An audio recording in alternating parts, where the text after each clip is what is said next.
Welcome, Wapham crew, guys, gals, and ghouls, and otherworldly beings. Secure your tinfoil hats, buckle down tight, and hold on loosely as we climb aboard the mothership, soar above the rocky tops of the La Platas, get sucked into the vortex of the Four Corners, and settle down snugly at mile marker 420, colorful Colorado. I'm your host, TessaTNT, and we are broadcasting live from the Mile High Clubhouse tonight. So, wherever you're listening from, good morning, good afternoon, and good evening to you. Thanks so much for joining us tonight on We Are Paradox Media's Late Night in the Rockies. It's a pleasure and an honor to have you with us this evening. If you want to listen in your free time, whether you're working it, or working out, please feel free to find us wherever you listen to your podcasts. So tonight we have Psychic Chris Garcia on, and he is a psychic, medium, empath, clairvoyant, clairsentient, clairaudient, who also has the ability to see auras and has had these God-given gifts since the young age of 5. Chris loves helping people and sensitive children with their gifts. He's also a ghost hunting enthusiast. And let me see here. I gotta switch something up really quick. That way we can hear him. Welcome, Chris, and thanks so much for hanging out tonight. Well, welcome. It's been a while. I'm excited. And you know what? I am in the Halloween spirit. I actually decorated webs outside on the porch, so Brittany did it, and her web looked better than mine. Mine kind of just looked a little lumpy, but the web, like the ones where you just stick every to trees. And so she's like, this is my first time, but it came out good. So I'm actually looking forward to Halloween, but we were talking about it, and to be honest with you, Tess, it's not the way it used to be when we used to go trick or treating. Yes, our parents would for check for candy, and and us kids we just go through our candy, and I remember that as a child, and I'm just like, I want my gun, I want my, and they would put apples and you would hear stories about them putting needles, but I never got to experience that. But now that I'm, by myself and Brittany's with me, it's like I want to go trick or treating in a way, but I don't even know if that's even safe anymore. Um, it was a very interesting subject because I do want to go. I do have a very Halloween spirit. It's a year-round thing all the time, and I don't know. It's just different. The energy feels different. Hopefully, we get some nice weather because it's been hot over here. The nights are kind of like in the 60s already, like in the 80s and stuff. But it is kind of scary now that I'm older, and of course I don't have kids. But if that provides a child, I would probably be very strict with them. Um, but it's just weird how you talk about things when you realize as a child. Things change when you're older because it's not safe to eat candy. It's not safe to cross the street. It's not safe to see kids playing hop jacks, jumping jacks. I remember seeing that kids playing basketball. Now this is what you see on the phone. You don't see kids outside like the way when I was running around. I miss the 80s and 70s because I was born in the 70s and I got to enjoy the 80s, and there's nothing like this generation. They don't know what good music is, unfortunately. Um, New Kids on the Block, NSYNC, B2K.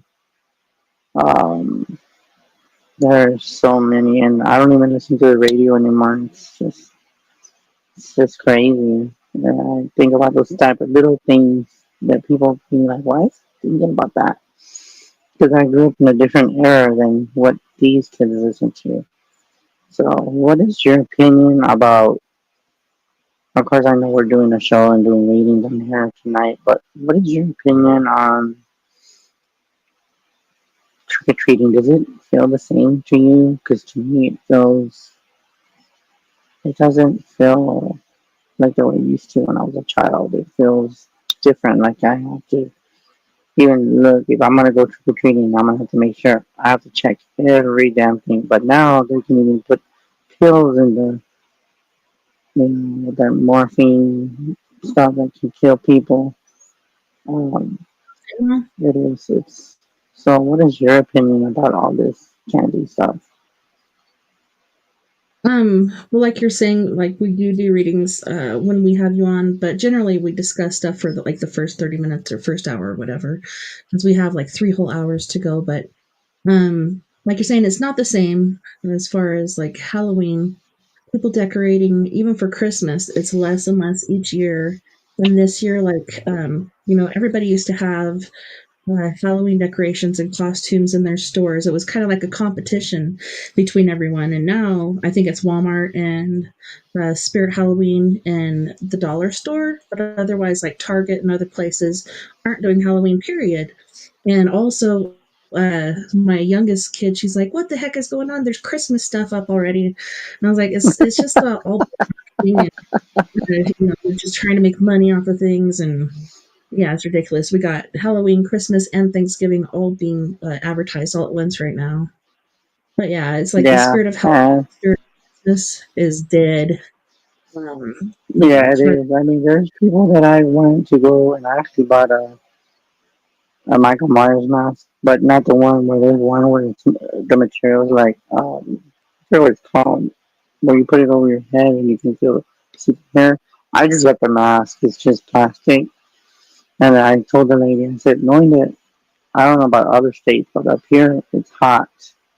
I can't be breathing in that. I know a person has holes in it, and but I guess like since we've been wearing the mask for so long with COVID, I can't put something that's gonna make me sweat and get me paranoid. I think I would just, if I feel like I can't breathe, I'll just take that damn thing off, and I'm like, fuck, what the hell with that shit. So I told the lady, I went up to the front and I said, what do you is better for the mask? I said, well, do y'all sell them? She said, yeah, we do, but you're the type of person that likes to, where it feels too hot or if you can't breathe, go with the plastic. I'll show it to you later. It's nice though. But Benny bought Chucky bag. She's not in the room right now, but she's I think looking at the show on in the living room. But it just feels different. It feels raw. Um, and then oh my god, oh wow, there's something to tell you. This is now we have talked about this many times. Um, about spaceships, about UFOs. People think we're nuts. Me and Tessa, and we can add Brittany to that now. Well, I was trying to do a yard sale. The first, I think it was sometime before October. It was sometime in September. I did like maybe 2 times, and I set the table, and I just put the best that I could because I'm trying to get rid of my mom's clothes. So the first day was like, just there. I was like, she's like, I'm bored. I said, maybe people are just gonna stop. She goes, why don't you take everything out? And I just had to take the clothes out so they could see it. But people were like pulled over, but they didn't get off. So she's like, I'm already hungry. We were there for an hour. Nothing. People just look, pass by. We did it for 2 days. Well, get this. I said, this is for you. So the second day, I told, I told bring us some babe. I'm gonna go do, get this clothes, and I'm gonna try to do it early in the morning. Are you gonna go? Yes, okay, then get up. So it's around 9 o'clock. So yeah, I already have the stuff in the truck. I had the table folded, everything. We just run the truck and fed the animals real quick. This is the kicker. Nobody looks up. Nobody pays attention to shit. Well, we did. She noticed it first. So we're just there sitting down. Cars passing by. She was like looking at her phone. She looks up and she's like, "What the fuck is that?" And it was like they looked like in a pattern. And I said, "It's gotta be birds." And she's like, "Those are not fucking birds." So I looked and it started as we noticed it. It was like way in the sky. They looked silver and they looked oval shaped. And believe it or not, that's like they flew in a pattern. Like you know how like birds they fly in a pattern? You would see the wings flapping and and believe it or not, we didn't have a fucking camera. The camera was in the truck. It was right there. She had her phone, but we weren't thinking because we were like, what the fuck is that? And you could see it for a while and then it started dissipating within the sky. She was, I can't see it anymore. And I want to say there was like maybe five of them or six of them, and they had like an oval shape, like an egg.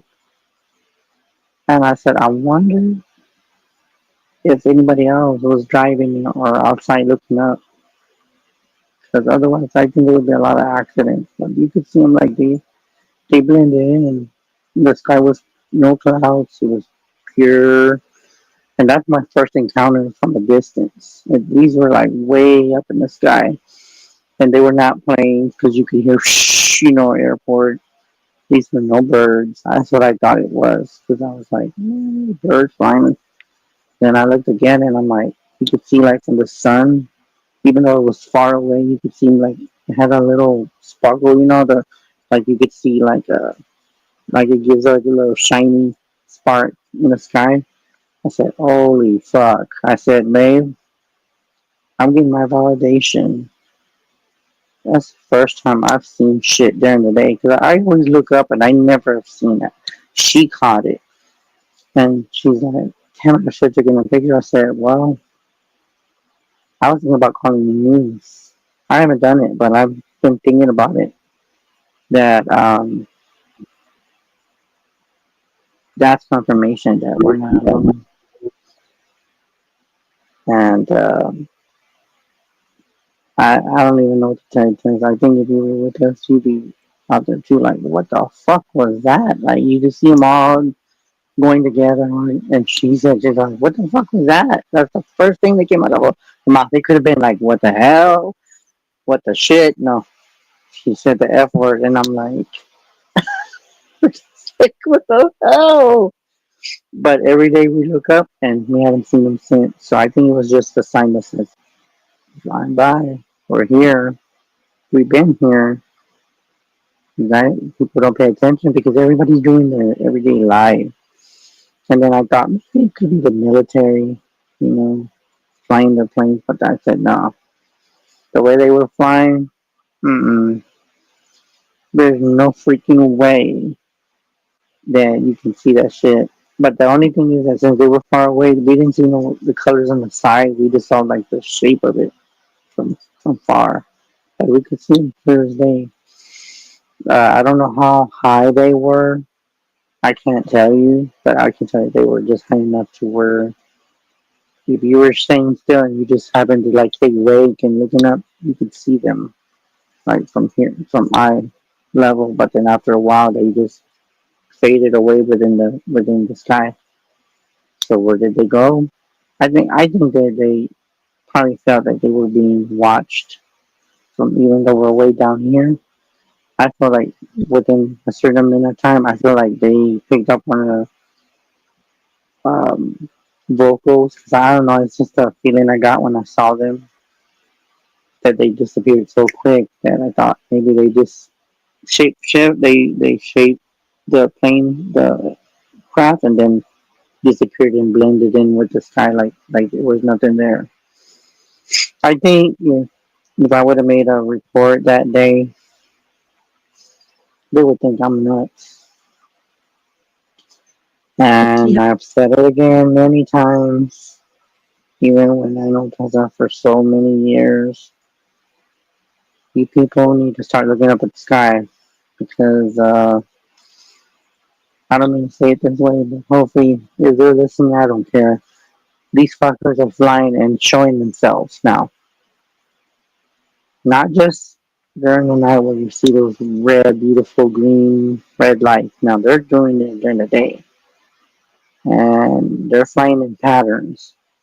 Easily they could say that they can easily debunk that if I called and the news, they would probably call the airports and call the, what is it called, the SNSA, they'll call the government, and I'm pretty sure they'll be at my door if I make a report, which I'm prepared for it because I've thought about it. Um, and I know what they're going to say. You're drawing attention to yourself. You're making shit up. Where's the evidence? My eyes were enough to see that shit. I didn't see it. She did. What are you thinking? That we're stupid? No.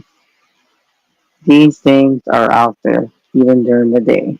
So, so I don't know what your perspective on that. Maybe you could talk to Brittany after the second hour and see what her expression is, or if she's typing in the chat. 'Cause I can't see that. You probably can on the YouTube thing. Yeah, she But said we are not alone, and she said she couldn't tell it, and she said that they were like shiny circles together. But yeah, I've seen lots of is that videos. what you? You'll see a few, and then there's more and more and more, and they kind of have that like glimmer about them. And it's funny because here, like most of the sightings I've had here from my yard, it has been around 8 in the evening generally, and it's when the sun is going down and it hits them at a certain angle, and then you can see it really good. Um, and the ones we've seen But this mostly was are in the morning. tack looking But this ones. was in the morning. Yeah, but this was in the morning, so it had like that silver oval shape. And the thing is that it wasn't like it wasn't like noon because I think if the noon it would have been more reflection, but it was around between 9 and 10. There was no clouds. It was just pure beautiful blue sky, and I thought, holy crap! I said all this time that I've said people they think I'm fucking nuts. If I make a report on this, I think the helicopters or F-16s or the airport's gonna be flying around here on this side of town. Because I'm outside the city limits. I'm like in the boondocks, so if you're out of, coming down here, you see a lot of wildlife, horses, whatever. But if you're not paying attention, you might just look up one day and see weird oval shaped things flying in the sky. But that's weird that you see them in the evening. But I'm kind of like shocked that I got to see them. Um, I don't even know what to say. I thought it's kind of Like they can hear you or sense you or whatever. Like a lot of the most recent UFO videos that I've seen where people are talking and sometimes talking to them, and they'll like actually blink back and do things that the people ask them to do. So it's like they do have the technology, or maybe it could even be telepathy or whatnot, where they can hear what you're saying or what you're thinking or whatever.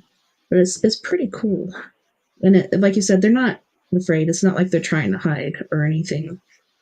Yeah, they're out there, and with this, what is it? C1 Atlas, is that what it's called? The supposed comet with the tail pointing the wrong way and everything. Supposedly different things have been popping up with that one too. It was just it, and now there's a few different things going along with it, and it's changed trajectory I, and all kinds of stuff like that. I think to me, I just find it very strange that that a lot of this stuff is occurring, and I don't believe that people are paying attention. I think if they were, I believe that they would see a lot of weird shit in the sky, and just the fact that I got to see them blows my mind. Um, and I've always used to say that I don't know nothing, but we know that's a damn lie. Um, But yeah, I think it's just knowing that that's just confirmation that we're not alone and that they're coming out more. I think they were always out, but I think people need to start looking up more at the sky because I think they're gonna see weird things that are never there to them. So when you're out and you're just breaking a yard or you're just taking a break, look up. You never know what you might just see. So, so I wanted to share that with you, Tess. Yeah, that's pretty awesome.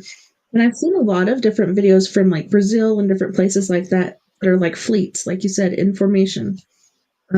It's pretty interesting what's going on in the world Mhm. today.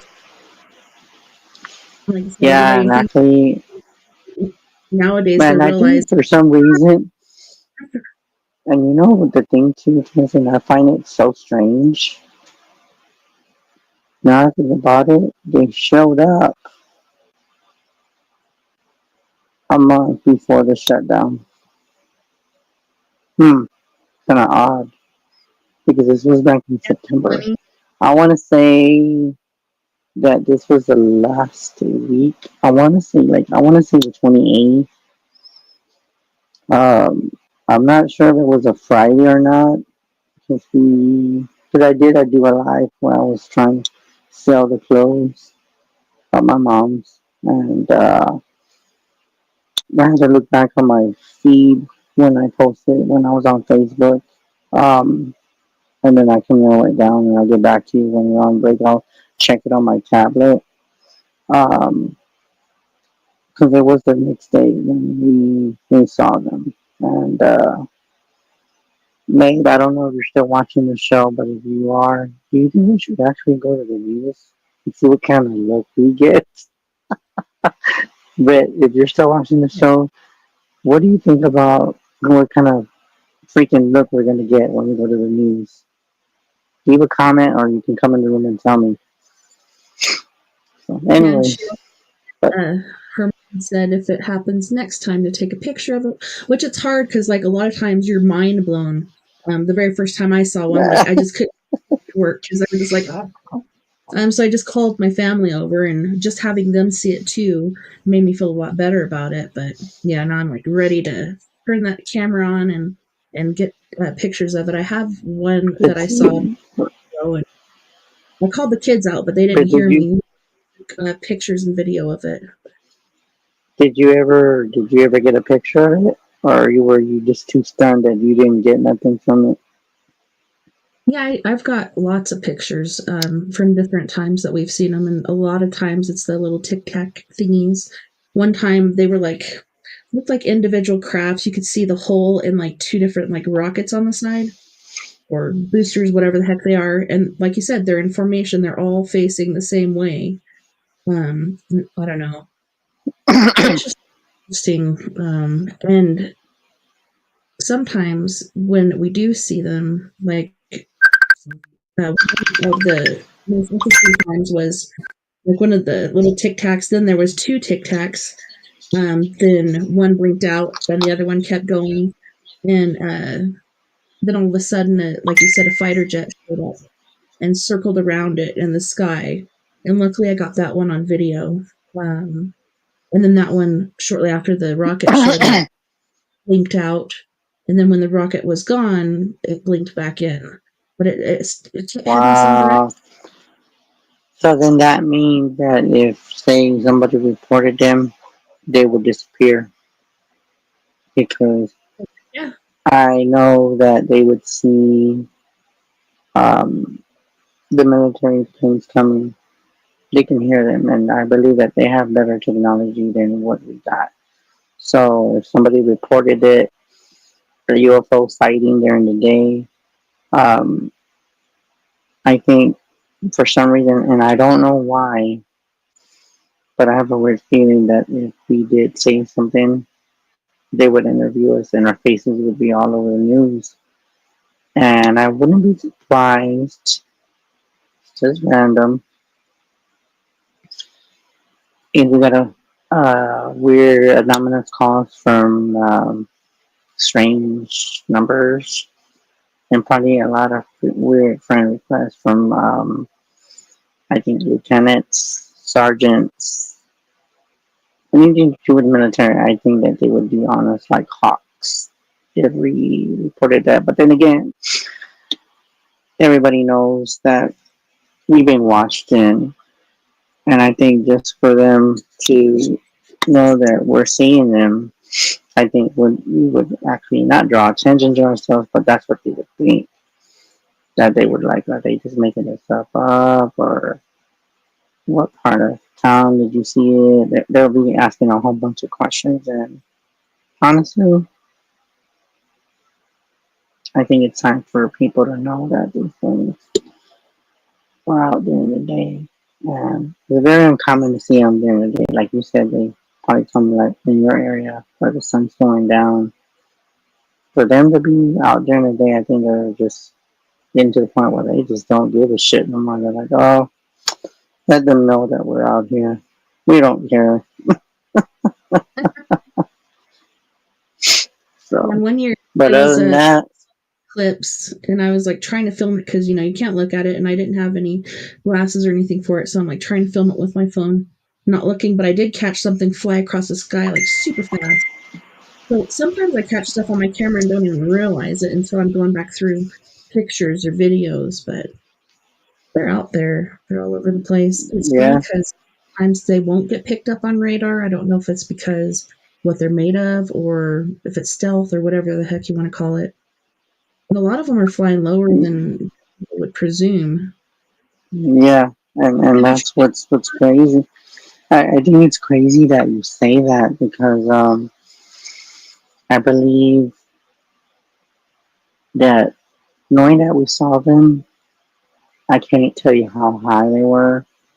Um, I would just say I don't know what an average uh, plane goes up to. Is it up to 50 feet in the sky, or is it less than that? Because usually when you fly a plane, they're like, well, you can see them, and then they just start going higher. What is the normal flight height altitude of is from the ground to the? 30,000 feet is their general altitude that they cruise at. Um, and I think it depends So then that on would the same area. so then that so then that's about in our terms that's 100 feet or no? No, Is it's that like 30,000. 100 feet? 30,000 feet from the ground. Mm-hmm. So then when we saw them, they were probably around that, like you said, 30,000 feet, but from a distance to where we could see like a shape. Wow. Okay. Yeah. So now I Well, know. it's like Yeah. they're probably closer, like you said, because airplanes are cruising 30,000 feet. UFOs can cruise whatever height they want to. Like a lot of videos we see, they're like barely even off the ground. Lorian Fenton, she works for MUFON and does UFO conferences and stuff like that. And she's got a rule of hold your fist up to whatever's in the sky to try to get the size of it compared to your fist. That way they can tell you later on if you do report it to MUFON. That's the best place to report it. But if you say, oh, well, it was this big compared to my fist, then they could tell you basically how far up it was and how big the craft was. Okay. Then maybe I'll do my fist because I know they say that the fist is the size of heart too. Um. Now it got me thinking. Wow. This is When you do sorry go guys. check, I know we're if you do go check well. out I the haven't MUFONs, gone. see other Yeah, people. because I was part of the MUFON at one time. I was part of them. I got interviewed by a lot of big time people with the MUFON. Um, I haven't really talked to my friend Stefan. He's part of it, but he left due to a lot of stuff. Um, I probably can get a hold of him and see if they can get a hold of me and maybe we can do it or see if they're willing to come out here and I could, tell Brittany, and they might even introduce her and us, and see how far we can take it. Because I believe that for some reason, I don't know, and I could be wrong, but I want to say that they're going to be showing more out, out of the city limits. The chances of them being like when you're driving a highway, they could be, but they probably blend in with the clouds, so you probably won't see them in the city because it's congested and everything. But I feel like they fight everywhere. But I want to say that it's more to catch them when they're out here because it's quiet. There's cows, there's horses, there's cattle, dogs, cats, owls. Just out in the country kind of thing. Um, but it's just so weird that I got that validation, and I'm actually stunned by it. I mean, I've done a lot of things right, but this blew my mind. Way blew my mind. Like I'm still processing it, and knowing that it's weird that I bring it up that they appeared before the shutdown because shutdown didn't start until October. Now, could that be Yeah. coincidence? Yeah, Brittany was saying about a month. Yeah, it's almost a month since the shutdown. And that's what I was saying about the AI Atlas. It's pretty convenient that they decided to have a government shutdown and even NASA's not doing anything. And so people are like, well, check into other places like in other countries and see what they're getting. But are they going to share it too? Because all the governments, if this is a spacecraft coming towards us, are probably going to be quiet about it too. But there are other people that have telescopes or whatnot, checking it out and getting pictures of it and everything. It's pretty wonky. I don't know if you saw the post that I did, but somebody got a close up of it, basically as close as you can get, and it was really weird shaped, and it reminded me of um, that one picture in ancient times that showed up near the time where they were having the wars in the sky and stuff between the UFOs. I'll probably pull it up really quick and show it to you, but yeah, there's trippy Yeah, stuff very good. right now. Well, you know what? I'm gonna ask you a question. When you see these things, did it look like the movie from Independence Day? No. Oh, No. okay, so Okay. there's the picture that somebody got of it. So that was in front of the Wow, sun. Look at this other picture that I compared it that to. I'm like, is freaking. is that familiar at all? Like, could it be that Can't same really see. craft, shape and stuff? I can barely see it as a glare, but I saw the first one. Wow. Oh, stuff. Yeah, maybe this will work better. Get off there. Hold on, go in and out. Okay. Okay, I see. All right. All right. Wow. That is so weird. Wow. Yeah, it's trippy. That is trippy. I mean, just to know that, we haven't talked in a while, but to see that, it just, yeah. I think outside of that, I think that's just more paranormal than anything. And it's been a lot. And the year's going by so damn fast. It's going to be a year for my mom in January. It doesn't even So, feel like it. it'll be It's 2 like years. it's crazy. Yeah. Uh-huh. I'm already thinking, hoping that her dad's coming for November, hopefully. Um, I don't even know what we're doing because they've already asked her if they can go to Minnesota, but since she's up here, it's like, how would we get? I know we can fly up here, but to pick us up, it would be a hassle. You know, practicing at a hotel and all that, but then also with all these pilot controllers, there a lot of them are quitting because they're not getting paid, Mhm. and that impacts the people that are gonna fly. I mean, do you really want to be safe and fly the plane knowing that they say, "Oh, you'll land your plane," this and that, because those are the ones that tell the planes when to take off, when to land. If we don't have those people, then people are not gonna be safe to fly. It takes a Plus, lot of Boeing skills to land a plane. being the builders of a lot of aircraft, and I don't know if you know, but the first few months of this year, there were more plane wrecks and accidents than 3 years before. 3 years previous, there were more accidents reported in the first 3 months of this year. And it's because Boeing, cutting corners and not doing their job like they're supposed to save money, like they don't have enough. But yeah, my daughter's so afraid to fly. My husband is going to be back tonight, but they drove all the way to Virginia for a wedding, all the way out there, stayed there for one day, and came all the way back. So they should be here like any hour, but that's how much she was afraid to fly. Wow. So I think so. What you're saying is that people are going to be more afraid to fly because I of am. the. I mean, we haven't flown. I want to say it's been a while. The last time I flew was when me and Benny flew together in December. That was last year.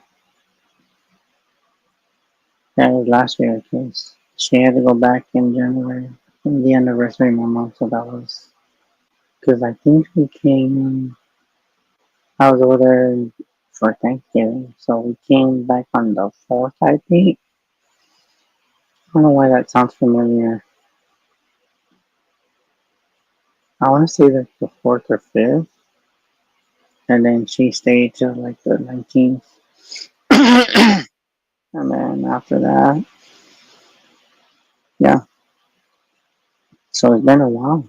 And we haven't flown since then, and a lot of um, weird stuff uh, since it's been more since the price has gone up because the holidays are coming up, and I looked at the prices and I'm just like, oh my god, fly is unbearable. Yeah. It is still. So far as all this I think UFO stuff that CERN, doing the Hadron Collider and stuff like that, they've opened up basically, I almost said a matrix, but like a vortex or something to be able to communicate with these alien people from so far away. Also, back in, I think it was it the 70s or 80s, there was the WOW signal that was for, I think it was like 70 seconds or something came through. Nothing like that was ever heard from space before, and now this is coming from the very same place that signal came from in the 70s. So that makes me wonder wow, too, like, Rick. But yeah, with the paranormal stuff, yeah, like, all kinds of track is like just going off hardcore. Aliens, UFOs, paranormal, demonic, I, and that's another yeah. I thing. think a Like, lot of aliens, demons, I, or demons, aliens, or fallen angels. What? I think a lot of things are just being shown to reveal what things are. Um, it's just so weird. I think that a lot of people that I've seen, I don't even hear from them anymore. I think the paranormal industry, it's not that it's gone. I just feel like people just lost their passion for it because people have gotten hurt that I've talked to, and I think the ones that are uh, so I think the ones that are out there helping are the ones that don't care about the money, don't care about fame. Those are the ones that are probably doing low profile kind of things. Because everything else that people that I've known, You don't hear them ghost hunting anymore. I just don't know if it's just the love that doesn't feel there. Um, it's just so different. Everything to me just seems like it's just different.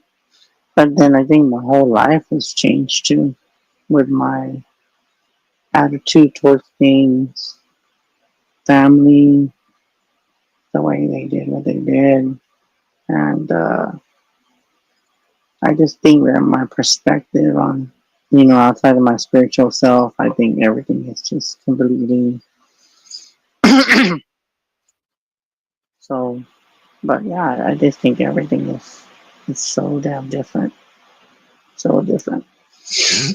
But, Well, what do you but, what are your thoughts? Like, I feel like ever since COVID, a lot of shit is ramped up, but like you're saying with paranormal investigation and stuff like that, like you said, everybody's perspective is off. Nobody's got the drive to do anything anymore, and like you said, it feels like it's dying out. It's like Halloween and Christmas and stuff. Like everything's been dying out since COVID. Really, really hardcore. It's like they killed our spirit. yeah, I think so too. I think a lot of people that I've recently heard from other people, a lot of people are dying. So a lot of people are grieving during this time. Like Brittany's grieved over Boots. So I think for them, I started thinking of my mom. And we're also hearing from other people that they're all grieving over their loved ones, and there's some of them, like our neighbors, we pray for them all the time. Um, I just feel like everybody's just, I don't know, I don't even know the word for it. It's like everything's just like, I don't know, Dreamed, everything just, dreamed and mm-hmm. sad. It's Yeah, sucking our it just doesn't seem, life. yeah, they're sucking our life force out of everything, and our passion for what we love, and I think some people have lost themselves. Like, there's times where I ain't gonna lie to you, people have asked me that, or others have talked to Britt and said, well, when is Chris gonna do another show? I haven't done anything. And I don't know if it's just because I don't have a feeling for it, or it's just, I'm just in my little motion of the holidays, and it's just a reminder of, another year going by. How do we deal with the loss of our loved ones, our animals? So I just think it's a process and mourning and grieving for the people that we lost and the animals that we lost. And I think that's what everybody's going through. They're going through the best this word that I would use is cycle, is what I'm getting, more of a cycle and more of a, like, it's a rebirth of change and just having to, you know, try to see where they fit in, where their journey is, and just trying to find themselves. Because that's how I feel. I feel like I'm still learning more about myself each day, and more of just acceptance of how life is. One minute we're here and one minute we're gone. So, yep. Gotta But make it other than count. that, try to make things, do what you can while you're here, enjoy life, because you're not promised tomorrow. You gotta feel like your journey. I think once your journey is done, God knows when He's supposed to take you. If your journey hasn't started, or you don't know what your journey is, what your purpose is, then you're not leaving until you find out what your purpose in life is. So,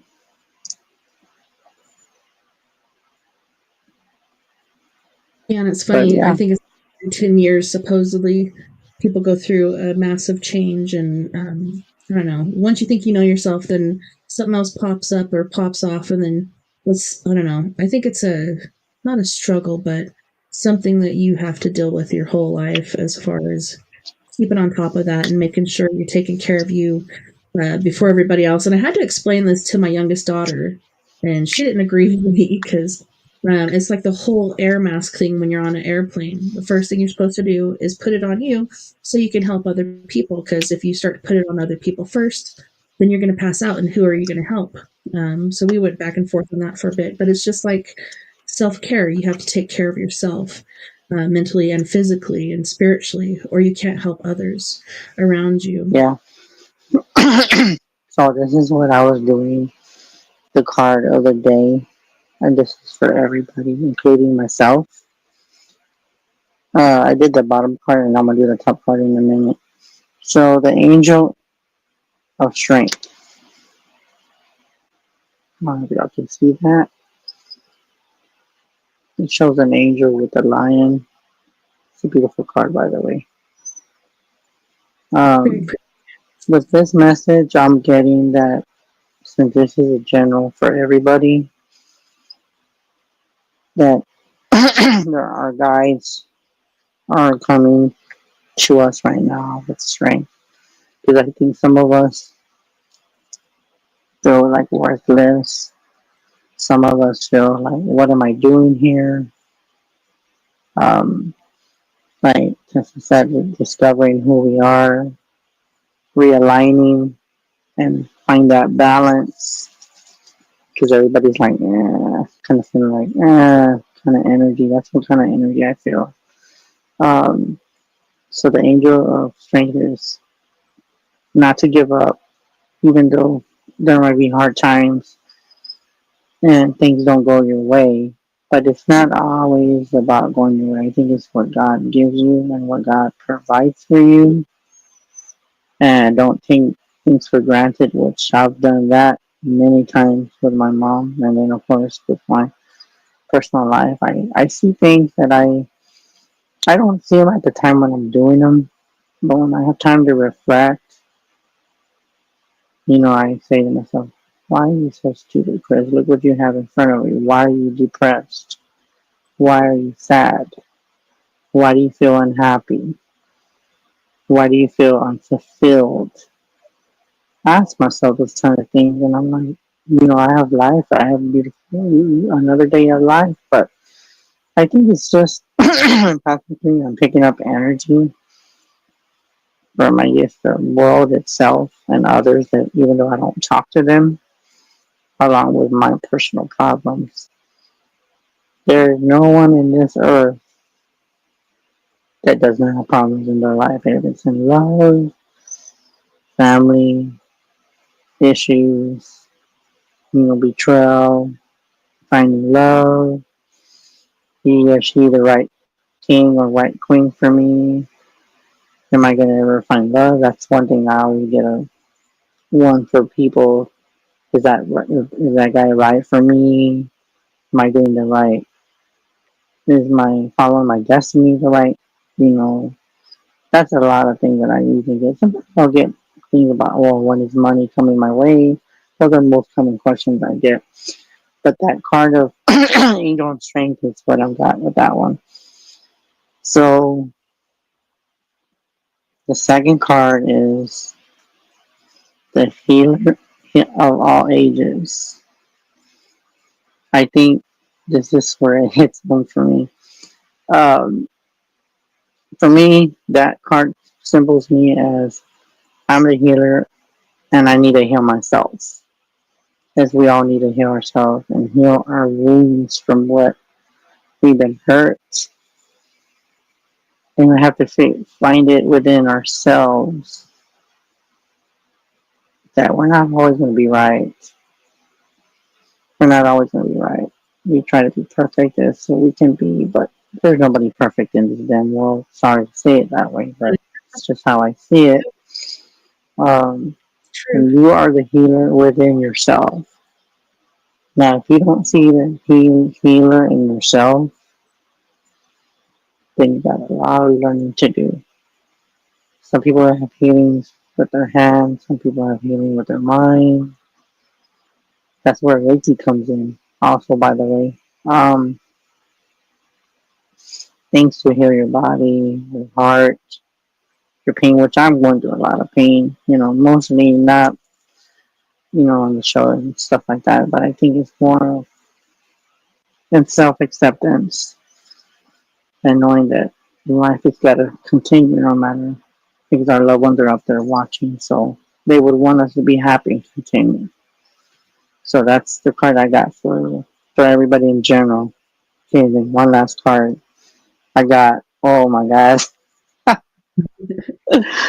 this reading is hitting hard for me. I don't know about you guys, but we can give validation for everybody else.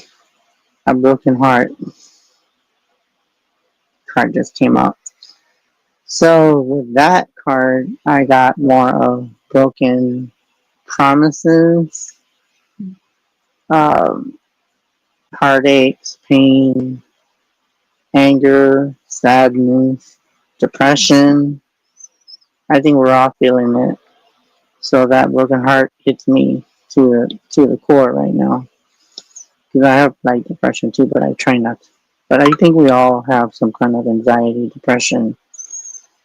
I think we just need to figure out how we can heal that. So I think it's funny how this card goes first. The healer, you got to heal your heart, but it's got to start right here first before you. Because if you can't heal yourself, then you're not able to heal anybody else. That's just some strong words that I got right there. Now, before I pick another card, and this reading was pertaining to even Tessa and everybody that's watching the show, do those cards pertain to you guys as well? They pertain a lot to me. What about you, Tessa? Oh, yeah. Yeah, it's hitting on a lot of stuff we were talking about as far as how we're feeling and, rediscovery and just constantly learning to love ourselves and do things for ourselves that are really important. Should I take the last card out and see what the last card's going to tell us? Because that's three cards I pulled. Yes or no? Yeah. Okay, take another one. Okay. Oh my goodness. Wow. I'm done. Done. Wow. Appreciation. Appreciate what you have. Appreciate what you have is what I got with that card. Appreciation is be blessed with what God gave you, what God put, or the person or the people in your life. And then for the ones that left, you can pray for them from a distance. But I think appreciation of just who you are, appreciation of, I gotta say, I love myself,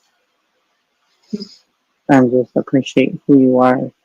And the other thing I get with that card, appreciation, is more of don't try to be a people pleaser. Work on yourself first. And don't try to be a person that tries to make everybody happy, which I've done that in the past. And I've learned you can't do that because no one's going to take care of you but you. So hopefully that hits home with everybody on live that appreciate what you have because it can be taken away. Yes, Brett, I'm watching what I said and I appreciate you. There might be times that you might feel like I don't, but these cards are hitting home, so it kind of just hit me just like, see, the cards are not going to lie to you. The cards are going to tell you the truth. So that was a general reading for everybody. I hope you enjoyed that. That's It hit awesome. home Yeah, for me. It hit. totally. Last one too. It's funny because I was thinking about saying this before you even brought up that gratitude, vitamin G. It's a vitamin you need to get every day. And when I heard that, I was like, "What the heck is vitamin G?" Well, it's gratitude. And what you want to try to do is get at least 15 minutes in per day of gratitude, and it's not all at once. Like when you first wake up, try to think about things that you're grateful for. And then throughout the day, when you take a break or whatever, lunch break, whatever it may be, you take another 5 minutes or a few minutes or whatever. try to get at least 15 minutes of day per day of gratitude in your life, and like appreciation, gratitude, basically the same thing. But yeah, be grateful for what you have, and think about those things, and it really does help. You see, but it's funny what you say that. And I'm gonna add to that. Some of us don't appreciate or have the gratitude because we're overwhelmed with our emotions. And so we say things we don't mean, just say things we say to each other or to the person next to you. You can be mad at maybe a friend that you haven't talked to in months, but who's the one that gets the end of the stick? The person next to you. Does that Yeah. make it right? No. Nope. No, it does not. And take it from me, knowing that we're gifted, we make it look so easy for the people that we give readings to. But I think we're more, I guess you could say, receptive to things. Um, and we deal with a lot of more pain that we hide from within our soul, our body, so mind and spirit. And being empathic, it makes it look so easy when we help you guys. But just know that we're as human as you are, we're just more sensitive to things. And I think the ones that get hurt the most are empathic, psychic sensitives like me. I and it's most common that I'm not saying that people that are not gifted don't get depressed, but I've noticed with depression, anxiety, I've gotten it since I was young. So now that I'm older, I see it more, and I try to change that to go outside and get some air, get gratitude of enjoying the sun, go outside, go take a walk. And then if you're angry or upset, if you even have to go to an area where it's not people around you, you have to scream, you have to punch a freaking punching bag if you can buy one. That energy needs to be released. Because if not, you're going to hurt the person next to you. And they'll be your punching bag. Sorry to say it that way, but it's just what Spirit Well, telling me to tell you guys. we hurt those that are closest to us, so it's sad but true. Yeah, it is. And I don't know, I'm pretty sure you have anxiety, and I have. Man, you know what has you. And I look at you, I've known you for I don't know how long already. But of course, I don't know your personal life. But if you do have depression, if you do have anxiety, you do have like loneliness or feel like self not worthy, I'm gonna be honest with you. You cover up whatever you have in your personal life. You cover it up real good, and I'm real proud of you. For me, I think it looks like a. I'm like an open book. I can't hide what I feel. I don't know how you guys that have been doing this longer than me that you hide your pain very well. Me, I can't. There's nights where I'll just tear up. I guess I'm just like a person that just reveals what I go through. And I know that I've been told by a few friends of mine recently that sometimes you gotta not confide in anybody. Not saying that you can't trust them. It's just that you gotta deal with your own problems. Because in the end, not everybody can help you or know what to say. So the only one that can help themselves is you. So keep that in mind. Yeah, COVID, I had a pretty good fall in there, and I had to apologize to my friends and be like, "I'm sorry for the way I acted. What happened to me during COVID, like, was harder for me than I thought. It showed itself in different ways, and it's just realizing things, and making sure you do apologize to those you affect and stuff like that is very important. And it's important to talk to someone you trust, even if it's, you know, a number that you can call and talk to a third party or somebody that's not in the middle of the mess we have going on. But yeah, all those things are really important. And yeah, it's important to show your feelings and not to hide it. And there was a lady the other day that helps with our central nervous system and, you know, the way we clench up and stuff like that. And she's going through a really hard time right now too, because she's losing her dad and they weren't really close, but just seeing her mom go through that. Oh, wow. And she was talking about crying and stuff, and you know, it's okay to cry, and it is. It's not only okay to cry; it's very important to. It's part of the cleansing your soul and your mind and your body. It's a good way to let things out. But yeah, it's very Yeah, important. well, I think I've been doing, I do a lot of that days when I'm just, 1 minute I'm fine, and then a couple of minutes I just cry. And then most of the time it's my mom that I think about, that I want her, start to cry. Um, I just want her to be proud of me.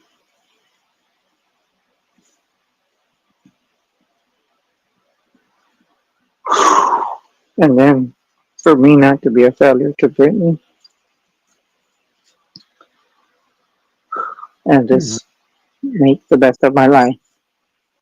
And just, sorry guys, I got in that moment. And I think some of us that are gifted do get in that moment. And that's why sometimes you guys, we make it look so easy, but beneath are helping you outside of our life, outside of our psychic. So we're just as normal as you, we just get hit harder. Why does that happen? As somebody said a long time ago, we have our screws a little different from normal people. The best to describe it, that our screws are a little different, our perception's different, our brain waves are different. Not that you guys are not different, it's just that we're wired different. I don't know how that's how to say it, but I just think we're just a lot different. And I don't know if that's the right way to say it. Are we wired different from normal people? Is that why we feel more? Or, well, what is your perception on what I just said? Um, well, I was hearing something about that recently too. It's we tend to I don't know, get drained a lot easier. We have, I don't know about you, but I always thought I have a loser magnet in my head because I always attract losers and assholes. And I learned how to deal with that in the past. But yeah, we get really drained. We get really emotionally drained. Different things affect us differently. And that's where the self care comes in. You got to take care of yourself. And generally, empaths and stuff like that are people pleasers. So that's another thing that we got to learn to get past. You know, for the longest time in my life, I thought, oh, it's okay because, like, you know, to serve your fellow man is the most important thing, which it is. But also, like I said, just like the airplane thing, you got to take care of yourself before you take care of other people. Otherwise, you won't have anything left to give. So just make sure you take that time, and you don't ever realize how much you've really neglected yourself until you start to take care of yourself, and then you're like, holy crap, you know, I let a lot of stuff go. But yeah, on that note, we do have to go to our first music break. We're a little late, but that's all right. And I'll put All right. the thing up too, so people can tune in and get their free reading and stuff. But thanks for bearing with us. Oh, and by the way, if you, after we're back from the music break, um, can they come on live if they want to? But you can have your cameras off. You don't have to show your face. And Yeah, I'll let Tessa tell you how you come on here. If you want the link, just send me a message and I'll send you the stream link. Which meaning, if you're on a tablet or if you're on a phone, I'm gonna send you a link. You follow the instructions. You'll be just on camera like the way we are, and you can have your camera off like this, and you don't have to show your face. You can hear your voice. And I'll let you explain to us how that works. Yeah, just this link right here. You can put that into your computer or your phone, and that'll bring you to us. We'll see you pop up there, and then add you to the screen. Make sure you're muted when like you're not the one getting a reading or whatnot. But yeah, it's totally up to you, Chris. I'm fine with it. If you want to have people hanging out and stuff, it's no problem for me. No, it's fine. It's fine, and it's good because it's good to get your emotions like the way I just got all emotional. So I'm pretty sure there'll be a few people that might come on. Nobody's messaged me yet, but I have a feeling that someone's gonna come on and just say how they feel. And there's nothing wrong with that. It's just I think sometimes even just talking about it kind of helps. So, and like I said, we'll be back after this musical break. That's right. So on this music break, we have the lovely and talented Mr. Jeff Hilliard from San Diego, California, with Consensual Schmeckschban, Multitude, Silicone Wave, Finger Bang Your Day, which means give it the bird. That's going to be it for that break. You guys don't go anywhere. We'll be right back after this music break. Do you wanna go for a ride in my consensual sex van? Do you wanna go for a ride in my consensual sex van? Let me take you far away from all this huff and puff. There will be nothing in between our love, like a pair of doves flying high above, where nothing can touch us, touching softly. Don't let me go, I won't let you go. This is eternity with me, baby. Do you wanna go for a ride in my consensual sex van? Do you wanna go for a ride in my consensual sex van? You don't have to be alone.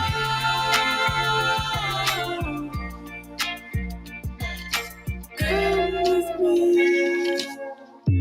Magic, healthy laughter, boundaries, safe space, unknowing mutual consent, passion, happily will be bearing our souls, naked by the sea.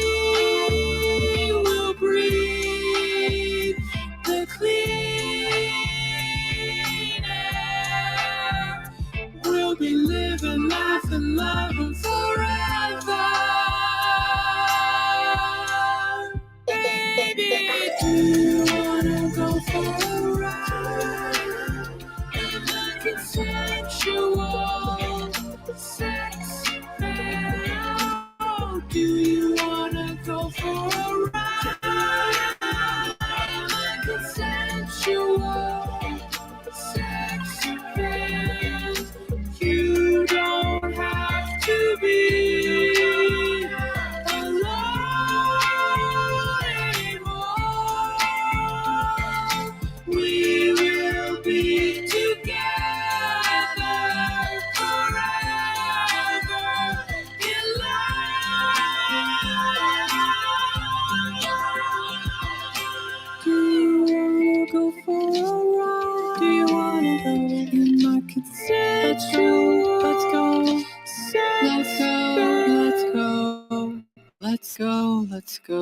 Let's go. Let's go. Just get in the van. Drop a can drip, drip, drip, drop a can drip, drop a can drip, drip. I got molar moves, got that molar too. You think it's wrong? I could've had too long. Fuck that. Check these molar moves. You need a molar too. I can do no wrong. Back of the head long, never gonna cut it. all these hookers sweet on me. Look at them chasing me, showing me that ass. And I bang up the snatch. I do this shit for free. Go down your mama till 3. She's taking selfies with the mullet like it's history. How can I maneuver you with that pussy, dude? You sit like Buddha waiting on it to come to you. My lines are straight to the point. She shows me gratitude. So what's your latitude? Let's adjust your attitude. Head for the alligator, double dually Lamborghini. All up in a silly little yellow polka dot bikini. I got more than moves. I got that molar too. You think it's wrong? Back of the head too long. Fuck that. Head for the alligator, double dually Lamborghini. All up in a silly little yellow polka dot bikini. Check these molar moves. You need a molar too. I can do no wrong. Cut it. Alligator, double dually Lamborghini. All up in a silly little yellow polka dot bikini. You're like the butt of a butternut cutting up panini. So come back in your kangaroo pouch like a rolling genie. These moves are hot, these locks I got. This power cannot be disputed and it can't be bought. So you can find me in the studio with all these thoughts. You wanna bite my style, but you can't be what you're not, neighbor. I got more than moves. I got that molar too. You think it's wrong? Back of the head too long. Fuck that. Check these molar moves. You need a molar too. I can do no wrong. Back of the head long. You're gonna cut it. Got that motherfucking mullet.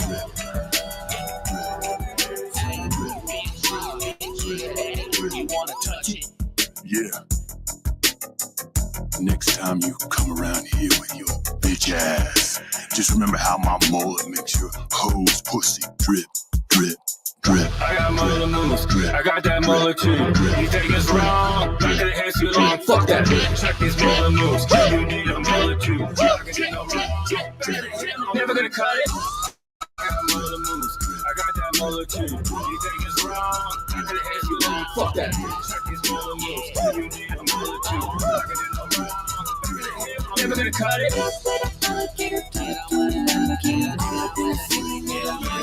Never gonna cut it.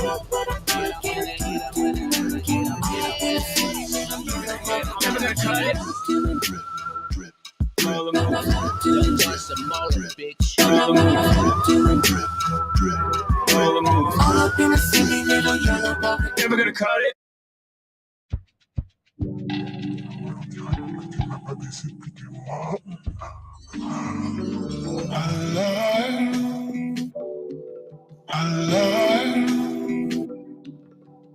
I just got a package, I can't wait to get home. I spent all day tracking the shipment on my phone, all that she was lacking. I ordered custom, I can't wait to get some. Take it to the bedroom, bitch is always nagging. Now I got the air, I send this bitch is packing. Going my way, I have a new attraction. Don't care what you say, it's better in every way. Now baby, it's time to play. We're gonna make us a tape and show everyone the way. Cause I'm riding up Silicon Way. I'm seeing all that game with my new real dog. I'm gonna play. Just second way to my Silicon Way. She is here to stay. She's the new real dog, and it's time to play.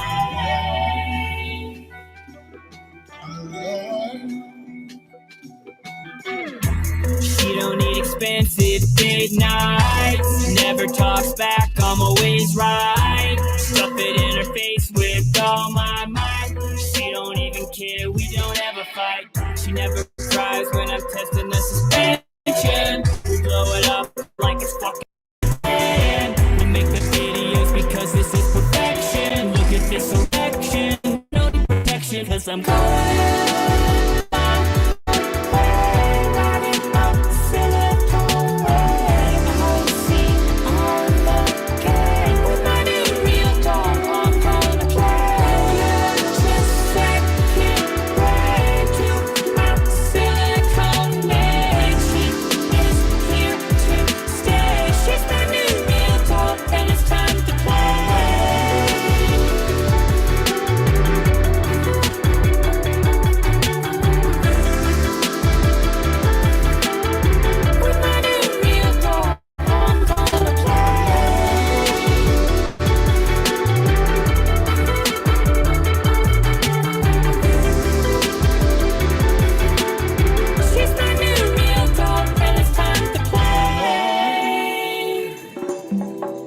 of my dreams. Voulez-vous coucher avec moi? Fais-moi l'amour. Je suis amoureux. Je pense toujours à Enchanté, tous les champs, ma chérie, ma Tous les petite champs. dynastie. tous Ils étaient le nipple. les champs. Fais-moi It's like living on a super yacht, making love to a robot. It's like owning a football team, but having sex with a robot. It's like winning an Oscar and Emmy or Grammy when you're fucking a robot. It's like saving a family with a newborn from a fire, but you're fucking a robot.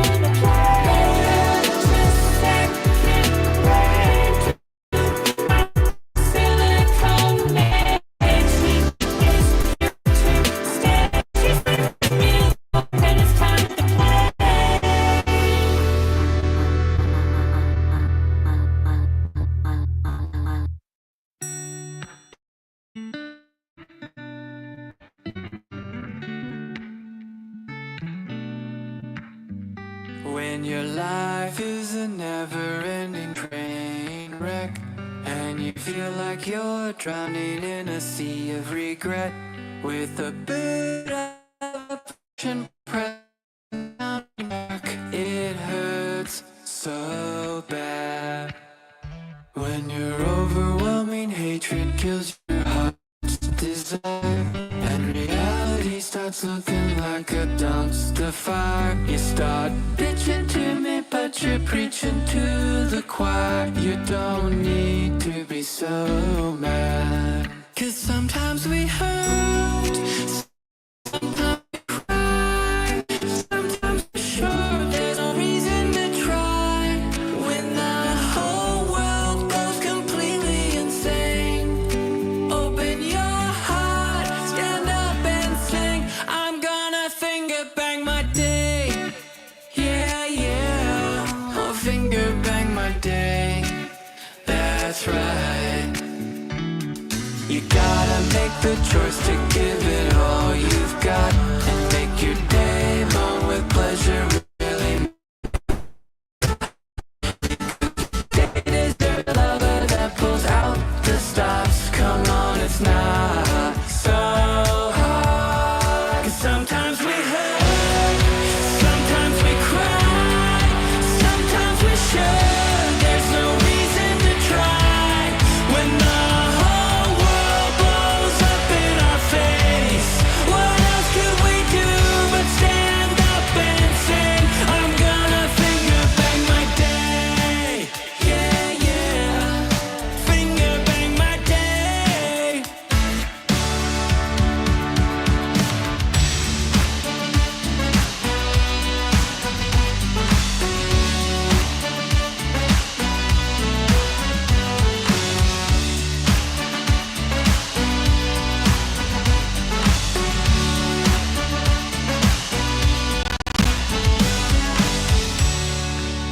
Hey, what are we really doing? We can't live in a world that has this much hate. We have to get honest with ourselves. We have to take stock in what our part is in all of this madness. We have to let go, and we focus on giving love, setting that intention. And each and every single one of us gets up every day. We tend to give love, and we do it. We go out there and we give love every single day. Each one of us gets out there and makes love to our day, giving our day a multiple orgasm. The whole world will be orgasmic for the rest of eternity. Sometimes we hurt, sometimes we cry, sometimes we sure there's no reason to try. When the whole world is fucking insane.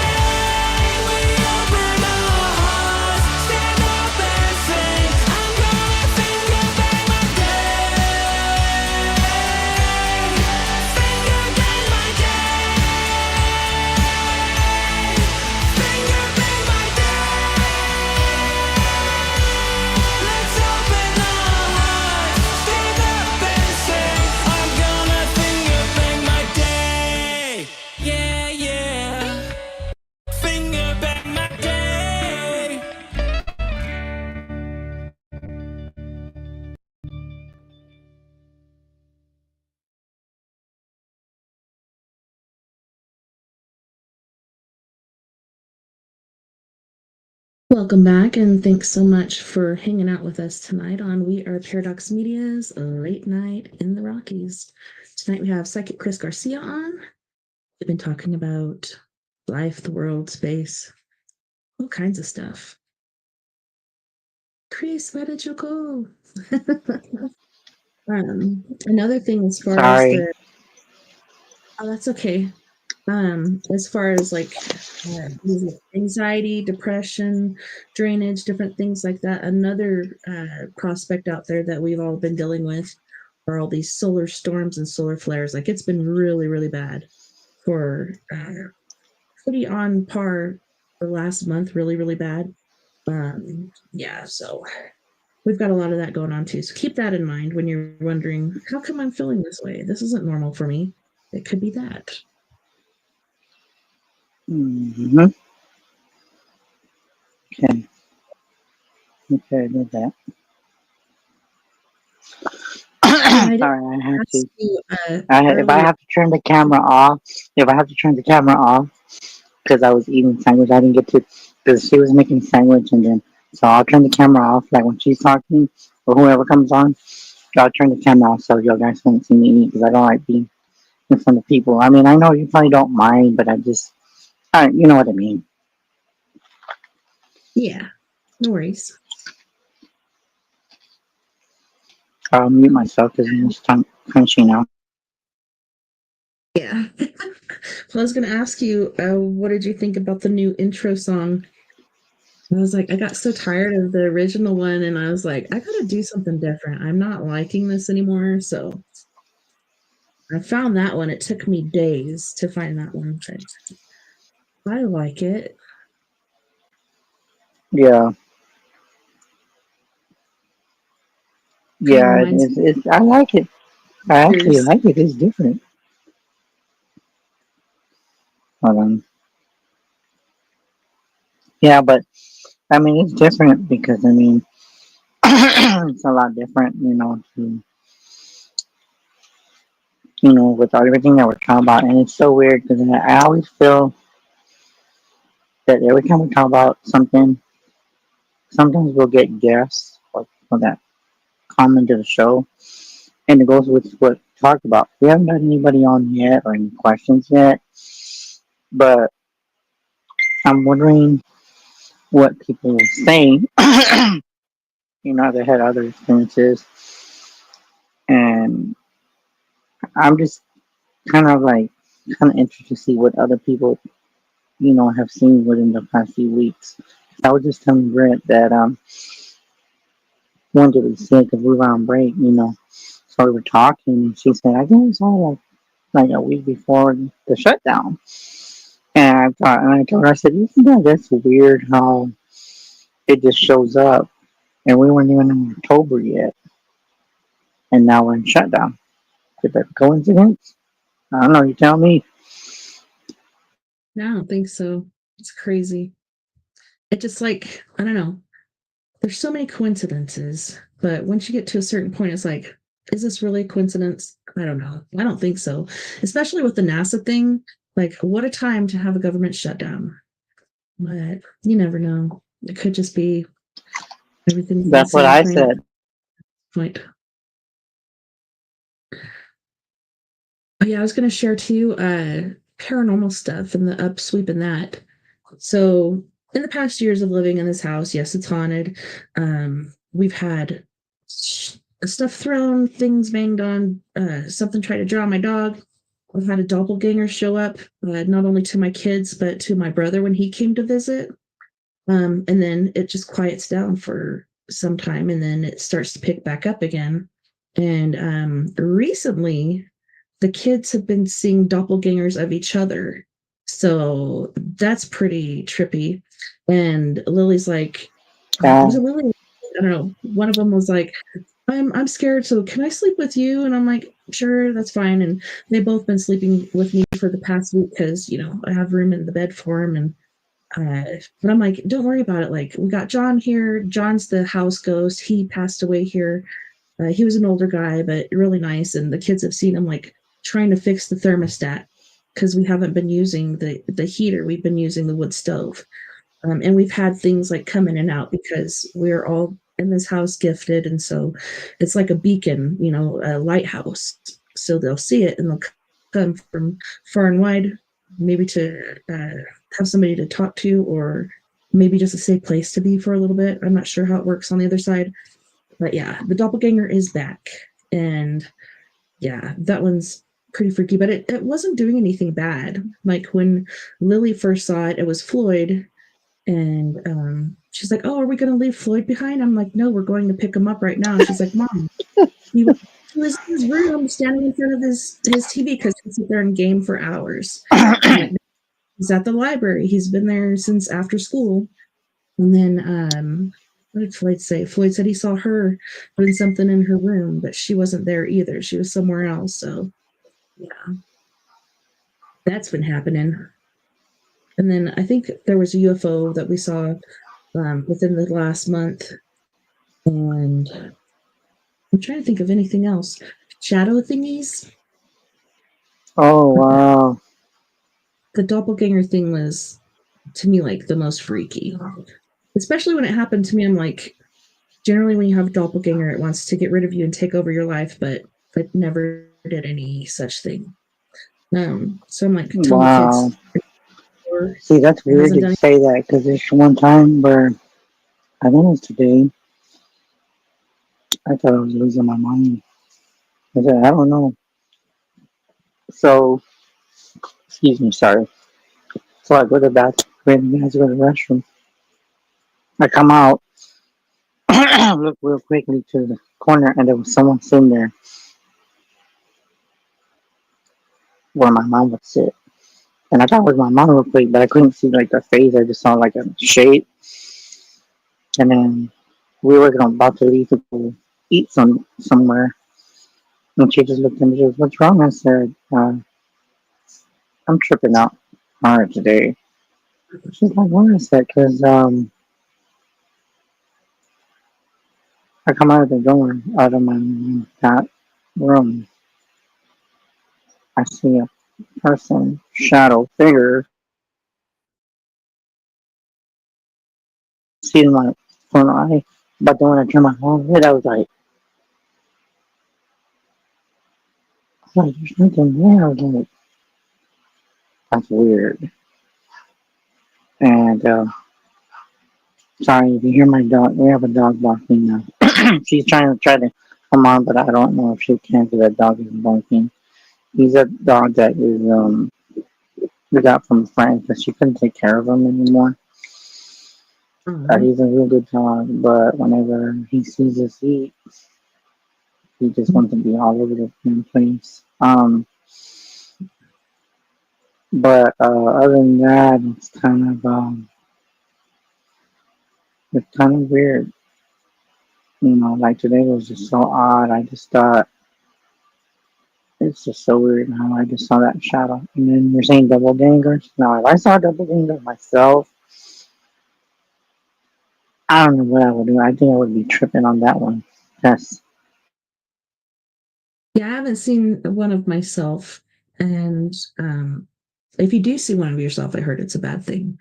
Stay far away from it as possible, because there should not be two yous in the same area.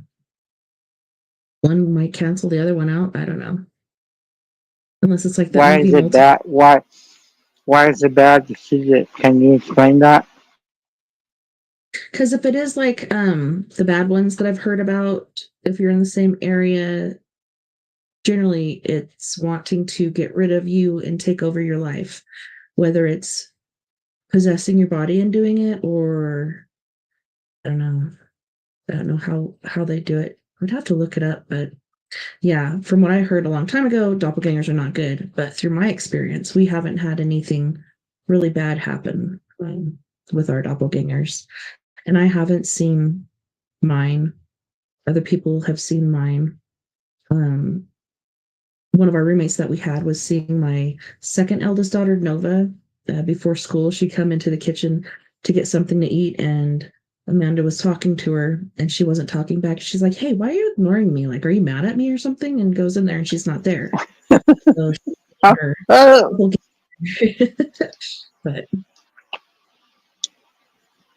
Mine, when it was seen, when my brother saw it, it came in and woke him up, and it was wearing a white dress.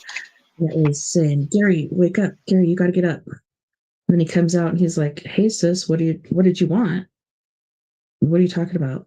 What did you want? You just came in and woke me up." I'm like, "No, I've been sitting here with family watching TV while you're back there sleeping." The first time it was seen, I think it was. I'm trying to remember if it was when it was doing dishes, which I'm like, if it's going to do dishes, it can come back. But another time it was seen, it went outside with at the time it was my youngest daughter. Now it's my second oldest. And went out with her to the tree fort and pushed her down and laughed about it. And then ran back in the house and locked the back sliding door, which there's no longer a door there. We made it into a wall with windows, but it just sat there and laughed at her, and she was just really upset. Like, she came in, she finally found a way in, which was through the front door, I believe. And she's like, "Mom, why did you do that?" Like, "What are you talking about?" She's like, "You pushed me down, you laughed about it, and then you locked me out. You wouldn't let me in." And I was playing Texas Hold'em with my roommates, and I was wearing a tank top and shorts. And she was always seen in a white dress. The only reason I could think why is there was in a white dress, and it was a girl, and she was just really, really creepy. And she never messed with me, but she'd mess with my kids. Wow. Yeah, I mean, seeing a twin of yourself, I just wouldn't know what to say about that.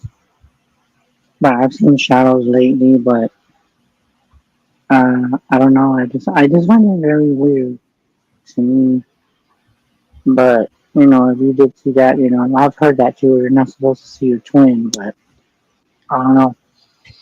Kind of. Hi. So she's the one that encountered that beautiful shit.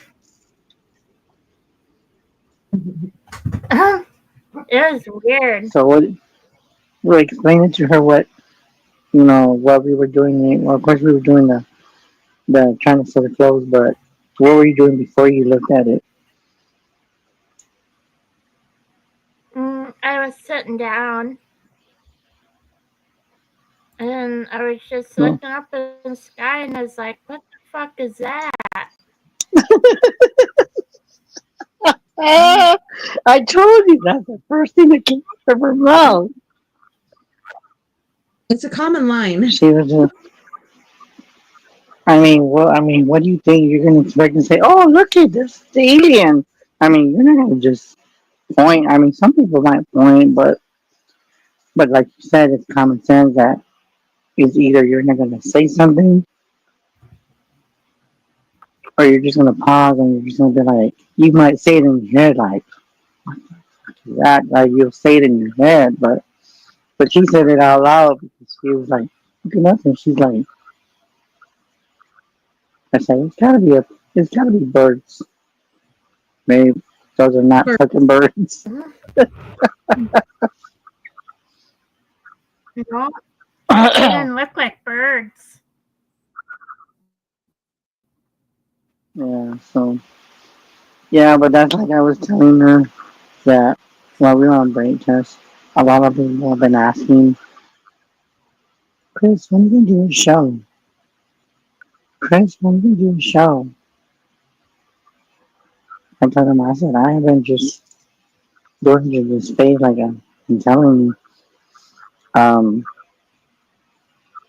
don't know what it is. I want to say it could be anxiety, it could be numbers of things. I'm more into myself, and I kind of feel like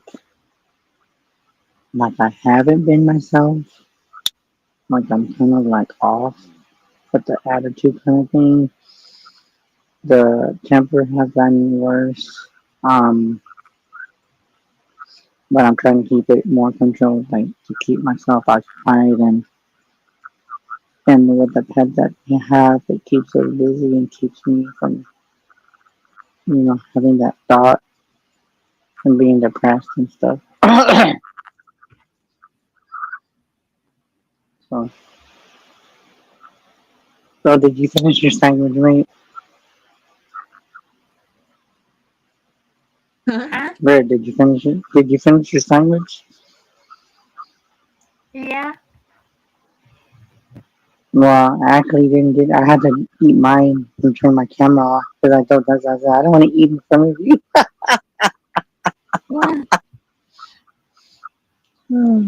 But yeah, but other than that, I mean, we've been good. It's just it's a lot different now, and I got more. I got how many? Tiger, Smoky, Moonlight, and Pips. I got like 6 cats, and then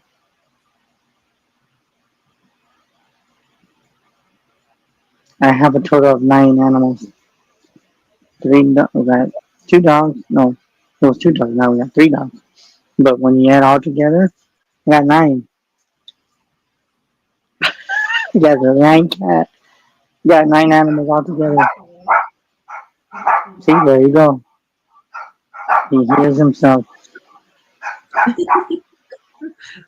You guys ain't sharing your sandwiches. I want some sandwich. Yep. I hate this dog food. yeah, You have some dog food. we fed him, but it's just like he is spoiled. I don't know if you want to bring him up, maybe so she can see him. He doesn't want his food.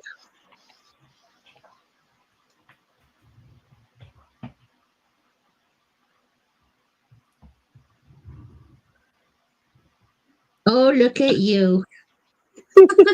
Oh, yo, monster. He's a monster. He's bad. he's a new addition to the family. We also got Willow. She's a tuxedo cat, but she's like I asked my friend how old is she. She said she's 3 months, but I think it's 3 weeks. She's still a little baby though, but she's an addition to the family. So you can see them.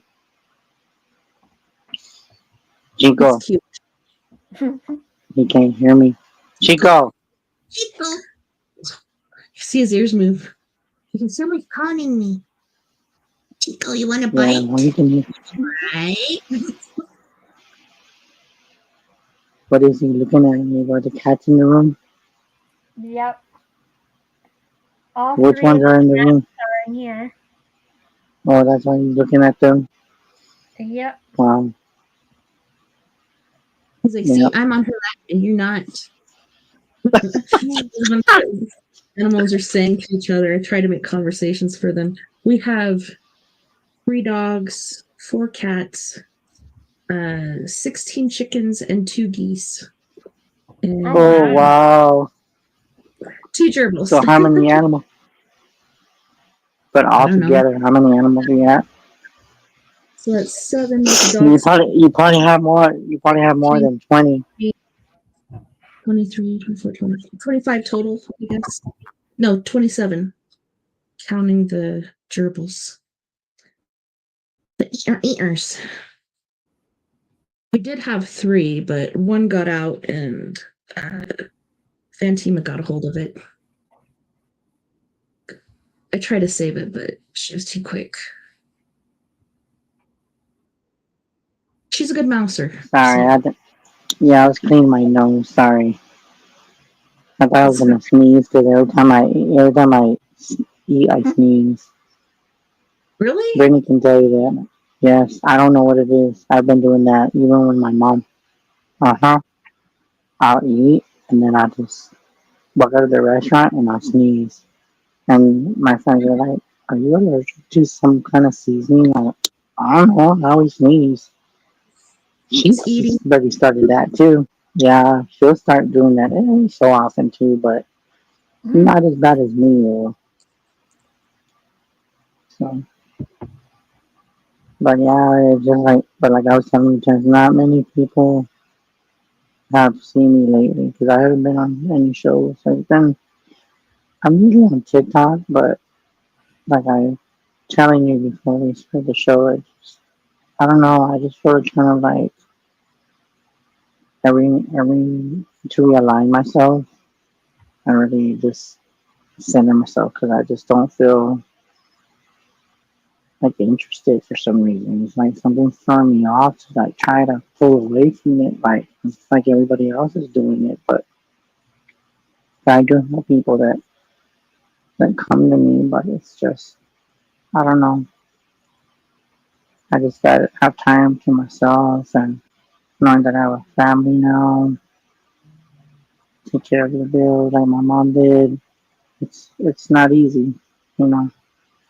Yeah. Like we were just talking about too when we are on the break that shutdown I think is impacting a lot of people.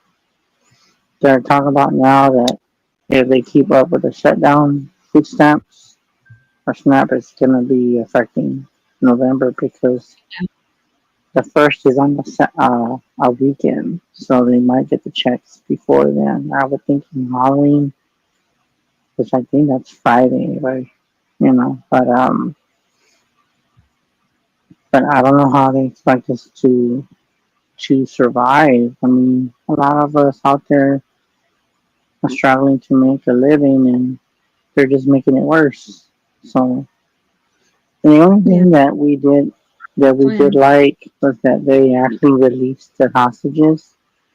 That's the only good positive thing that he's done, and I give him props for that because then there's some of them that've been there for 2 years, 5 years, 10 years. They haven't seen their family, and I got kind of angry. I cried because I was like, I can't imagine, you know, the ones that were hostage for not seeing their loved ones, their sons, sisters, brothers, sons, and then the ones that died, they have to send their bodies to the loved ones so they can bury them properly or whatever. But Yeah. I heard there's a few that they couldn't come up with. And yeah, also, and that's those are by their hand. Some of them are from all these attacks from Israel. You know, they're just fucking blowing everything up. mm-hmm. I see where they're coming Yeah, from, and but at the that, same time, it's not a genocide. That is so fucking wrong on so many levels. Yes, I know there's bad guys over there and they like to hide. But send boots on the ground or something. Don't just be blowing up kids and adults. And then the worst part is starving them to death. And then saying, okay, it's okay, we'll give you food. And then you go to get food and then they kill you then too. It's like, what the hell? But yeah, I'm just glad that supposedly there's an end to this, but I don't know. I'm still holding my breath because I just feel like something's going to happen. yeah, it always happens. You know that every time we think something gets better, it's about to get worse. And Mm-hmm. I just think that for a lot of people out there who are getting the poor and they're getting richer. Like my mama used to say, the poor are getting poorer and the rich are getting richer. And now Just that not rich, and then we won't be hungry anymore. you're gonna have to go live off some beans and rice. Yeah, Well, I grew up with beans and rice to begin with, so I I won't like have a being. problem with it. Mhm. I lived off of that, and but other than that, it's been just really kind of interesting how I don't like to watch the news, but hopefully we start getting some nice weather because we usually get hot up here, but the nights are probably in the 60s. So it's kind of fall's kind of coming, but slowly. So and the grass is like crispy, which is good in a way because I don't cut the grass. But when it starts raining, then I gotta cut it because it rains like crazy. And Well, at but least it'll yeah, get you know, if you're stuck up enough. I was a, Like it's and then that thing. It's weird that we're talking about all that. I was telling Brittany like last week. I told her I said I think pretty soon I start shopping for Christmas because I think everything is gonna be either sold out or it's gonna be too high that people are not gonna be able to buy it. So start looking for those specials because I think when Thanksgiving comes, they have Black Friday and Cyber something. But but now this coming year for me, it can be a little smaller for Christmas. I'll probably just buy me something and Britt and maybe two more people. So my Christmas year is gonna be a little different. And Brett's list, I think Brett's list is gonna be a little bit well. One, two. How many nieces do you have, Nick? Huh? How many nieces do you have? Nieces, 2. Or, and then the nephew, one? No, two nieces and 2 nephews. Oh, so then, see, that's her Christmas list right there. If she buys anything for them, but I think this coming year is gonna be a little bit small.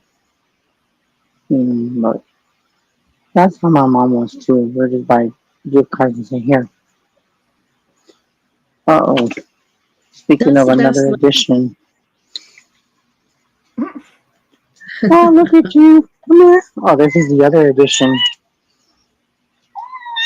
Look who's in the room.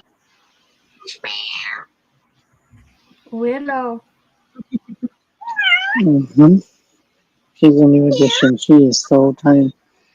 Oh my goodness. Look at you. Oh, you're scratching daddy. Oh, you're scratching me. Bigger by now. I was like, holy shnikes, she's still tiny. Goodness. Mm-hmm.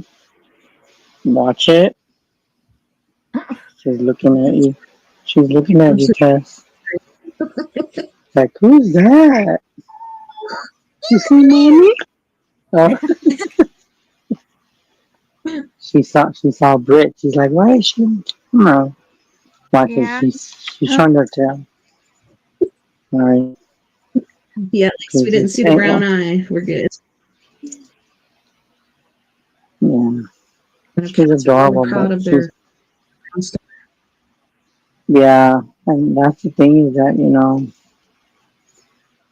but other than that, they're good. It's just that, I'm trying to go get my chips because I have Cheetos. You're just sniffing everything. You're just as bad as Chico. He's on the bed. But I have my plate right here. Behave. Stop it. Tessa's gonna get mad at you. Auntie Tessa's gonna get mad.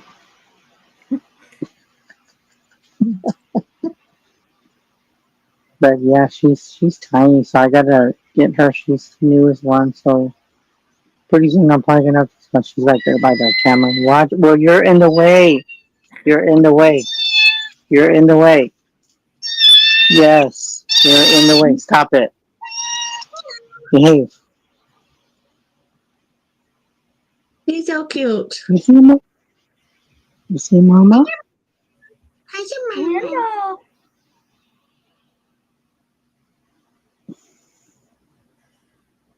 Yeah. Get down. Mhm. Get down. But other than that, we got 2 new additions. So I know I feel good that I was, not gonna before I got them, I wasn't gonna get no more pets. But then a friend of mine said, well, this dog is like I can't feed him, and I'm having problems with the mortgage.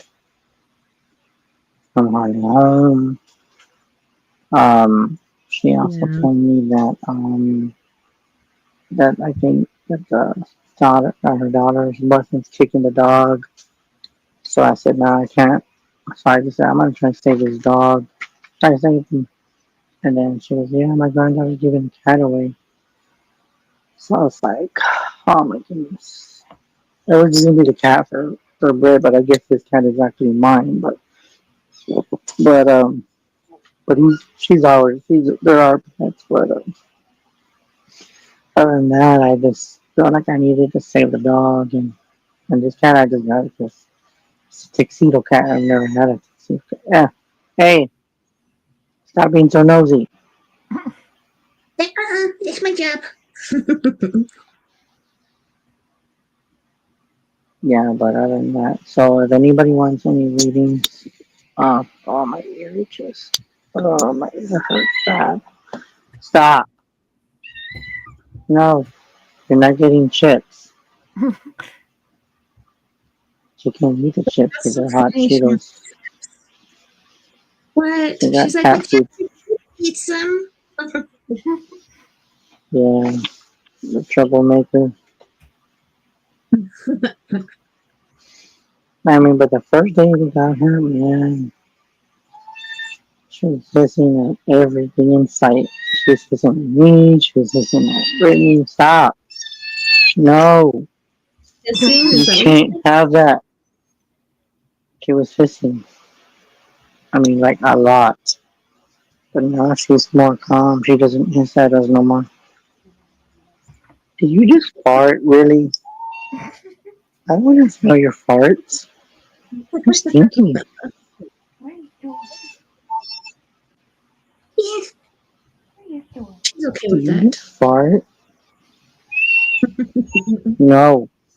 No. Can't have that. Ow. No. What? No. Stop it.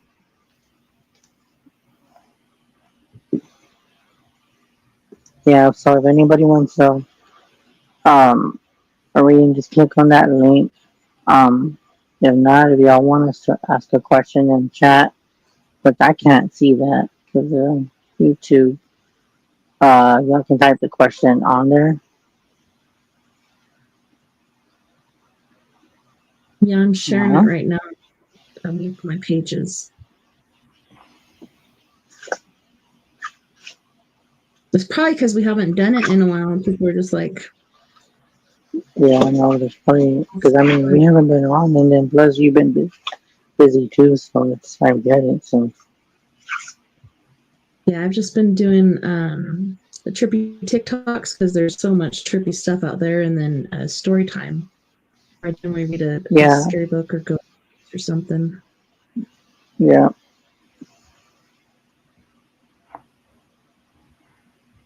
I haven't had a guest on for a while. I think you were my last guest. Pretty sure. Yeah. Why is it every time I put this on the freaking bed, you want them? No.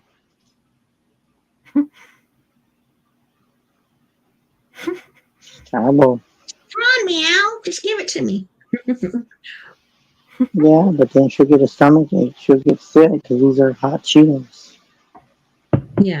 She don't know any. She don't know any better. Yeah, I got my cat filmed the other day because I had grown catnip in my garden and it's all like blocked off from the chickens and the cats and stuff. So I mixed it up and I grew catnip so I can make catnip tea and give the cats catnip. Yeah, I guess fresh is more potent, I think. Mm-hmm. Yeah, because I gave him behave. Stop it. Power, he ate some and he was pretty stoned for a while and then. I might have to feed you because I'll feed her when we go on a break or something.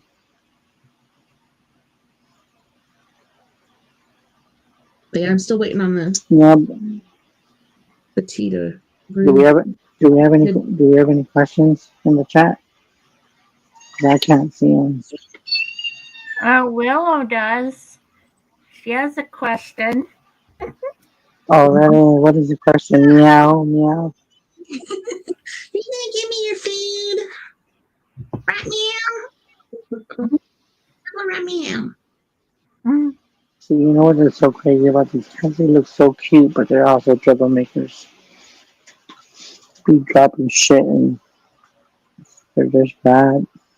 But see, the thing is that they look so cute when they're little, but that cuteness just gets them to where the owners love their pets, but once they get older, they start getting into shit. See, What? she's little right now, but when she starts getting older, she's probably gonna be worse when she's a teenager. She might be like Fantima. Fantima was always like really, really small, and she's still really small. Like she hardly grew. She's just a petite little chickie. And what are your cat names? That's your cat names. Do you know them offhand? Yeah, Shadow's the black one, and she's the mother of all the cats that we have. And then we Oh have wow. he's a black Siamese. We didn't know that. Well, I didn't know that until I was like, wow, I'm surprised that must be a Siamese dad. And then I found out that her mom was actually Siamese. So, but Kung Pao, he's our Siamese cat. And then Oh, Fantine, she's kind of like a tuxedo, but it's her face. Like first we named her Phantom because we thought she was a boy, but then realized she was a girl. So Fantima is what we named her. And then Chubbs is the very last of the Mohicans, and that's Lily's cat, and he is so spoiled. He's a monster. what are you barking at? What? Fantima's a good mouser. Shadow will catch a mouse out in the garage or whatever and bring it in the house. But yeah, I have never seen Chubbs or Kung Pao kill a mouse. Mm, This well, is I the mean, female. are they inside cats? I mean, are they all outside cats? Because aren't these cats that are new? They're in and They're out, yeah. inside. Yeah, they're not outside cats. But I mean, I could have them outside. But then I know once we have them outside, we probably won't see them. They'll be hunting and stuff like that. Shit in the litter box. And That's what they do. I'm like, it's just shit outside. No, they want to shit in their litter box. They come inside the litter box. Yeah, They're bad. that's the only thing. No. You're just bothering me right now. And I'm doing a show.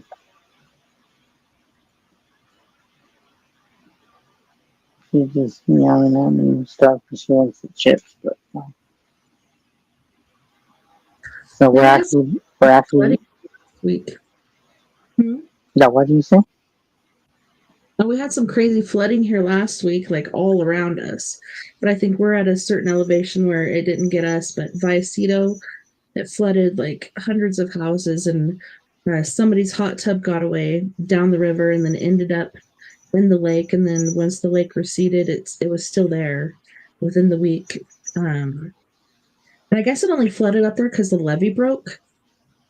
But yeah, the freaking hot tub is like really famous, and it finally went back home. I'm like, after all that, it still works.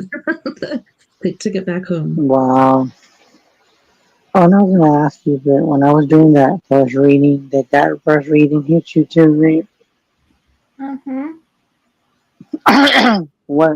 How did it get to you? Like, in what way? Like the That- sadness, oh, that's it. passion, What else? heartbreak. What about the appreciation part? Yeah, like appreciate what you have.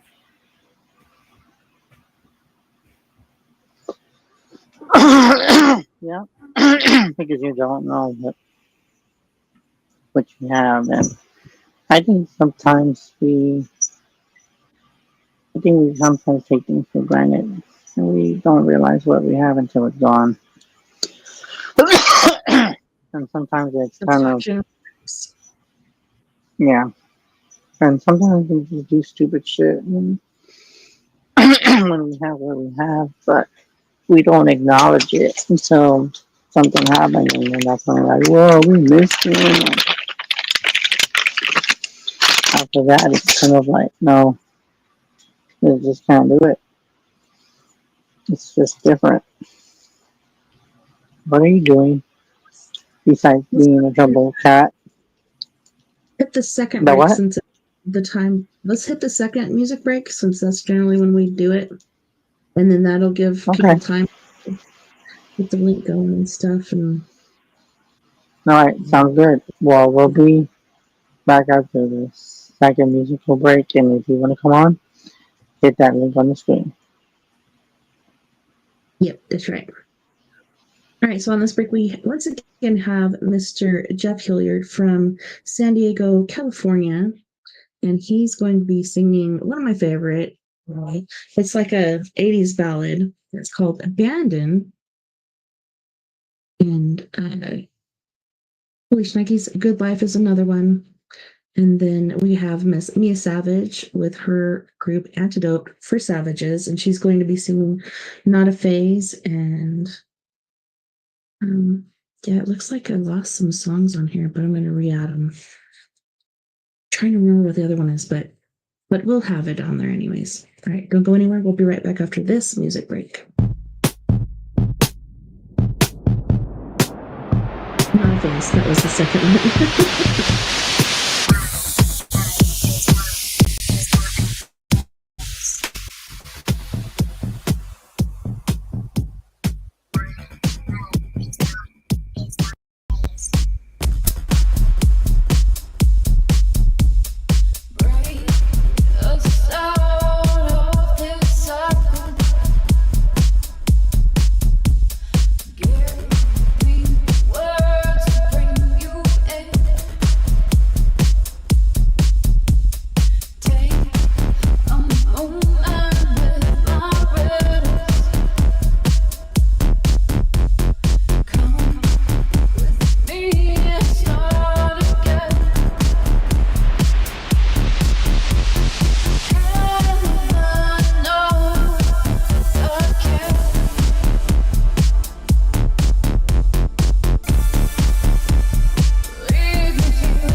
Excuse me! You got a cigarette? Hey, you help a guy out with some spare change. Anything will do, man. Oh, God bless. Can I just get your change? I missed the bus. I got these chicks right down the street. I'm not an animal! Moving like a steak knife. This is the good life. Dancing in the moonlight. I wanna be inside of you. We got plenty to do till the 1:45. And I know you wanna ride my Cadillac. Don't give me no flack. I'll put you flat on your back. Moving like a steak knife. That's right. This is the good life. Dancing in the moonlight. I'm a sexual phenomenon, and you know I'm a sexual phenomenon, and I know I'm a sexual phenomenon. We all know I'm a sexual phenomenon. Get money, get high. Don't care if I live or die. Get money, get high. Don't care if I live or die. Welcome to the classic world, the Rockies. Dance around with these monkey suits, jumping around in the ocean like you. They call me 'cause I have a train in a truck. No one's looking at you, no one's having your God's not gonna save you. They're hiding behind the moon, watching your every move. This is the good life. This is the good life.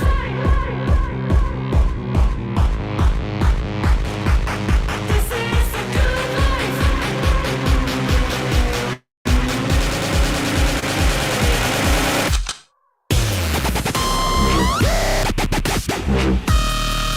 Get money. Get money. Get high.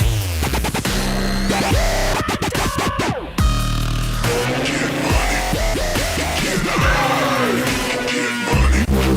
Get high.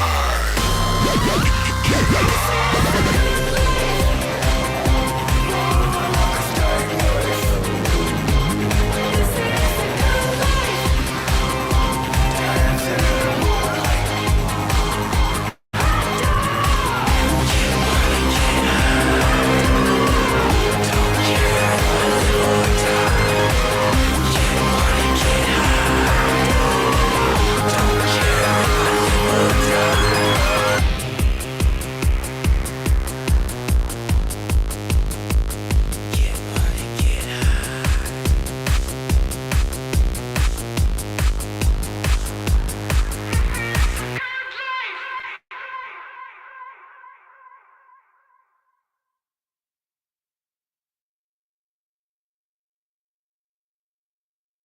Welcome back, and thanks so much for hanging out with us tonight on We Are Paradox Media's Late Night in the Rockies. Tonight we have Psychic Chris Garcia on. We also have his lovely, lovely old lady. I want to say wife, but it's not official yet, but it is official. Brittany, and then hi Jess. We got Jess in the chat room, and we're doing free psychic readings. I believe we have 40 more minutes left if anybody wants to call in and get a free psychic reading. Yeah. And if you just want to come in and chat or whatever. Welcome back, guys. Hello. That music.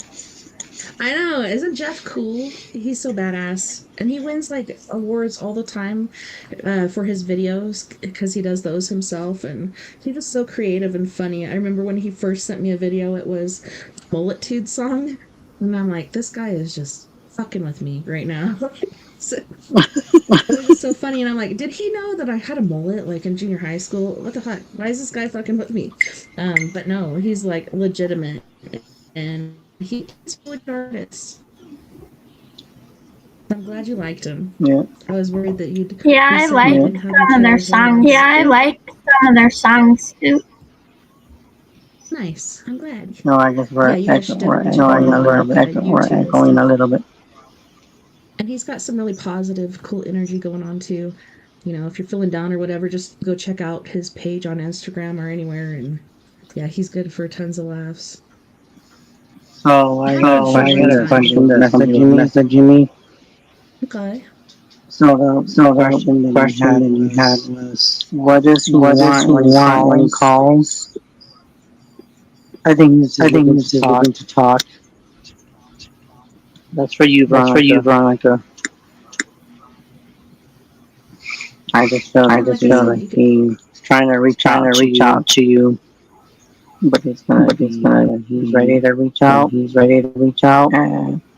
And he's gonna call on his own, but just don't upset him. And that's what I got for you. I don't know what the question is. Well, I know she didn't. I don't know if they can type. Do they have to subscribe to type? No. You should just be able to go in where the show is live, and I shared that too on all 3 of the pages. I should have shared it to your page too, but I spaced it. But yeah, just go in there and it'll be a live chat going on, and you should be able to jump in whether you're subscribed or not. I think I did that just last night on a different page that somebody invited me to. Could have been the night before. Nosy right here. Nosy wants a booger, man. She's so cute. Ow. You monster. Did she get you? Yeah, she did. Pages. Okay, I'm trying to see those little aliens. Oh, those are cute. The Quiddles. Oh, did you see that? It's like pigtails and hard eyes. So what I was saying is that.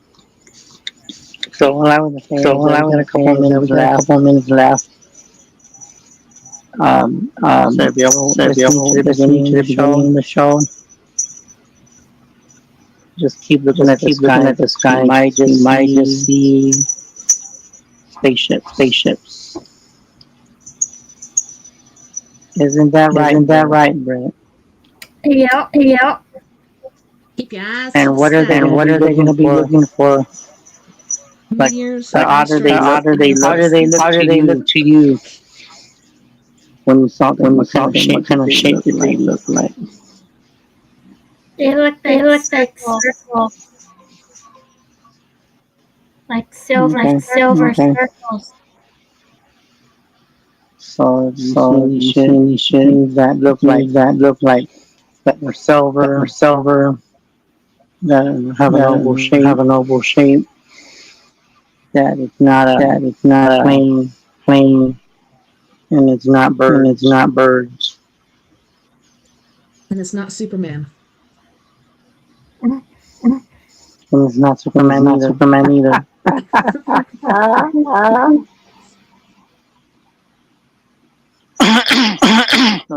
They're out there. You just got to look up.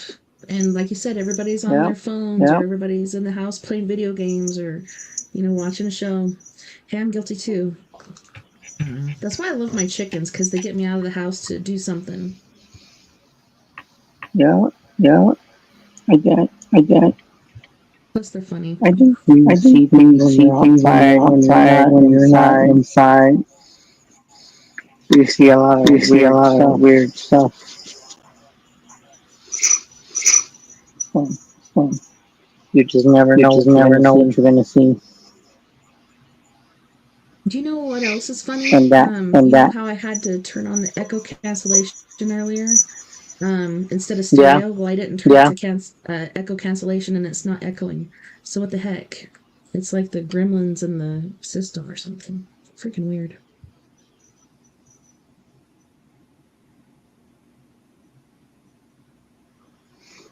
I don't know why it's echoing. I know, isn't that weird? I'm telling you, it's gremlins in the wires. Because before it's like it was echoing. I'm like, okay, well, I guess I have to turn on echo cancellation when it should just be for me and yours should be for you. But yours was kicking you out and mine was working for the whole thing. Makes the music sound weird. Babe, they're listening. Yeah. Yep. But you know what I think we said is that when we talk about spaceship, Now I hear it echoing. that's why it started. Oh my gosh. I got you. There we go. Should be good now. But they are listening. What do you think, man? Yep. They heard what you said, so now they're gonna be like, "Oh, we know what you look like." Mm-hmm. Y'all need Just to like the behave. great Winter would say, motherfuckers. Do you remember Karine de Winter? Yeah. She's passed away since, just like BTO, but yeah, that was her favorite line. Motherfuckers. Yep, they're on to us. They got our numbers. Now you gotta look out for the black vehicles outside. I'm just kidding. Yep. Like the way you imitate Mr. Trump with the wall. How do you do it? Oh no. Oh my gosh, I've been watching a lot of Saturday Night Live recently. All right. Yeah, and be like, build the wall. Build the wall. It's gonna be great. It's gonna be the greatest wall ever. Mexico's gonna pay for it. It's gonna be fine. We gotta make America great again. We're gonna nuke the cartel. Man, those poor guys, like recently they just took 2 of them home that survived from the last attack on these drug peddlers out at sea. They sent them home. If they were guilty of trying to transport drugs, wouldn't they have arrested them or something? This guy Probably would have, but it could be an insight thing. can be. It could be an insight. Then again, we don't know nothing, right? We don't know nothing. Nope, we don't know nothing. I don't know nothing about those guys. Yep, you don't know nothing. It's okay. It's all good. I don't know nothing. You know nothing. It's gonna be a good show. Very good show, man. Very good show. It'll be a great Very show. good show. We got 30 more minutes. 39 Trump minutes. approves. So all I gotta say is that I'm not into politics, but I will say this one thing. I hope you guys what you voted for, what you got, because we are going through a lot. And outside of politics, just be aware. I want to say there might be more sightings. That's not going to be the only time. I think there's going to be plenty more to see. I think there'll be a lot of more things that people are going to encounter. And instead of being on your phone, have your phone handy because you never know what you might catch in the sky. I think it's evidence that there is more out there than what we think. And I don't feel like we're alone, and that just confirms it, seeing those damn things in the sky. So, as far as I know, they could be listening now to us now. Be like, so many things going on right now which are out there to separate us, and they've been doing a really good job at it. Like, everybody hates each other. Even family members are blocking each other because of politics. It's just some dumb shit that they put out there for us to not be as one, because if we're as one, we're going to kick their fucking asses. But that's not how they want it. They want us separated and segregated and full and despising each other, etc., etc. That way they can come in and to take over. And like today, No King's Day, I guess is what it was called or whatever. So everybody's out there picketing and rioting, and there was tons more people than they expected. I'm not getting into anything, but this guy that was 85 years old said, if you don't say something or do something right, then you're gonna have to bow down. You're gonna have to take a knee and bow to the new ruler because he's just trying to take over. I think Chris fell off the planet Earth. Mhm. Yeah, it's just crazy out there. Well, I think it's at the stage. Dang! We thought the aliens abducted The cat smacked the damn shit down to the phone fell. Oh, she's Those mad. are the cats are, those are my children for you. But I see it as like what you said. I think they've done a very good job to separate us. Um, and I remember having dreams many, many years ago that if they succeed even more, we will be seeing each other at campsites. Because I've had visions of that many, many years ago. Yeah, yesterday it's crazy. And I think if we don't snap out of our little, I don't know what it would be called, snap out of our Little tiny conflicts. mindset. Pick up. I think that people need to start waking up because I think there's signs that the world is getting worse than what it is. And what I feel is people have always asked, because you watch a lot of movies, so you think that they're here to destroy us. But I think in my eyes, the way that they just showed up random before the shutdown, that just confirms that they're not here to destroy us. Because if they did, they could have done that a long time ago. They could blow up all the carriers. They could blow up all the planes that we have. They can blow up everything in sight if they wanted to. But that's just saying that whatever is coming, they're ready for it. And you know what keeps coming to mind when I think about this? When I see them in my mind that day when I thought it was birds at first, the way that they were flying together is more of a sign that they were in motion. They were all in together.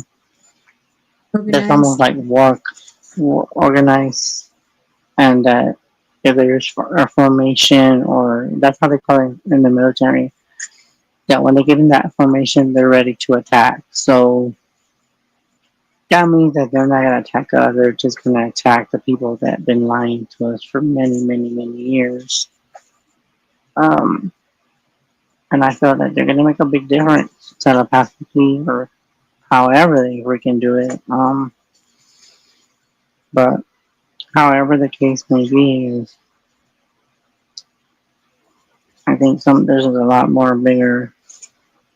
There's something bigger than us, whatever it is. And the fact that we saw them, I want to say just by random, I want to say there was 5 of them.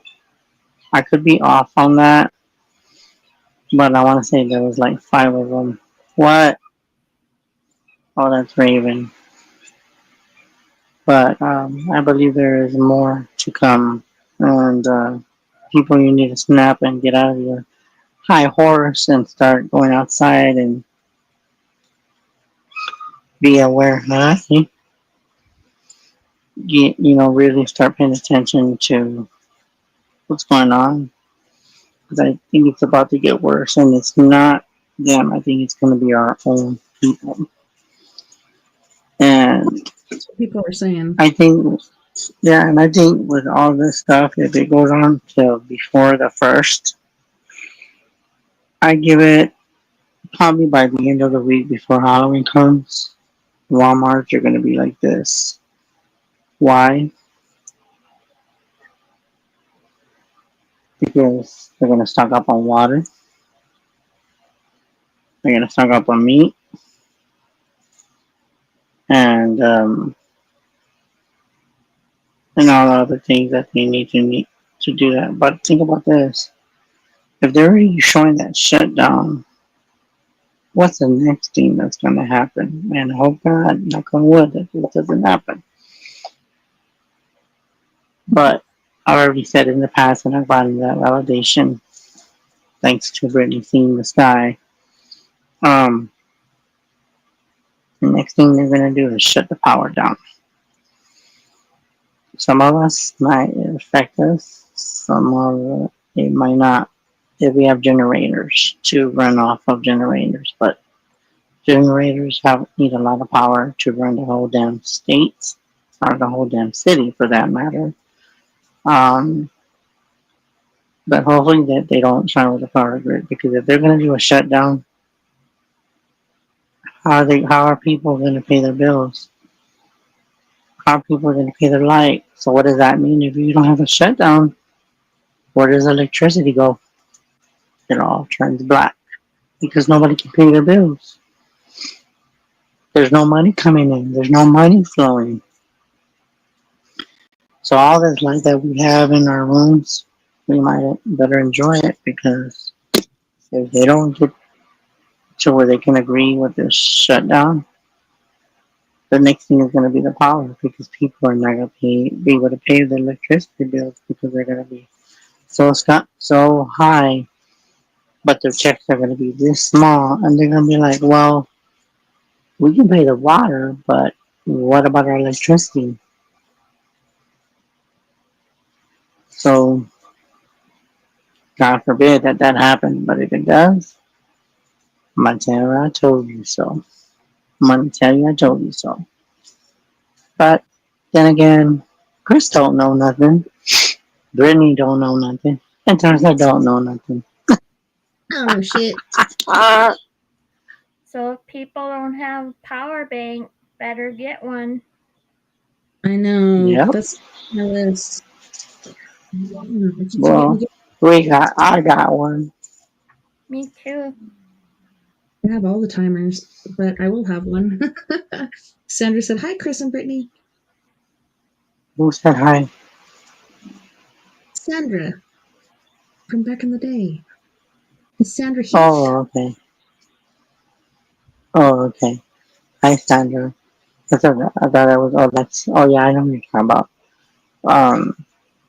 But I just think that people need to come together, because it's really scary, because we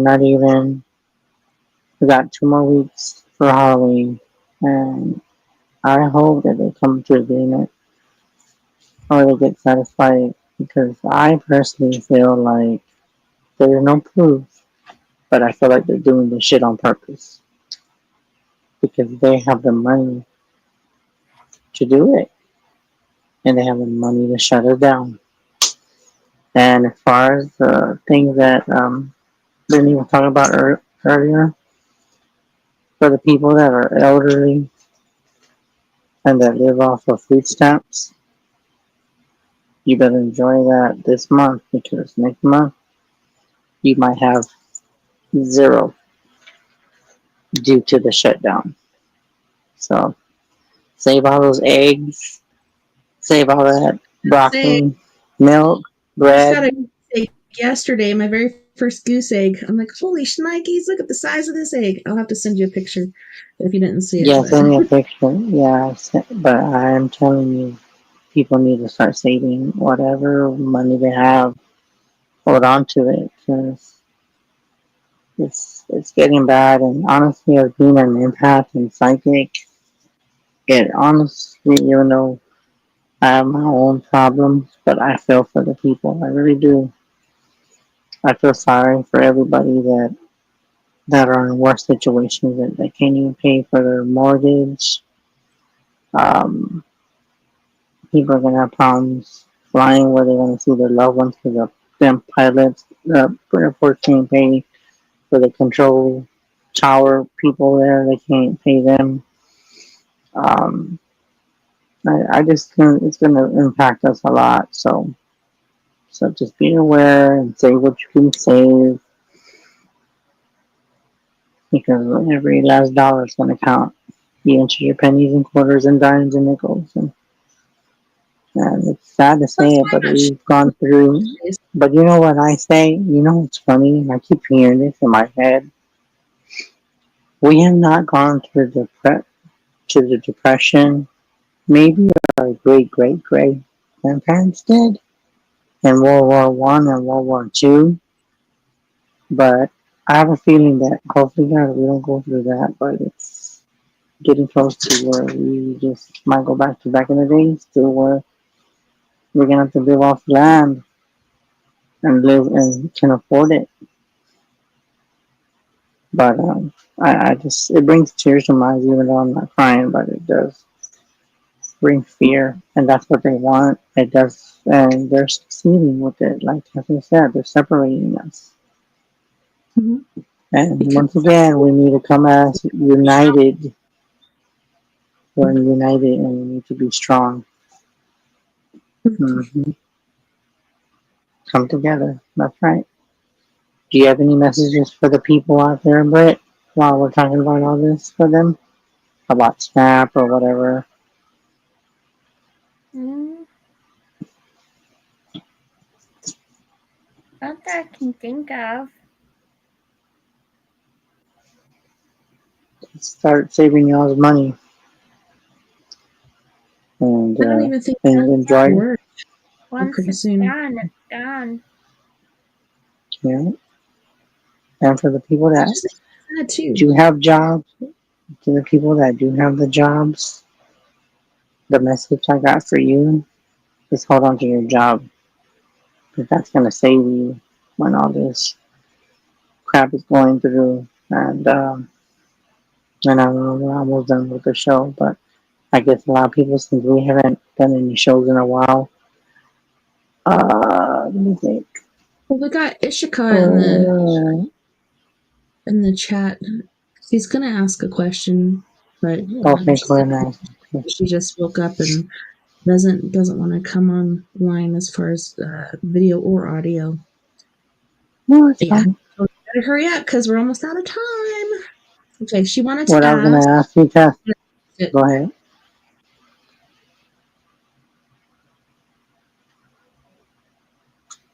Do you see her getting into admin or getting admitted into college called ISB next year? I think, is she gonna get entry? Or is it what is it called, a scholarship, or I don't know. If you guys, I'm thinking admit could be. I've never heard of that before, but I want to say yes. But I want to say study for all whatever degrees you need. And that's morning where she's at. She just woke up. Yeah, that's fine. Well, just know that I see you do good in it. It'll probably be like in the mid of the year. But just, study and get all your degrees because you're gonna need, for qualifications and all that. So I see that happening for you. But, if you do get what you want in college, hopefully that's enough to pay your bills and all that. Because college is expensive and the way things are, it's really sad. I qualify for grants. My pendulum said yes, but like you're saying, it was doing yes, and then it would do I don't know, and then yes again, and then I don't know, but mostly it was yes. So just keep on the path that you're on. Don't get discouraged. Keep on going, and I think you will be admitted with a scholarship or whatever it is. I think so too. I was gonna ask you guys one. I know that we always do a show every month, but since we've been slacking, do you know when your next available show will be with me? Because I was thinking, I don't know if we're going to do 2 shows in 1 month. Because I was thinking of doing a show before Halloween. If we're going to do a special for Halloween, just a random. if you don't mind. If not, then we can just wait till November. We I can do think that. on if not, I can probably do a show maybe after the Day of the Dead because I'm gonna have respect for my mom, which is coming up. So I'll probably be headed to the cemetery that day. Now, if we can't do a show on Halloween, then we can do make up for it on the Day of the Dead, if whatever day that falls on. So Halloween is Um, and it's funny because I've been trying to do Wednesday and then I wanted to do Friday, but there's been a lot of stuff going on. But I'm trying to get more days on the air and stuff like that. Um, but yeah, totally, I'm down. We could do Friday if you want, or Saturday or Sunday, or even some other day if you want to, because I'm not working. I'm just doing the whole farming gig and stuff, and so yeah, I'm open and available, and I'm so totally down. so if you want to do a show for Halloween, we don't have to make it a long one. We can make it short depending on how we all feel. Um, if you want to dress up, we can. Um, and then see what comes up there. Because I think a lot of weird shit will come up from now till Halloween. That's about in 2 weeks, right? Am I looking at 2 weeks from today? I believe, hold on. I usually have a calendar here, but I'm pretty sure this is the 18th. I think we have 2 more weeks. Yeah. So what do you think, mate? Doing a show on Halloween? What do you think? Yeah, we can do that. We're not doing Yeah. anything anyway. What do you Yeah, think, we can Brett? do or whatever with readings. And are you going to dress up too? You better dress up. I've dressed up every year, even since I've been an adult, because I love Halloween and I think that's part of staying young is keeping that young spirit. It is. Halloween's a Friday this year. Yep, not Well, this we're not Friday, but not next definitely. Friday, but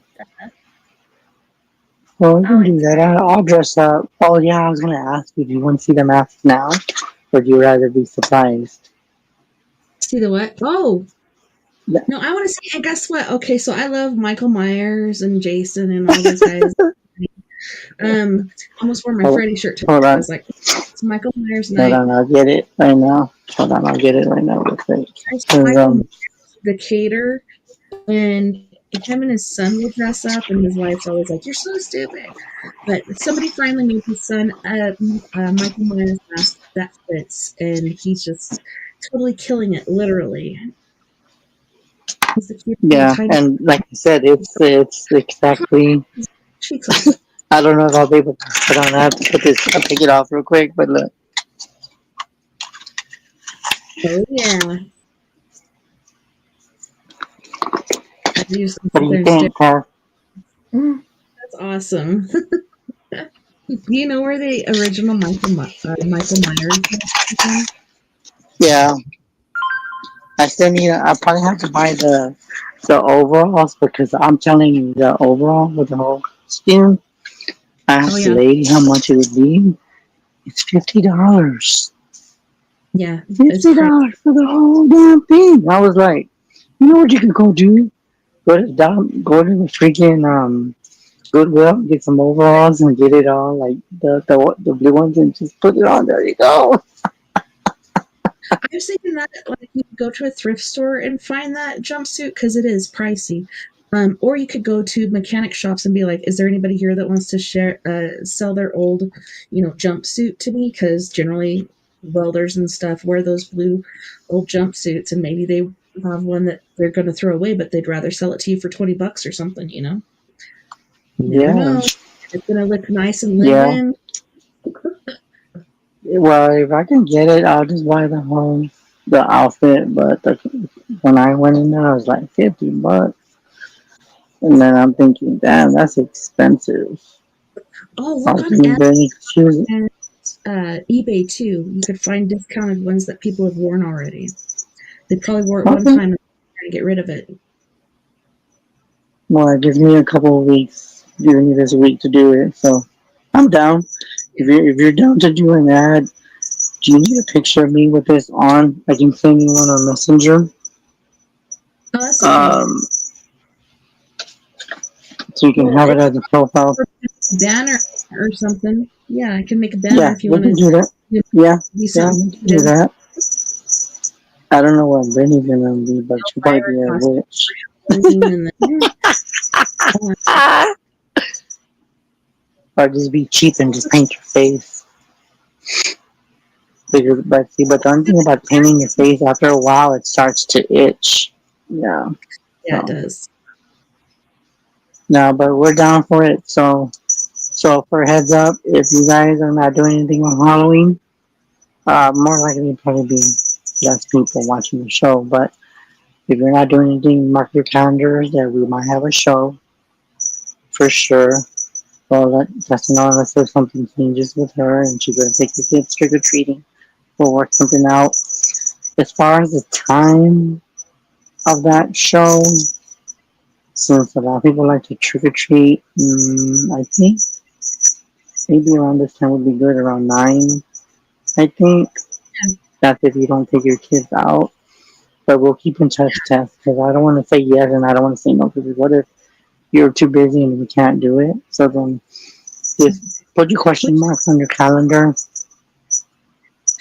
Yeah, we should totally be done with trick or treating by then because we generally start like as the sun is setting. Because next door they have a trunk or treat where people give out candy from their car trunks, and then we go to like Dove Ranch or somewhere else and do the regular trick or treating and stuff. But yeah, that should totally work if we do the time we did tonight.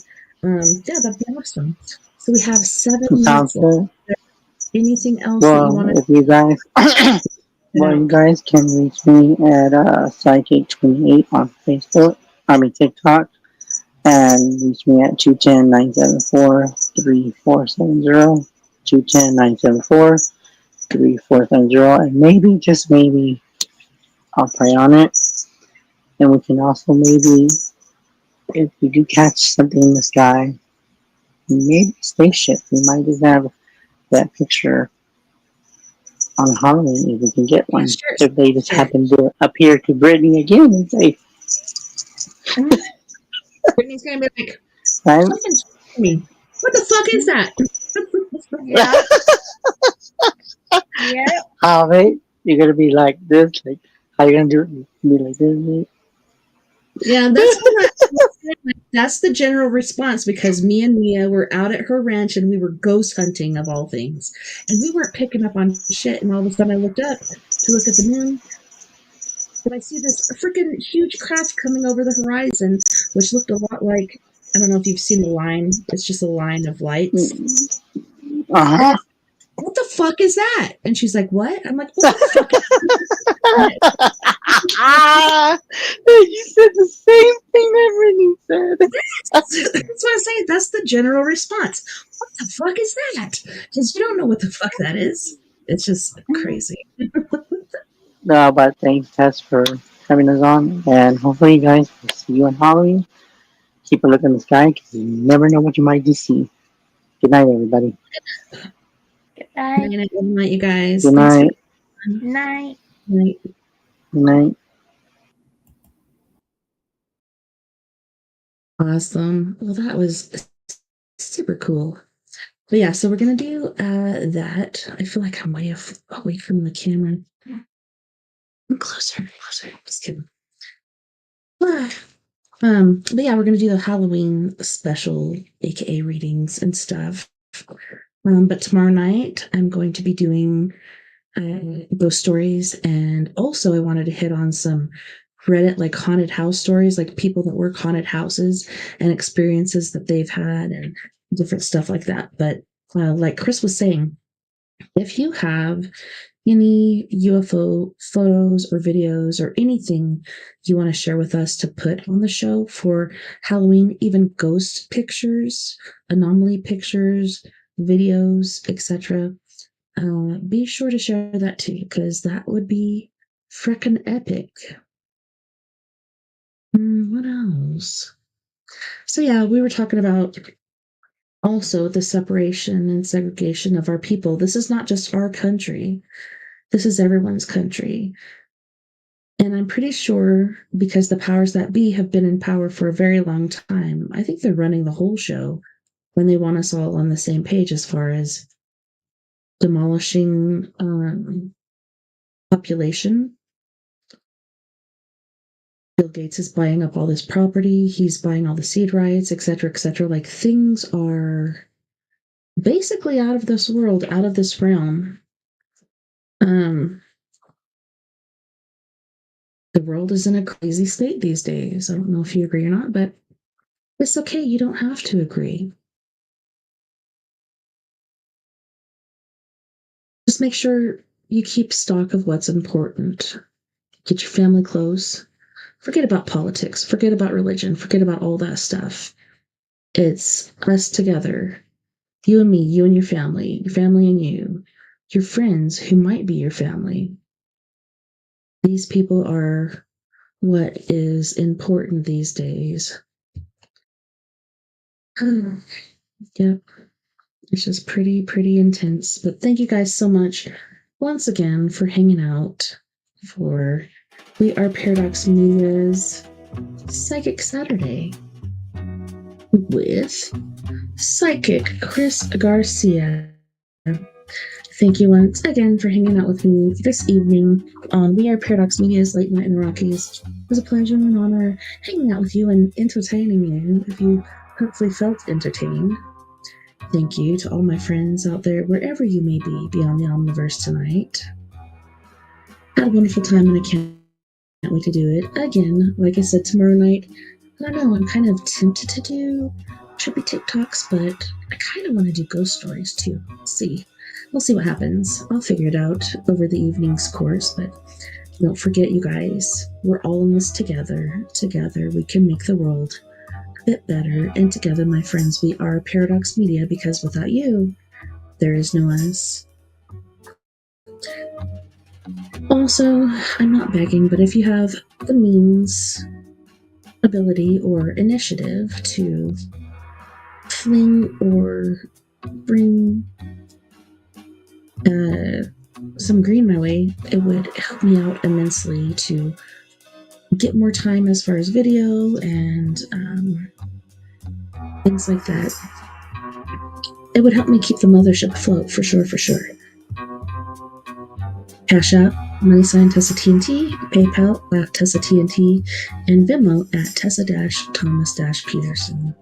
But until next time, my loves, nighty night, love and light, take care of my muse, and I will see you back here tomorrow night, same time, same crazy place. Have a wonderful evening.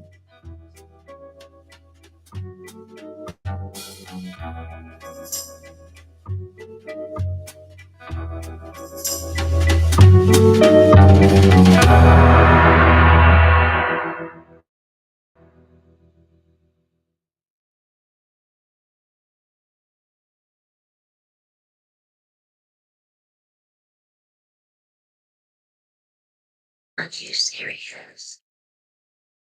Hold on.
Spot.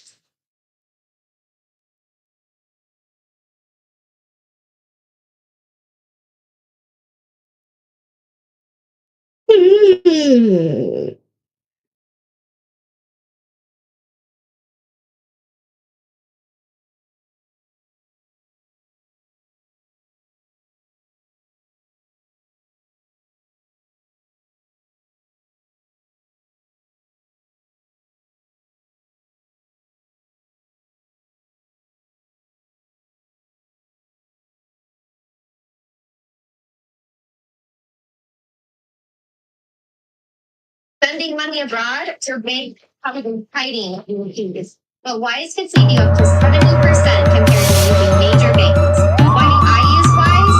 Most No matter transfers what it reach their is, recipients if in you less want to than talk about 20 it, seconds. I am So you here know for exactly you. what you're sending every time. Your money will thank you. Alrighty then. He's casually driving his living room around. Dude looks happier Government than shutdown I've seen some people in Lambos. is finally starting to bite.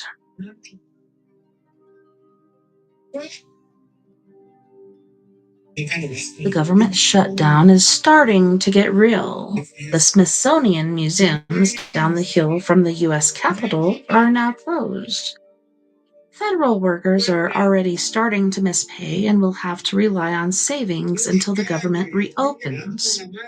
Some businesses that count on a fully functioning federal government say layoffs and costly delays will accelerate. President Trump over the weekend removed one of the most potent consequences of connected to people's bank accounts and payment apps. So if everybody had a UNID, this would connect the whole world under an identification system. Guys, can they come on live if they want to? It's not so hard. Sometimes we hurt, sometimes we cry, sometimes we should. There's no reason to try when the whole world blows up in our face.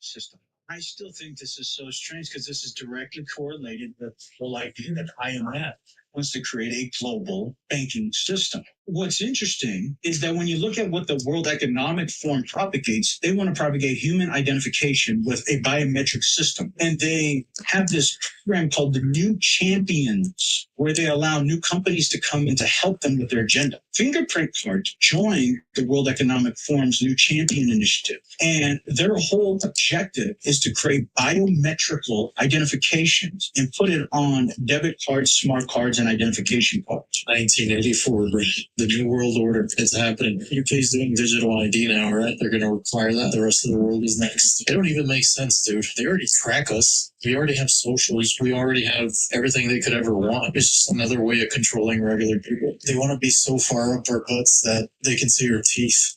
POV, you and your friends are tied up and trapped in cages. You have 1 hour to escape.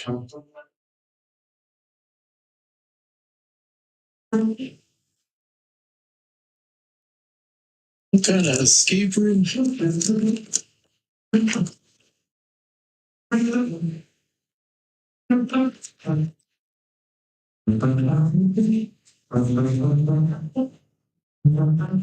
This just looks like one of his saw traps. I don't think they're getting out. What if you can't figure out how to escape? You just have to sit there in silence for an hour until Jigsaw gets back into the room on his tricycle.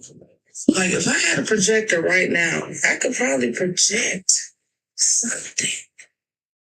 Like this part. Yeah, I know I don't need to get this big. I'm gonna destroy these power lines. What the hell is she doing there? Is there like a light behind her? The homeless guy on the next block over. Now I feel bad for the imaginary homeless guy. So I do crane crushes for security, right? I'm at a different site now, but this happened at the one of my last sites. So this was around 2 in the morning. I want to say 1:30, around 2 in the morning. and I had to do like couple parking garages, go up and down, check vehicles, check if anybody's not supposed to be there, like homeless, stuff like that. But I worked like with a cluster of buildings on like a whole block in close to downtown Phoenix. So this particular night, it's around 2 a.m. This limo pulls up and it drives past me while I'm doing my rounding. And when it does, like it just feels so ominous. You know what I mean? Like so freaky, like ominous, like a real strange feeling. And it went past me and it went towards the main building, and it's not supposed to be there. So I go towards the vehicle and I see the driver get out.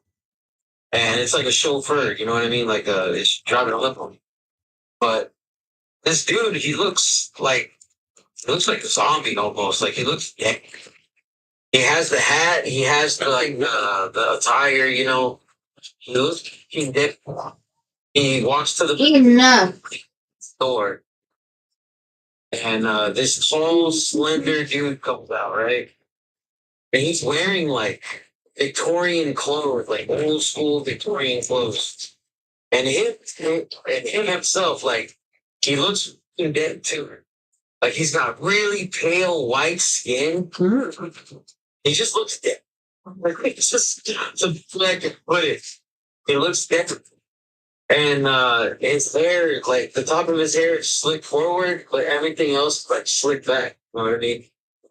And he gets out and he looks at me, and I'm approaching him.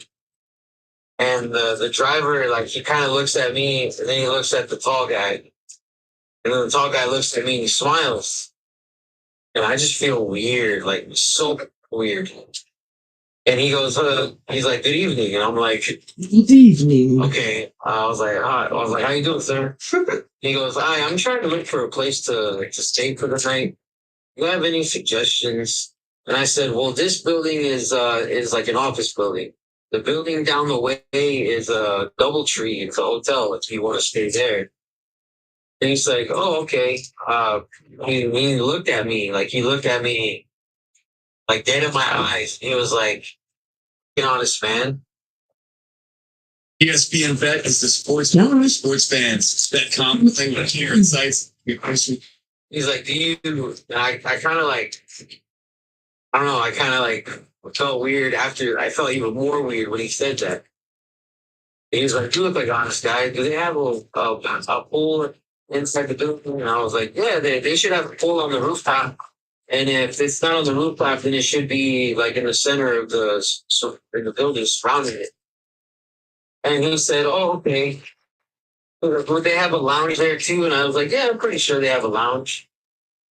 And he's like, "All right." He's like, "Oh, well, thank you, sir. I appreciate you." And I kind of looked past him inside the limo, and there's another dude sitting in there, and there's 2 other women sitting in there. And they both look the same as this guy. Like they look like, and they're wearing all like old Victorian clothes. And he sticks it up, and I kind of look at his hand, and I'm kind of like, I got nervous a little bit, but I know. So I stuck my hand out and I shook his hand. But as soon as my hand touched his, all I felt was this cold shiver come over me, and I don't know, something happened. Something happened when he touched my hand, and he shook my hand for like maybe a few seconds, and then he let go, and then he was like, "You are an honest man." So I don't know if like this one is a vampire, if these one is a vampires or something, but they look. That's the best way I can describe it. And he's like, "You are an honest man." He's like, thank you for letting us know. Thank you for the information." I said, "Oh, no problem." But when they took off, the driver closed the door. The lights were still on in the back, right? So when the driver got in, the lights turned off in the back seat. And I swear to you, like, all their eyes were glowing and looking at me. They took off. So I don't know. Like, I'm just saying, like, maybe vampires are real. Yeah, maybe you could have killed me. Maybe you could have drained my blood. Maybe you just thought like, I don't know, but he was like, you are an honest man. And then he got inside the car. But I don't know, that was a weird experience for me. I think vampires are real, to be honest. Because I've never seen anything like that. Everybody looked in the vehicle. They didn't smell. I mean, I didn't smell anything, but they looked. Yeah, that's the best way I can describe it. I believe they were vampires.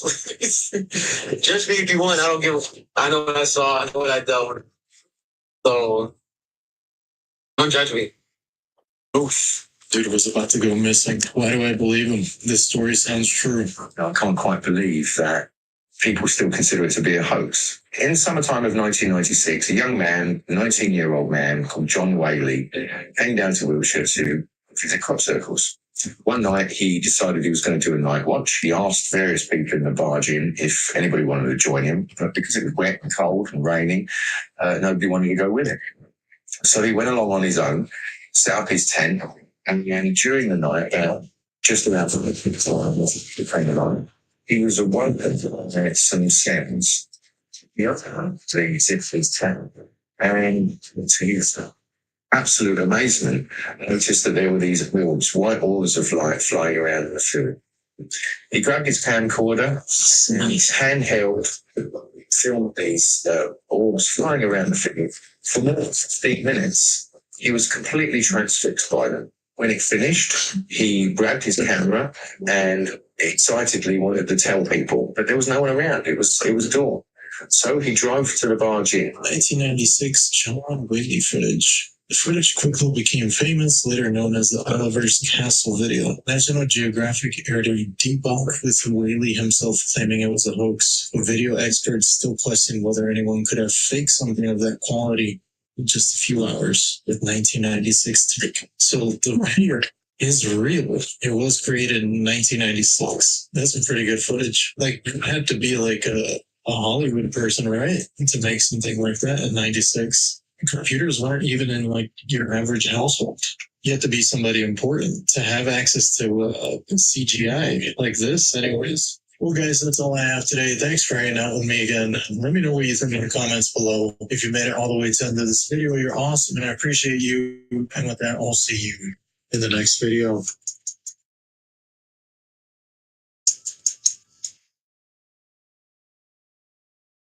I'm crouched down next to the watering hole I put on my property on my 6.74 acres of farmland last month because I have to show you guys something. There is only one plant that will sustain the monarch butterfly without it. They are going to go extinct. We've eradicated 850 million stems of this plant since the 1990s, and we've started soaking everything in pesticides. Spoiler alert, these butterflies cannot survive the chemical onslaught that we are spraying on every inch of our properties and our food and our farming. I registered my property as a monarch way station because I want to do everything in my power to try and help this species that needs all the help in the world. It's now listed as endangered, and I need you to see something. So I put this watering hole into my property last month, and I went to a local aquatic native plant place, and got swamp milkweed. That's what you're looking at here. Milkweed is the only host plant for the monarch butterfly. It's the only plant they lay their eggs on, and it's the only plant the monarch caterpillar will feed off the leaves of this to form a chrysalis. That is a monarch caterpillar on the swamp milkweed behind me. After that little guy forms his chrysalis, which a lot of them did, on the side of my barn last year, provides them with shelter and safety from the elements. They also like wood, and I've never had the barn treated. That little guy is going to form a chrysalis by the end of this month and then hatch into the 4th generation of monarchs, also known as super monarchs, because they are going to turn around from the northeast and fly over 2,000 miles back to Mexico to overwinter. This little guy is going to live for 8 months as a super monarch. I've planted so many different flowers and things for these super monarchs to feed off when they do hatch. None of what you just saw is sprayed. None of it will ever be sprayed. I will never treat my property with chemicals, herbicides, none of that garbage. This little guy is so safe here, and I can't even explain how happy it makes me seeing him. I'm crouched down next to the watering hole. I put on my property on my 6.4 acres of farmland last month because I have to show you guys something. There is only one plant that will sustain the monarch. Tell my husband. Yeah, gosh. That was the energy you came into this with. It's premeditated for sure. How long ago was this? Oh, during Black History Month? Was it with a black guy? That's even worse. Oh, God, he was your boss? You had a Mexican boss? You were already over the marriage.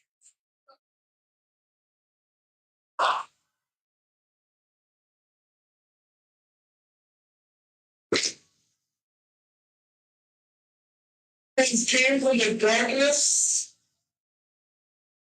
I've never been more glad. The only thing that can make this moment better is if from this side of the room we heard, no, you're not, bro. That would be the only thing that would tie this whole room together. Wow. You have me. Like, how?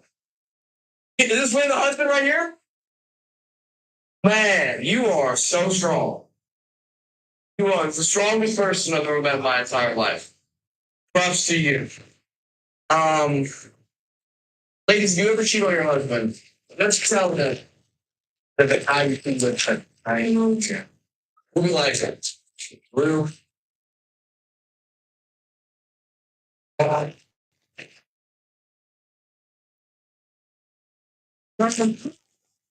don't know how to get out of this. Where do you work now? Work from home? Very smart. Smart. It's like you're not fucking going anywhere. Hey, sit at home and fucking build these Etsy projects. Take care of the 3 kids. How old's the oldest?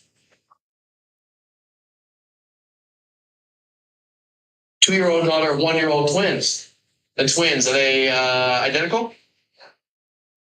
Identical boys. Man, it'd be pretty funny if one of them was white and one of them was Mexican. That'd be so funny. Hey, man.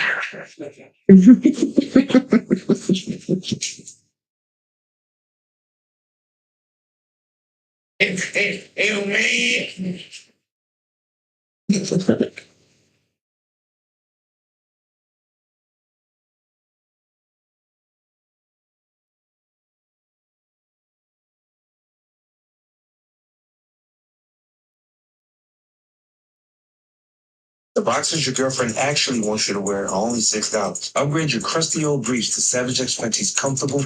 On a remote Scottish island, 24-year-old Claire Levesque was found dead in a hot tub, and authorities suspect her boyfriend, 41-year-old Aaron Pearson, brutally stabbed her. But Pearson's own account of how Claire died, it is as shocking as it may be for it to believe. You're going to break it all down with international law attorney David Tafurgan. Welcome to Sidebar, presented by Law and Crime. I'm Jesse Weber. You know, some stories, they start quiet. It's almost innocuous. It's like every other day. There is no sign of what is about to happen. And then when the story develops and you hear what happens, it settles in your chest. This is one of those stories. I want you to imagine this remote Scottish island. The wind's whipping off the North Sea. There's a house that seems ordinary from the outside, but inside, the air is thick with tension. And by the end of that night, a life is gone. There's a family that's shattered, and the local community is stunned by this. And now, in a courtroom in Edinburgh, what one man has just told the jury is so shocking, you have to wonder, is the jury going to believe it? This is the tragic and twisting case that has unfolded over the past week at the High Court in Edinburgh. The story begins with 24-year-old Claire Levesque, originally from Westlock, Alberta, in Canada, living and working in Edmonton. There, she met Aaron Pearson, a 41-year-old Canadian who also helped. Begins with, you have to wonder, is the jury going to believe it? This is the tragic and twisting case that has unfolded over the past week at the High Court in Edinburgh. The story begins with 24-year-old Claire Levesque, originally from Westlock, Alberta, in Canada, living and working in Edmonton. There, she met Aaron Pearson, a 41-year-old Canadian who also held British citizenship. This is according to the CBC. Now, at some point, they decided to leave Canada behind for a while and visit the Shetland Islands. This is a remote archipelago in northern Scotland, where the CBC reports Pearson had family connections, including his mother, Hazel. Now, from the outside, their relationship might have looked adventurous, romantic, but behind closed doors, things were apparently far more complicated. According to reporting from the BBC and the Scottish Sun, court evidence showed that Claire and Aaron drank heavily together, that they argued. At times, they were abusive towards one another. A neighbor, Catherine Jameson, testified that on January 2nd, 2024, a half-dressed, bleeding Pearson arrived at her door, erratic and distraught. He told her he had punched out his own teeth and claimed he had, quote, grenades. Now, that's not even the episode we're going to be talking about. The episode we're talking about right now is what happened February 11th, 2024. This is when Claire and Pearson were spending time at Pearson's mother's house in Sandnes at a property called Ringville. They had apparently planned to clean the hot tub, the adjoining shed, a place that they had spent a lot of time hanging out. This is according to Pearson's own statements in court, which we will get to. But as Pearson later described it, the afternoon turned into a horrible one. Alcohol was allegedly involved. Arguments apparently escalated, and by the evening, police and emergency services were called to the scene. Why? Because Claire was found lifeless in the hot tub. The water apparently darkened, presumably by blood. Hazel Pearson, who has since passed away, according to the BBC, made an emergency call reporting that her son had said that he had killed Claire and was now stabbing himself. Pearson himself also reportedly spoke to the operator, reporting that he had driven his Porsche into the sea. The wreckage of that car was later recovered less than a kilometer from where Claire's body was found. This is per the CBC. Emergency crews, they found Pearson in distress. The wreckage of that car was later recovered less than a kilometer from where Claire's body was found. This is per the CBC. Emergency crews, they found Pearson in distress, bleeding. Now, Pearson had been admitted to the Gilbert Bain Hospital in Lerwick, detained in connection with Claire's death. According to reporting from the BBC, he made statements to doctors that would later be really analyzed in court. Statements that he allegedly stabbed himself in the neck and had been trying to, quote, get rid of Claire, a remark that he later insisted was taken out of context. Now, medical staff and a psychiatrist, they assessed him. They found no evidence of acute mental illness at the time that this happened, concluding he was fit to be interviewed. Investigators confirmed that Claire had suffered fatal stab wounds to her neck and chest. Forensic evidence also indicated blunt force trauma. Pearson's behavior after her death, including apparently sending messages to her father claiming she was, quote, in good health and that he had booked flights for her return, that became part of the evidence suggesting an attempt to obscure the truth, to cover up what had happened. In the end, Pearson faced a total of 7 charges: murder, assault, threatening and abusive behavior, attempted defeat of justice, and a series of acts designed to intimidate or mislead authorities. And despite the evidence, he pleaded not guilty to all of the charges. This trial began on October 7th in the High Court in Edinburgh before Judge Lord Arthurson. And over the following days, jurors would hear a combination of emergency call recordings, eyewitness testimony, medical reports, and Pearson's own account. And it culminated on the 5th day with the most personal and confiding version of events he has ever told.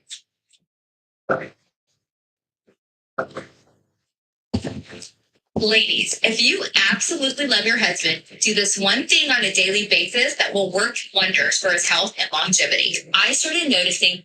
Now, we're going to get to all of that in a minute. First, to help us break down what we are hearing so far, and there is a lot more to get into with this case, I want to bring on international law attorney David DeFurry. David, thank you so much for taking the time. Let's start here. Given that both Claire and Aaron are Canadian citizens, this alleged crime occurred in Scotland.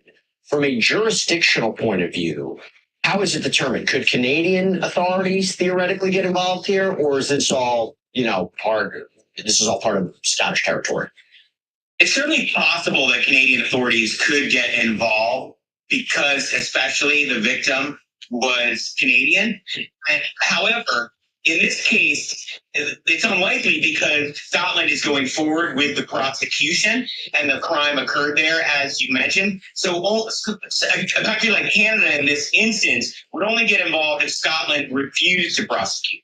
Right. And by the way, whenever we cover crimes of an international nature, it may be in a different jurisdiction, but some of the same themes, like we cover cases here in the States, are present, right? You have this combination, this alleged combination of alcohol, prior arguments, alleged abusive behavior. How does that factor in determining intent in a crime like this? Well, those are going to be the facts that are going to be presented to the court for the court to decide if there was intent. And notably, Scotland has a little bit, it's part of the United Kingdom, but it has a different legal system than England. And so they have a crime called culpable homicide, which means that you were engaged in crime, but you didn't necessarily intend to murder the person, but a murder happened as a result. So that might be something the defense is trying to go after here. And in order to do that, they would try to say alcohol and other things caused him to do this, and that there wasn't the requisite intent.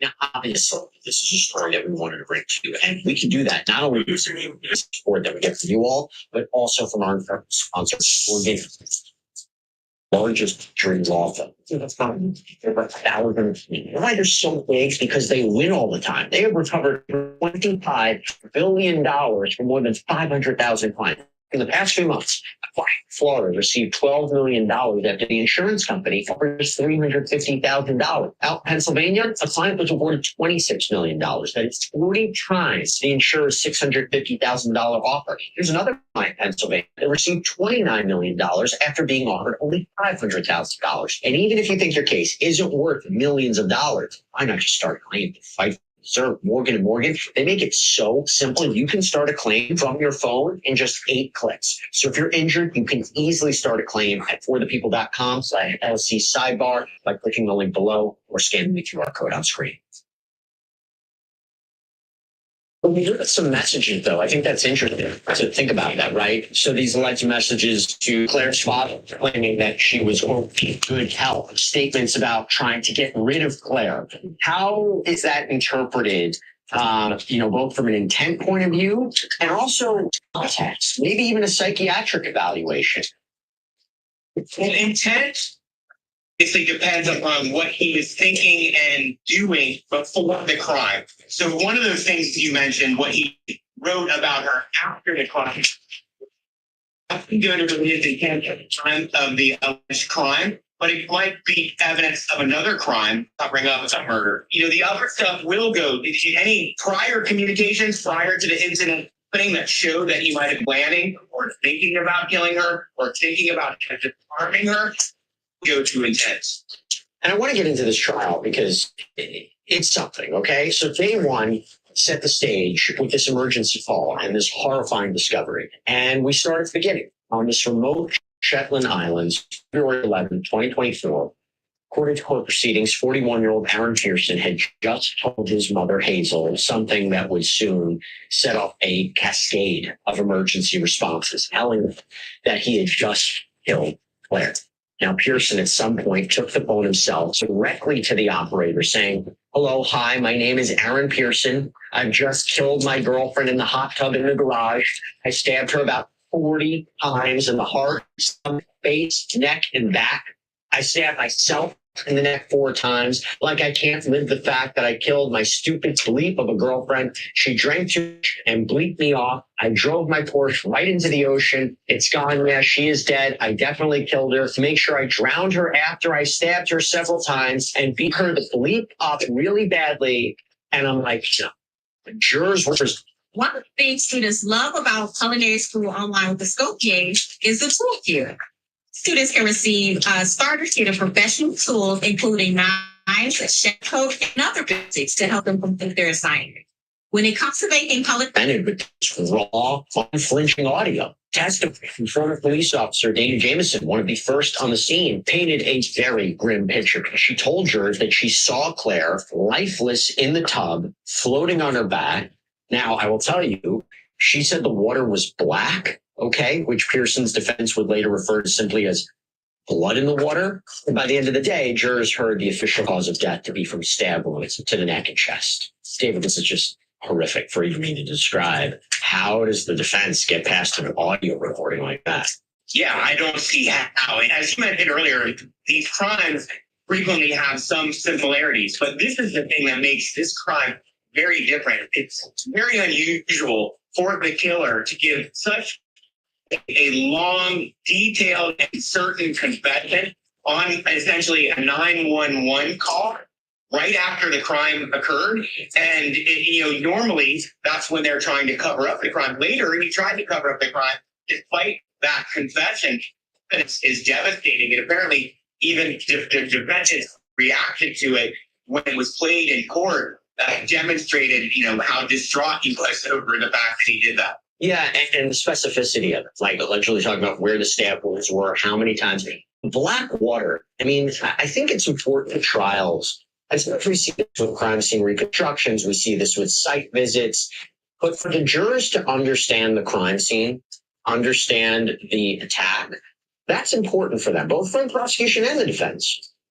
Yeah, absolutely. I mean, that's going to create an emotional response for the jurors. Certainly, because the detail of it, the black from the blood, demonstrating just how much she bled as a result of the multiple stab wounds. It's such an odd place for a murder to happen because we think of hot tubs as an intimate place where things would go with family. And for this, and in the hot tub, and then to paint that picture of it afterwards is going to be really provocative for the jury. Now let's talk about day 2 of this trial, okay? Day 2 of this trial began with a striking image from Aaron Pearson's own mother, Hazel Pearson, who, by the way, has since passed away in May of this year. But jurors were able to hear what she told detectives from the night of February 11, 2024. And she said that night, Aaron looked unrecognizable, described him as looking zombie-like. And then she described the horrifying scene she witnessed, telling police Aaron walked into the kitchen and came back with a small black-handled kitchen knife. Aaron stated to me he had hurt Claire. Claire was within the hot tub. Water was red with blood. Claire was covered with blood. She had severe injuries to her face. And Hazel then said she called police. One of the responding officers, PC Kevin Simpson, told the court that Pearson said, quote, "Murderers are to be killed. Put a bullet in me." Now, David, there is a difference between a random stranger making an account and ex making an account. Defendant's own mother, that's something that may be different. And I wonder, under Scottish evidentiary law, how is that statement treated? And is it, as far as you know, would it be corroborative evidence? Is it hearsay? It seems like it's going to be allowed in, even though she's no longer with us. Yeah, I mean, under our rules, it would probably be allowed in because she's not available to testify to it. I'm not sure what the evidentiary rules in Scotland would provide for it. It's also a very unusual part of this case. Normally, family members are helping the family member cover up a crime. In this case, she was really instrumental in revealing to the authorities that the crime occurred and the admissions that her son made. It sounds like she wanted her son to, fess up to what he did. And so she made sure that happened. And as you mentioned, tragically she passed away, although it would have been an emotional experience for her to go through this trial. Yeah. And Hazel reports Aaron came back with a small black-handled kitchen knife. Okay. When you hear that description, they have to corroborate that, investigators, right? What do you think the forensic steps would be to confirm whether that was in fact the knife that was used on Claire? Yeah, I mean, they're going to have to compare, the blood samples that they have on the knife and compare it to her blood and her DNA. That would be part of it. There could also be hair samples left on the knife as well. So that might also be a part of it. And then also you would look at the size of the knife and see if it matched the wounds that were on her. And there were so many stab wounds on her, you would likely be able to get a match. Sometimes love for your cat can get lost in translation. Actually, can look over this. Wellness pet food turns that love into proven benefits you can see and they can taste through delicious. When she describes Aaron as zombie-like and unrecognizable, Does that provide different context to this case for you? I think it might if he is seeking to claim he's not guilty by reason of insanity or that he was under the influence and didn't know what he was doing. That might be supportive of one of those defenses. And, otherwise it's hard to understand what was happening there. Why did he go from this violent, flailing, stabbing murderer to a zombie? So it's not hard to paint a strange picture, but certainly you would think the defense would latch on to that to try to use that for their defense, but I'm not sure they have yet. And the statement from this officer, PC Simpson, that Aaron said murderers are to be killed, put a bullet in me, that would be classified as an utterance by the defendant that would be allowed in, right? Because it happens in that moment. Yes, I think so. An excited utterance, certainly under the U.S. legal system, that would be allowed in under that exception to the hearsay rule. It's interesting that he said that. I mean, obviously showing culpability, guilt. Also, he said, take me out to the boonies, apparently, meaning like take me out to the countryside and kill me there. They have to explain to the jury what boonies means, because in Scotland, that's not a term they're familiar with, whereas it's a term we understand here in the U.S. and Canada. Yeah, it's a pretty devastating comment, to say the least. So let's talk about day 3. Okay, so day 3 of the trial, it shifted focus from the scene itself to what happened after. And Aaron Pearson, in the immediate aftermath of what happened, the medical testimony that revealed both his physical and mental state. So Pearson had been admitted to Gilbert Bain Hospital in Lerwick after being detained in connection with Claire's death. So Dr. Caroline Heggie recounted how the defendant told medical staff that he had stabbed himself in the neck, consumed brake fluid, driven his Porsche off a pier. The hospital team administered an antidote for the brake fluid, performed a CT scan, assessed the extent of his neck injuries, and then the doctor told the court something that would linger in the minds of these jurors. Says that Pearson told her, I've been trying to get rid of her for a while. David, your take on that? I mean, more just incredibly damaging evidence for him, especially that statement he made at the end that you just mentioned, paints a picture of someone very distraught, trying to kill himself, demonstrates he's comfortable stabbing with a knife. He stabbed himself, he stabbed her. And so, none of it comports with his now defense that she stabbed herself. Why would he feel so guilty and say these things in the hospital and do these things after the incident if he didn't feel guilt? Yeah, I think it would be tough for the defense to say that statement's being taken out of context in a way. Maybe, hey, I'm just talking about ending the relationship, not ending her life. But when you consider what he's accused of doing, and coming from a medical professional.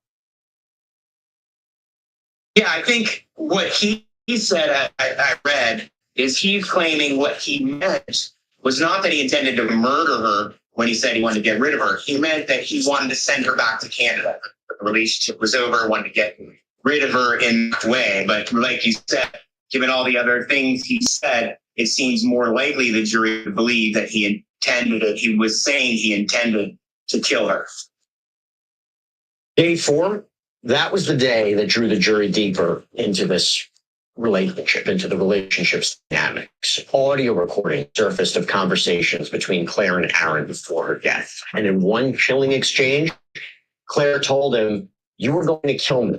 This is moments after saying, I love you. The 5th day of the trial, October 13th, jurors would hear the most personal account yet. The moment that Pearson had long been expected to describe, and the account that would leave everyone in that courtroom holding their breath. So Pearson took the stand, spoke directly to the jurors. He described February 11, 2024 as a day that began like any other day. Plans to clean the hot tub, plans to clean the shed at his mother Hazel's property in Sandus. And the morning was quiet. It was pleasant. But as the afternoon wore on, that's when the tension apparently escalated, according to him. He recounted Claire drinking heavily, quote, about a third of a liter of recently purchased liquor. The arguments that followed, Pearson said she called him a rat after overhearing him speak to her father in Canada about returning her home. And what happened next, Pearson said,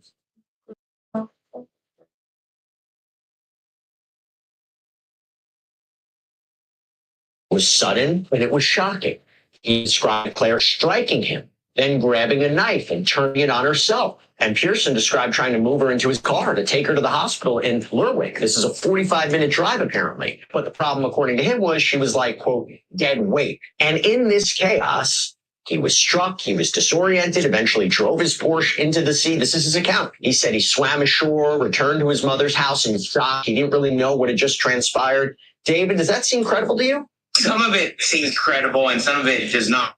The part about her being the one that stabbed herself does not seem credible to me. It does sound like they were having a normal afternoon. They started drinking. Things started to change. They started to argue. There's a history of arguments between them and fights between them. So all of that sounds right. But the claim that she somehow took action against herself, that she's self-injured, doesn't comport with all the other things that he said, both before and after the crimes. And so it's hard to believe. It's also hard to know what to make of the fact that he took his Porsche and he drove it into the ocean. Is there evidence in the Porsche he was trying to hide? Is he just trying to end his life and thinks he could drown himself? He's trying to get rid of his possessions before he kills himself. That's never been explained either, but it's also a very odd part of what he did after the alleged crime.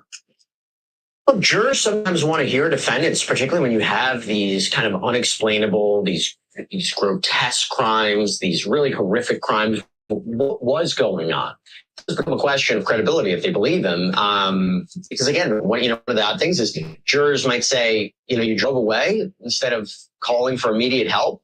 If Claire had truly injured herself, they might say, even if we take your story as true, there could be parts of it that don't add up. But having said that, it's interesting when a defendant takes the stand because it can create an unpredictable aspect. You never know which way jurors are going to go. Yeah, that's absolutely true. The facts are so harsh, and maybe jurors will want to try to find a way to explain it because it's a really depressing, concerning story. And so maybe they will latch on to some of the defenses that he is making. I would also note something very important about the legal system in Scotland is that unlike the UK and the US, it's not just guilty or not guilty. There's a third category in Scotland, which is not proven guilty, which means the jury may think you did the crime, but they don't think there's enough evidence to prove that you did it. And so that's a very interesting part of the legal system in Scotland. Maybe that's what he's going for, is a not proven guilty verdict. Yeah, David, this is a really dark case. It's a chilling case. Seeing how it's progressing each trial, it's interesting from both the prosecution point of view and the defense's point of view. We'll see which way it shakes out, but still really, really disturbing one to say the least. David Tafurti, thank you so much for taking the time. Really appreciate it. Thanks, Jesse. And that is all we have for you right now here on Sidebar. Everybody, thank you so much for joining us. And as always, subscribe on YouTube. Nah.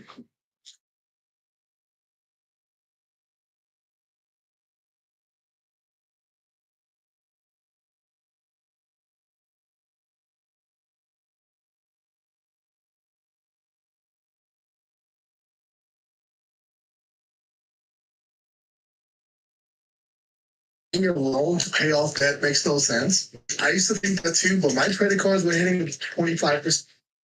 It might not look like it, but this is one of the most disturbing videos in Mount Everest history. You're looking at footage captured high on the mountain, a video that really should have never existed in the first place. And honestly, this story pisses me off because what you're about to see isn't just tragedy.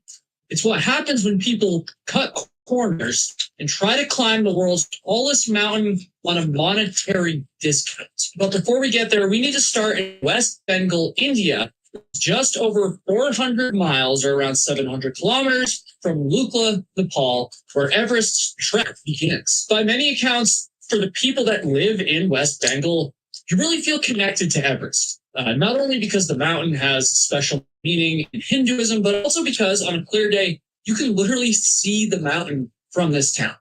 And that was the case for 4 working class Indians that I need to introduce you to right now. Let me introduce you to first Paresh Nath, who was a tailor with only one hand. And next, let me introduce you to Gautam Ghosh, who was a police officer supporting 8 family members. Then we have Subhas Paul, who was a truck driver. And finally, we have Sunita Hazra, who was a nurse and the only woman in this room. Now, these four people were kind of acquaintances, we'll say. They kind of knew each other, from the passionate climbing community in West Bengal. And even though they weren't necessarily like close friends, they did share one thing in common. That was an obsession with Mount Everest. Pictures of Everest were littered on their Facebook pages and their bedroom walls. They talked about the mountain all the time in their daily lives, and each of them did have some experience in climbing. However, they weren't used to fancy treks with guides, the kind of thing you see on Mount Everest. And it's important to note that because they all grew up with this idea that Mount Everest was right in their backyard, they're so close, it probably felt more realistic and conceivable that one day maybe they could climb it. It was right there, basically staring them in the face from West Bengal, almost like it was taunting them. But you need to remember that these were middle-class people, right? And of course, I don't know how much money they were making, but my guess is that they were probably making somewhere around $4,000 per year, which is the average salary for working residents of India. And that's important to remember here. Each of them had been saving up for years in order to take on this climb. But with most Everest climbs costing well over $50,000 per person, this Everest dream that they had was most likely going to stay a dream. That is, until 2016. Now, in 2015,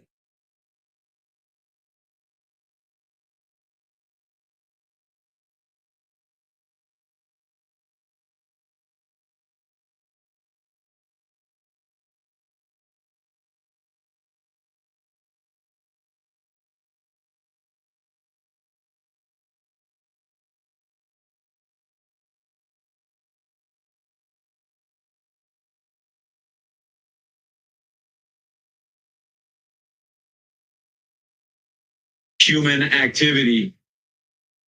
Year before, a devastating earthquake hit Nepal, killing almost 9,000 people and basically shutting down Everest for the entire year due to avalanches. I could be wrong, but from my research, I believe that 2015 was the only year on record, at least, with 0 summits of Everest all the way since 1974. And because of this, in 2016, when the mountain was finally set to reopen to tourism, the economy was desperate to make up for basically an entire year that was washed. And as a result, way more opportunities for climbing Mount Everest opened up, which might sound like a good thing, but, well, you better keep listening.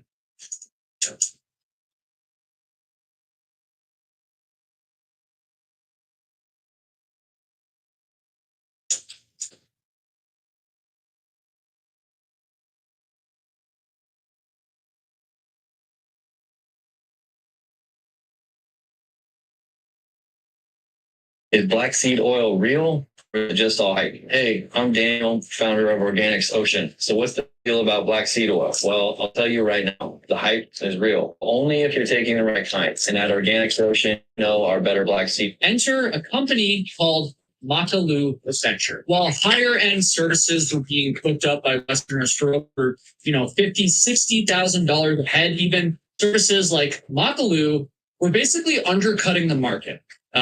Big time, I should say, and marketing directly to Indians and Nepalese people. For group excursions, Makalu was charging somewhere around $30,000 per person, which, again, that's a lot of money. But for Everest, that is extremely, extremely cheap. And so with Makalu, the years of savings that Paresh, Gautam, Subhas, and Sunita had built up could actually cover the entire trip.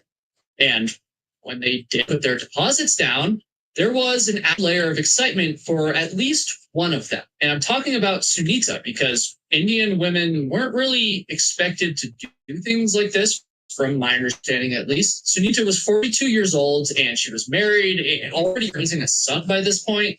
And so for her to be able to take off work and go on this almost 6-week expedition to do something that very few men ever accomplish, and even more rarely women, well, this was a huge deal, obviously. So in April 2016, these 4 climbers gathered in Newport. And I want you to kind of picture this for a second. They obviously grew up kind of in Everest's shadows, close to it, but still decently far away. But now, they weren't just seeing it from afar. They were standing at the doorstep of the very thing that they had drained their life savings for, which was, of course, the summit of Mount Everest. So this 4-person Makalu team started to make their way up to base camp, and eventually, of course, they arrived. And when they did, it became devastatingly clear why the cost of their trip, the cost of their expedition, had been so cheap. Folks, this story is about to get really dark.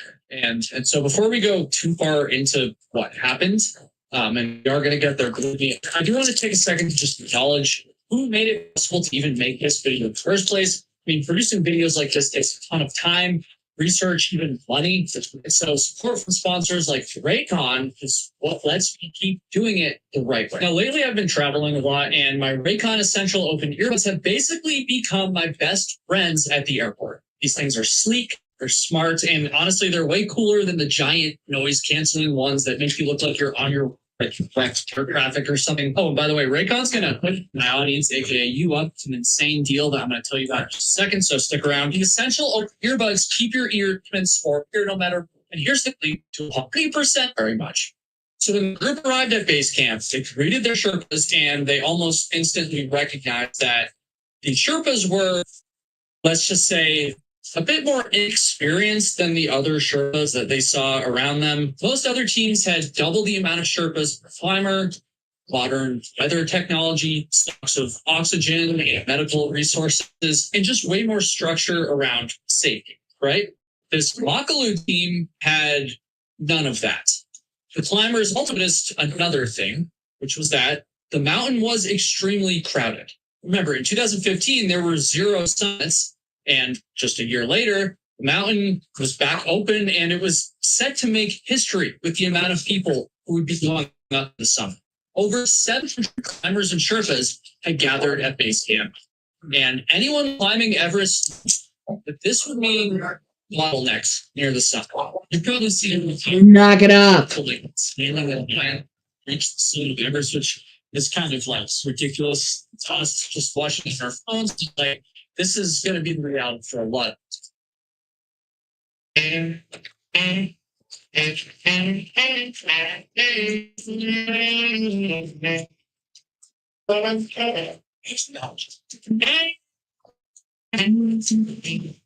People. And yet, despite all of that, nothing was going to turn back these 4 climbers, right? There were no refunds. If they were going to summit Everest, it was going to be on this trek. Now, to be fair, the Makalu Sherpas actually did a really good job of helping their team up the mountain. By all accounts, their inexperience actually made them even more methodical, as they definitely felt the stress of having so many other teams, other more experienced teams around them, right? And so the Makalu team, which is, the Sherpas and the climbers, they slowly made their way through the infamous Khumbu Icefall, over the western Khum, up the Lhotse face, and up to Camp 4 on the South Col, which was the final launching pad before the summit, right?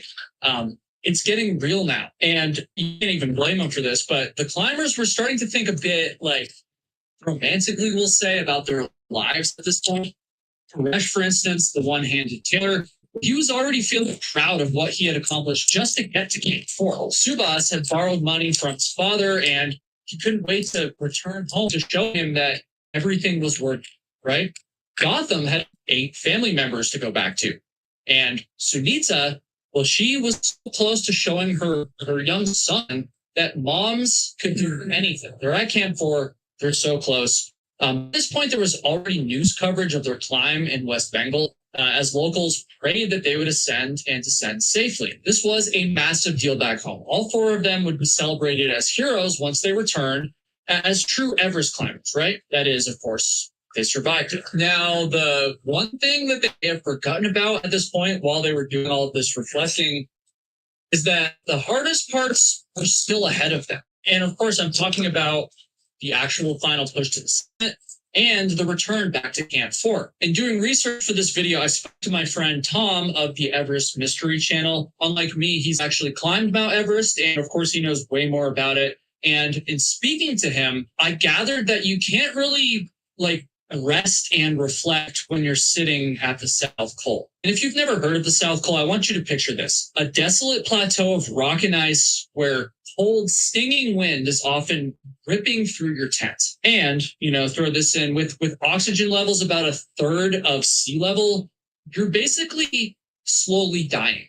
Like, your body is just slowly breaking down. And if you stay up there long enough, you will die eventually. And folks, that's where they get the name, the death zone. And it gets worse because this specific year, 2016, something else kind of weird was going on at the summit of Mount Everest. New weather patterns were forcing shorter and darker summit windows, basically. And so on May 20th, when Indian climbers were told by their Sherpas that their summit window began at 9 p.m., they really have a choice but to just put on their oxygen masks, their headlamps, and their rope clips. At this point, you're just focused on one thing, which is the final push to the summit.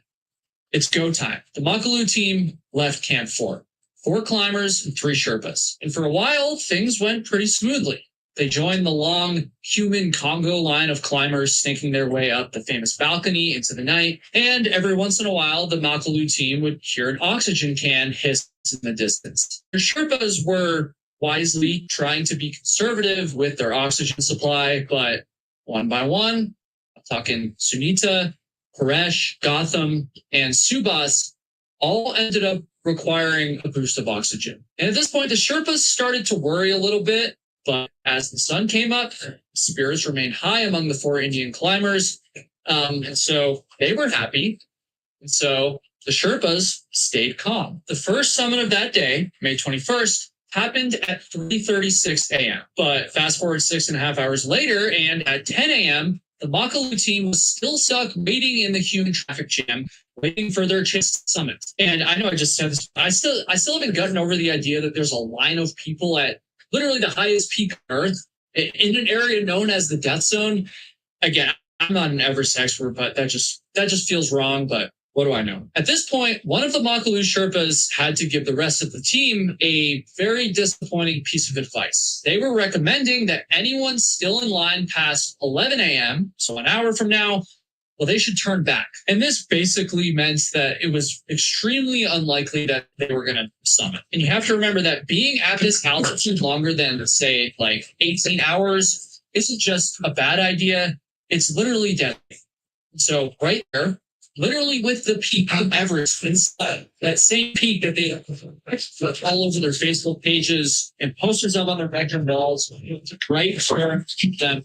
But the window for them to achieve their shared dream was closed. And I need to remind you that all 4 of these climbers earnestly believed that the key for them, it was just to try again another. This was pretty much their only shot in their lives to ever summit. It was now.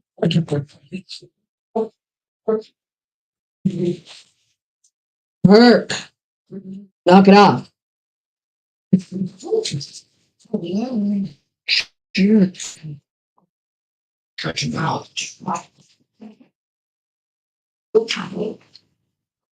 Sending money abroad? Save time and money with Wise. Get alerted when the exchange rate is cheaper. Plus, most transfers arrive in 20 seconds. Your money will thank you. Be smart. Get Wise.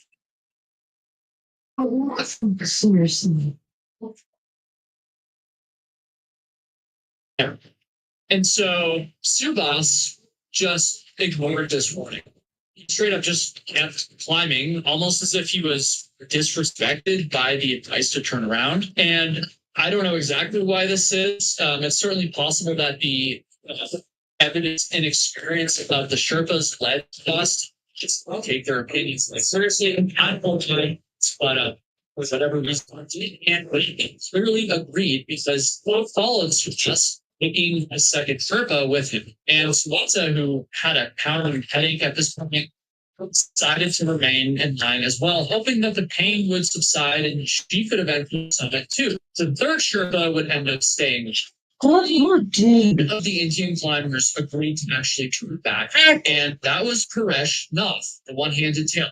However, he didn't have a Sherpa to accompany him, so he would basically need to turn back and descend all alone. As the clock ticked closer to 11 a.m., yeah, this crowd time, more people were already descending the mountain and past the Indian climbers. And one of these climbers who was descending was named Paul Pottinger. And he remembered passing a group of these Indian climbers when one of the Makalu Sherpas actually asked him for the time. It was 10:23 a.m. But more notably, Pottinger remembered thinking, why didn't you have a watch? Like, that's a pretty glaring red flag that a team might be cutting corners. And as it turns out, time flies when you don't have a watch, because it wasn't until 1:45 p.m. since us and the Sherpa actually reached the summit.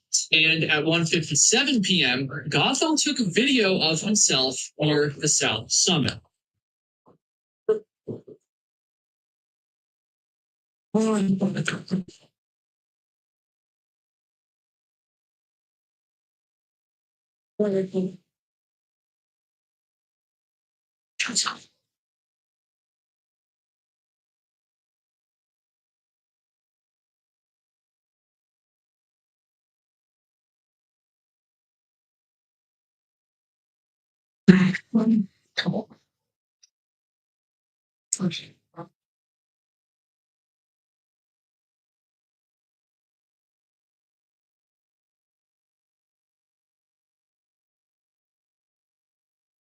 on the door. Open.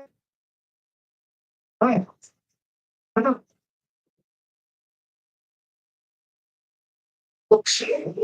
40 minutes after this video was taken, Gotham's Sherpa made it to the summit, but Gotham didn't. And it wasn't until about 3 p.m., 2 hours after it was basically deadly to still be at that altitude, that Sunita supposedly reached the summit. For some,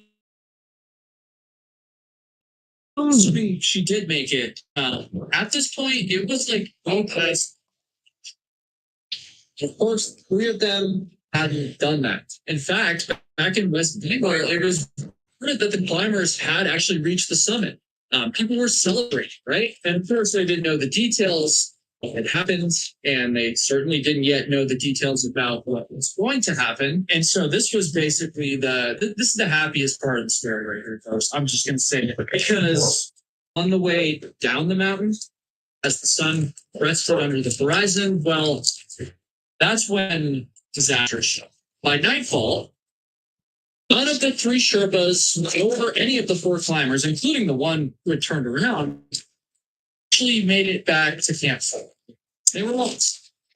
Now, there were 4 terrified families in West Bengal awaiting whatever fate lay ahead of their loved ones who were now trapped in the death zone of Mount Everest. And this is exactly when my friend Tom Pollard from the Everest Mystery Channel began his ascent to Everest. That's right. He was there during this story. And though his team didn't know it then, he actually became somewhat instrumental in the efforts to come, because now this was a life-death scenario. So on their way up, Tom's team saw a Sherpa from the Makalu team, and according to Tom, this was actually Gotham's Sherpa, and he couldn't have been older than, say, 20 years old. Tom offered him the last little bit of hot water that the entire team had. And as Gotham's Sherpa kind of calmed down, he told Tom's team that he had to leave his client, Gotham, because Gotham refused to travel before he could summit, even as night fell on Mount Everest. The Sherpa warned Tom's team that Gotham was not doing well at all. And sure enough, when Tom's team found Gotham, it was clear that he was not going to make it. Now, at the time, Gotham was with 2 other Sherpas who assured Tom's team that they would have the manpower to help him back down. FanDuel's dropping profit boost every college football Saturday. So how do we spread the word? My gosh, we first to toss with Rockets and targeted tailgates everywhere. What?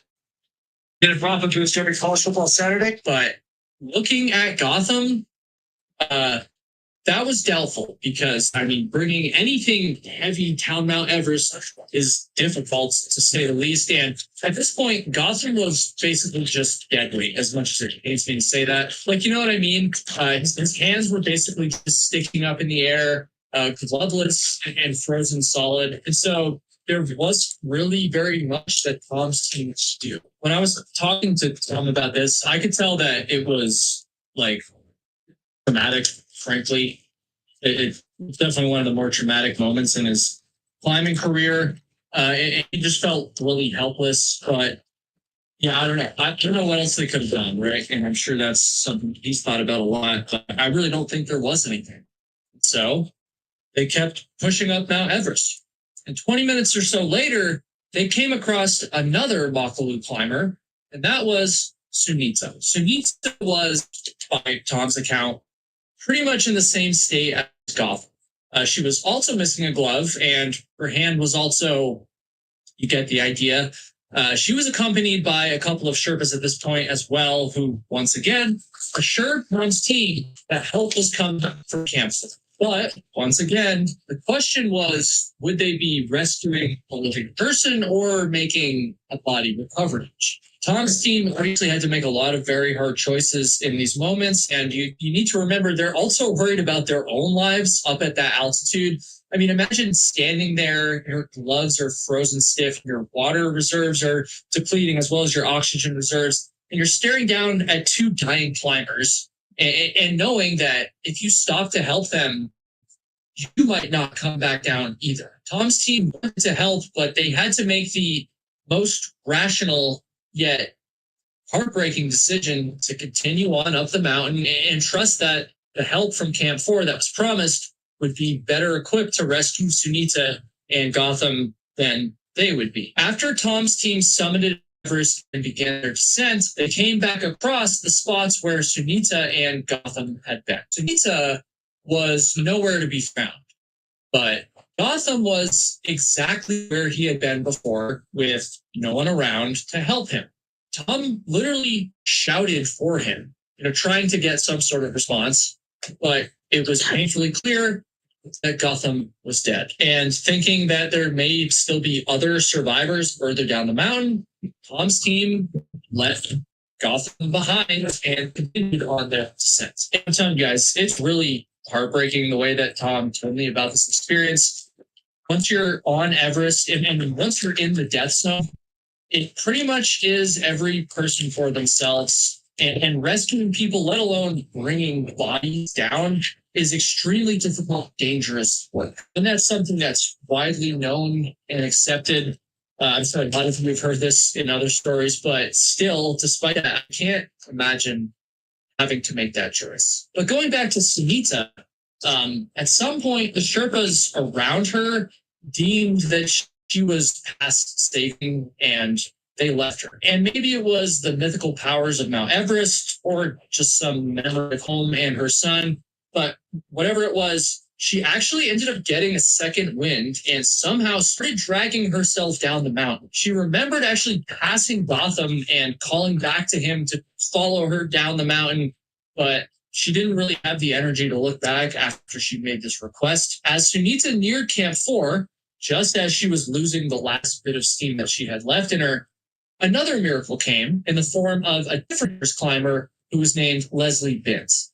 Leslie, who was on his own ascent from Camp 4 to the summit, found Sunita and he gave her a can of oxygen. And once Leslie realized that she needed a bit more assistance, Leslie, seeing some signs of life, abandoned his own summit to help Sunita get back to safety. Leslie and Sunita slowly began making their way down to Camp 4, when all of a sudden they heard another voice on the mountain just off of the path. This voice belonged to Subhas Paul. When Leslie walked over to him, Subhas was dazed and severely hypothermic, but Leslie began to also lead him down the mountain. From Leslie's account, both of them were pretty much on death's door at this point, just silently moving inch by inch, focused only on getting to a tent, the only little bit of safety they could possibly get up there. However, as this trio was maybe 100 feet away from Camp 4, I mean, they were almost there, disaster would end up striking. Subas lost his grip on the rope that had been guiding them down, and he tumbled far off the path straight into a snowy crevasse. A moment went by before Leslie... Kroger shoppers get up high quality and down low prices. Kroger, fresh for everyone. If you're taking magnesium supplements, grab the pill and see what form you're taking. If it's citrate, carbonate, chloride, malate, orotate, oxide, or pyrethylate, dump them. Dump them now. It's virtually useless for anxiety, sleep, or brain health. Here's why. These forms of magnesium cannot readily cross the blood-brain barrier, so they're poorly absorbed. In other words, the magnesium can't get to your... Heard his voice. He was down there. He was still alive, but Leslie now had basically an impossible decision to make because Sunita, who was still, at least on the rope, when she was literally crawling through the snow at this point, I mean, it was bad. And so Leslie believed that Subas had the energy to be able to make it back himself. And so he stayed with Sunita. And somehow Sunita did make it to a tent. Tom told me that when he saw her back at Camp 4, he was genuinely shocked that she had survived, right? That night, they waited for Subas to return to Camp 4, but he never did. Oh, and by the way, at this point, there was still no sign of Paresh either. Miller had abandoned the summit long ago and descended on his own. And to make matters worse, Gotham's body was still somewhere up on the mountain. Come morning time, some discoveries, we will say, were finally made. First, Subas was found, and somehow after 32 hours out in the elements in the death zone, he was still alive. But this miracle was only celebrated for so long. He had to get down the mountain like right now, or he was going to be gone. And so with help from Sherpas and some guides, Sunita and Subas began their descent. Pretty much as soon as they left Camp 4, a different Indian expedition was heading up to the summit of Everest when they saw a dark figure kind of sticking out off the trail in the distance. They approached, and they came upon a visual that, let me just preface, is quite disturbing. It was Paresh, the last unaccounted for climber of the Makalu team. His eyes were swollen shut from snow blindness, and he was kind of just sitting there in the snow, upright, digging into the snow with his one hand. Mentally, he was basically in a psychosis. He'd been outside in the elements for well over a day, and so they brought him to a tent, but he was too weak to even hold a bowl of soup, right? And tragically, he didn't survive for much longer. Further down the mountain, the rescue team that was kind of guiding Subas and Sunita started dealing with a new crisis. Subas had collapsed. I mean, it was just too much for him.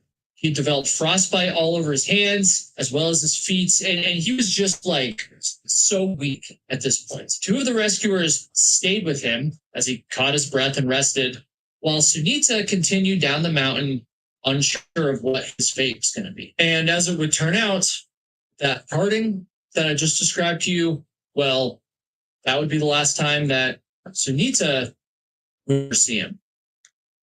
Subas Paul would end up dying on the mountain.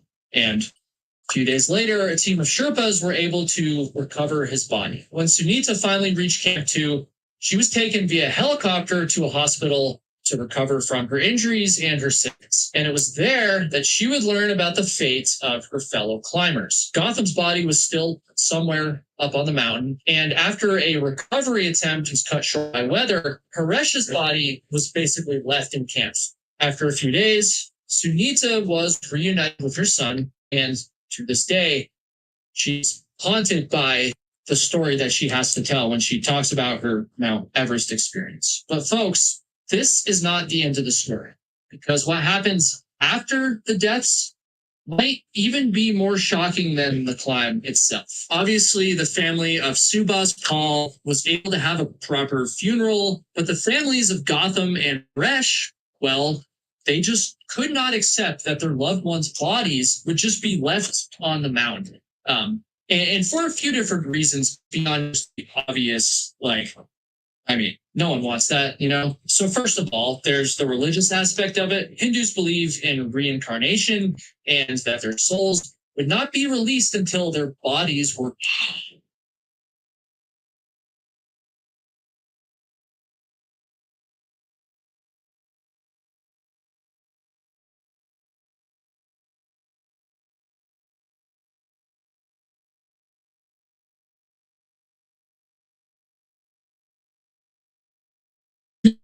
and as we know about Mount Everest, bodies, well, they can be preserved up there for a very long time. Second, emotionally, the families wanted answers, obviously. To see the camera rolls, empty the pockets of their backpacks and clothing, and have a coroner do a proper. That, of course, would require finding and removing bodies from the mountain. And third, and this one was really shocking to me, financially, families needed the bodies to be able to confirm to the Indian government that their loved ones had actually died. Basically, India was considering Gautam and Paresh as missing persons because they didn't have their bodies as proof. This meant that the families wouldn't receive a death certificate until 7 years after they had disappeared. That families would be locked out of their loved ones' life insurance policies, their pensions, their bank accounts. I mean, you can understand why this would be a big problem, right? For months, Gautam's family tried to get the West Bengal government to help them. They tried to set up meetings and even created a proposal for how much it would cost to retrieve these bodies. But bureaucracy and politics would get in the way. And when it became clear that these efforts weren't going anywhere, the family actually wrote to the Prime Minister of India, but even he wasn't willing to take the lead on this project, at least outwardly. Gautam's family did not let the government's slow at best response stop them. Throughout 2016 and the beginning of 2017, they needed to raise over 40,000 US dollars, which was more money than Gautam's actual Everest expedition cost, to hire a team of elite Sherpas to do the job of finding his body. As the months went by, still without any closure, Paresh's family basically started to come to terms with the possibility that they would never retrieve his body, even if someone did find it one day. Paresh didn't have a life insurance policy or even that much in his savings, and so a fund was set up to keep his now widowed wife and son afloat. Plus, they weren't quite as religious as Gautam's family, and so they were ready to move on. Carrying that grief was plenty enough. In May of 2017, climbing season was beginning once again on Mount Everest, which just feels kind of grim since there was still no plan for retrieving these bodies. It had been a year since Gautam and Paresh's bodies were last seen, meaning that it was also entirely possible that they could be lost forever. You know, lost under snow or blown off a cliff. Anything could happen up there over the course of a year's time, right? So the 2017 season starts, right? And the first few teams began making their way up the mountain. And a few of these teams were actually Indian teams who were very familiar with the story of Paresh and Gautam. So when on May 16th, 2017, Gautam's family received a photo of his trademark yellow jacket buried in the snow, they jumped into action. They alerted the West Bengal government about this massive update, and 3 government officials, probably thinking about their reputations at this point, got on a plane to Kathmandu in order to make a deal with a reputable Sherpa. These Sherpas had a very difficult mission, retrieving 2 heavy bodies all the way up in the death zone of Mount Everest, which meant that they were also most likely stuck in ice and layers of heavy snow. And the deal that they made was for, get this, 90,000 US dollars to retrieve both bodies, Gautam's and Paresh's. And so as weird as it is to say this, it does kind of seem like progress is being made, finally, right? But the government drama was not over because now the Nepalese government had a problem. They didn't really want the optics of 2 dead bodies being brought down while climbers were still going up. Which, like, what is that? Come on, everyone climbing Everest knows the risk, and everyone knows that there's bodies up there.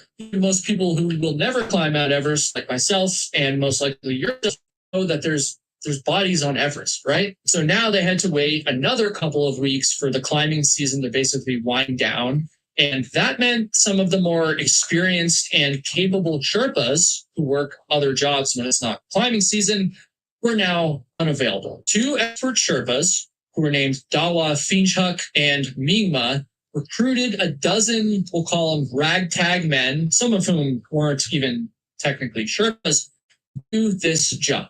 I think they might have even bribed them with like beer as an added reward, which, to be fair, after recovering dead bodies, I would probably need to. Okay, that part's probably not confirmed, but I did read that at one point.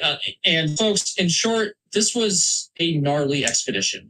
Firstly, the Sherpas had to uncover the 2 bodies from the snow and ice. Because the bodies had been up there for so long, over a year, the joints and the muscles were frozen. So it was kind of like trying to pry out 2 human-sized rocks by chipping away with just little ice axes, right? Plus, you're dealing with the local toll of that kind of morbid work, we'll say. And once they finally got them out of the ice, got them unfrozen, it took several days to actually bring the bodies down the mountain. And while this job sounds grim and unpleasant, I don't want you to forget that it's also incredibly dangerous. I mean, you're trying to drag 2 human bodies on Mount Everest. The weight throws you off balance, and the stiff frozen form catches on every rock and ice ledge. And if a rope fails, well, that's not just the end of the recovery mission, that's the end of you. But at the same time, if you know anything about the Sherpas on Mount Everest, you know that these guys are superhuman. They can do some amazing stuff. They work incredibly hard. And the men that were doing this particular job they certainly understood the weight of this mission. And again, they were potentially promised free beer. All right, enough with the beer.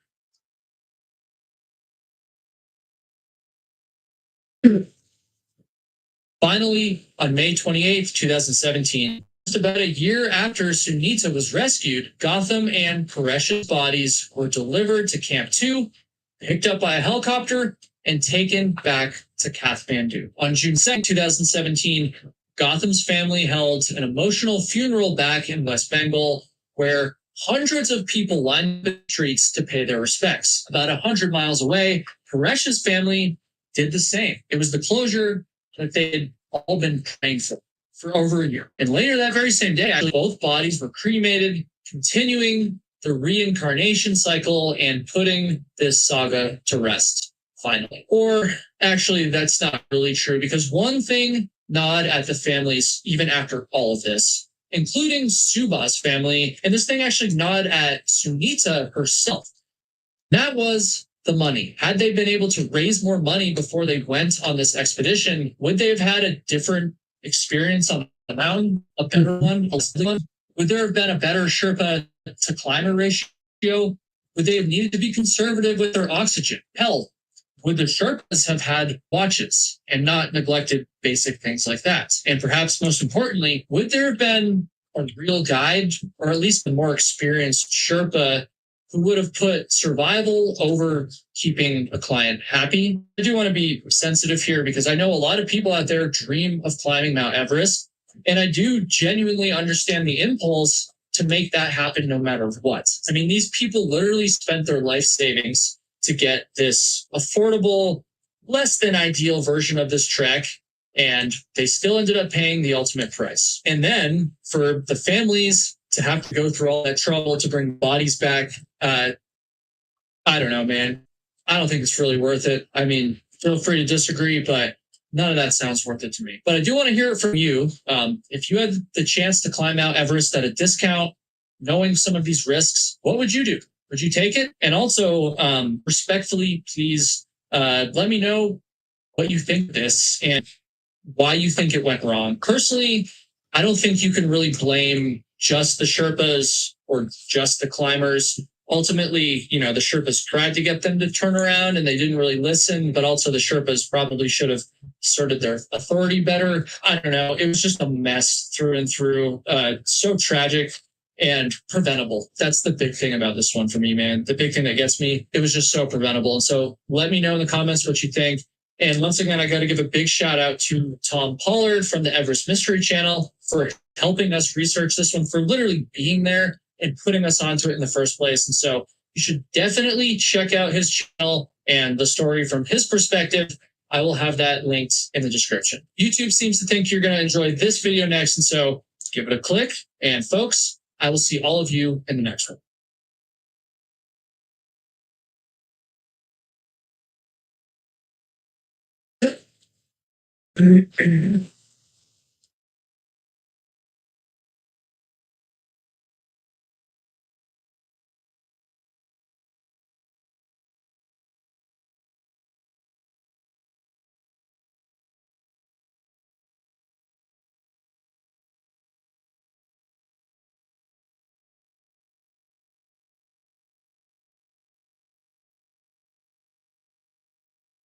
This right here is the Rolls Royce of frothers, and you can get this for 100% free when you try our functional coffee along with 4 other completely free gifts. That's right.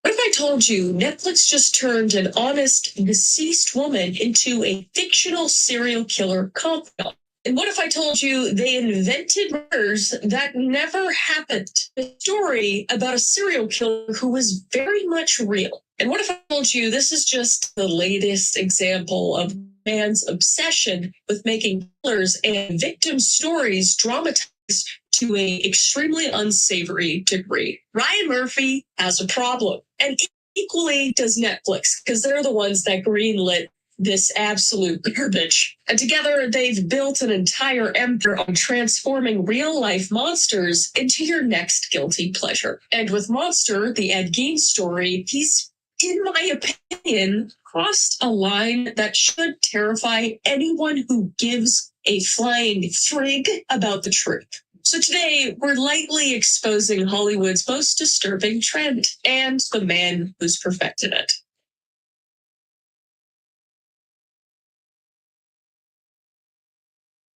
All right, let's take an itsy-bitsy moment to talk about something I love deeply, and that is Raycon. Thank you to Raycon for sponsoring this video. And it's so and their open earbuds are now 30% off right now. Honestly, these have become my new best friends for my daily grind. They're sleek, smart, and way cooler than your average earbuds. Because whether I'm working, commuting, hanging out with my dogs, or just winding down, they fit right in and make everything feel a little more fun. So let me tell you, ears open while still delivering crystal clear sound. Because I sit just outside your ear canal, so I can stay aware of traffic when I'm going on a walk with my dogs, or if someone in the house needs me, without missing a beat of my somewhat eclectic music taste or my true crime podcast. And they're so lightweight yet that I'm wearing them. And they have an extremely secure fit with the way they go over your ear. So they stay put whether I'm doing a workout or just researching a new video. And Raycon delivers the same premium audio quality as those big brands that cost twice as much. And with over 3 million happy customers and a 30-day happiness guarantee, why would anyone overpay? And the multi-point connection lets me switch between my laptop and phone seamlessly. And with 36-hour battery life, I charge this maybe once a week. And I use them every single day. And you should too. And you can if you click the link in the description box, or you can go to buyraycon.com/KMK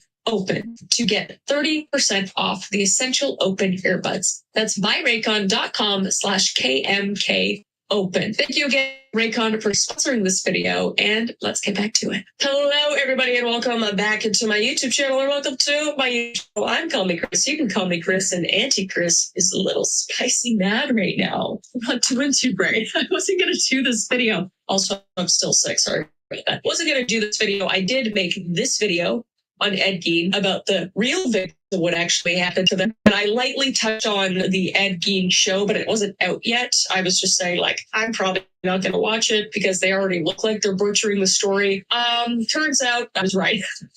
Right. You know, we've got a lot to talk about. And obviously, let's just wave at the big elephant in the room. I make true crime content. I do. But what's important to me is getting all the facts right and giving you information you might have not even known that are part of those facts, and highlighting the victims of the story and the victims' families, and really just nailing in the coffin what pieces of shit the monsters, or the killers, are in those stories. And that is like the most important part to me. Not to mention, we do donate to victims' families around the globe in doing that. So it is very important to me. Of course, it's fascinating, and I'll get into that a little bit later. It's fascinating to all of us. There's a reason why I make the videos, but it also is important to tell the truth and not to make up stuff and romance stuff.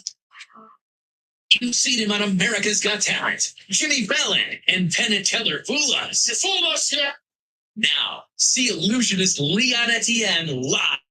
And dramatize stuff to make a better story. What a slap in the face to the people that got murdered or that went missing and weren't even a part of the case. We'll get into that too. I'm frustrated. I'm frustrated, okay? But we are going to talk about the show, and I'm just going to nitpick all the little things that are wrong. Maybe you'll learn something out of it. I highly suggest you go watch this video if you want it, like the full in-depth story on Ed Gein and all of the horrible things he did and like highlighting his lives and all that kind of stuff. That's the video you should go to. Today, we're just going to kind of graze over the show. Also talk about some other shows that Ryan Murphy has done, along with maybe some other Netflix shows as well. Just really getting into it, okay? I'm feeling judgy. Feel free to judge me too. It's fine. But I feel like there's a line, and I feel like it's been crossed. So first things first, take a look at Netflix's #1 newest series. It is #1, by the way. It's been #1 for a while, which is kind of even more disturbing, but also makes sense. And that is Monster, the Ed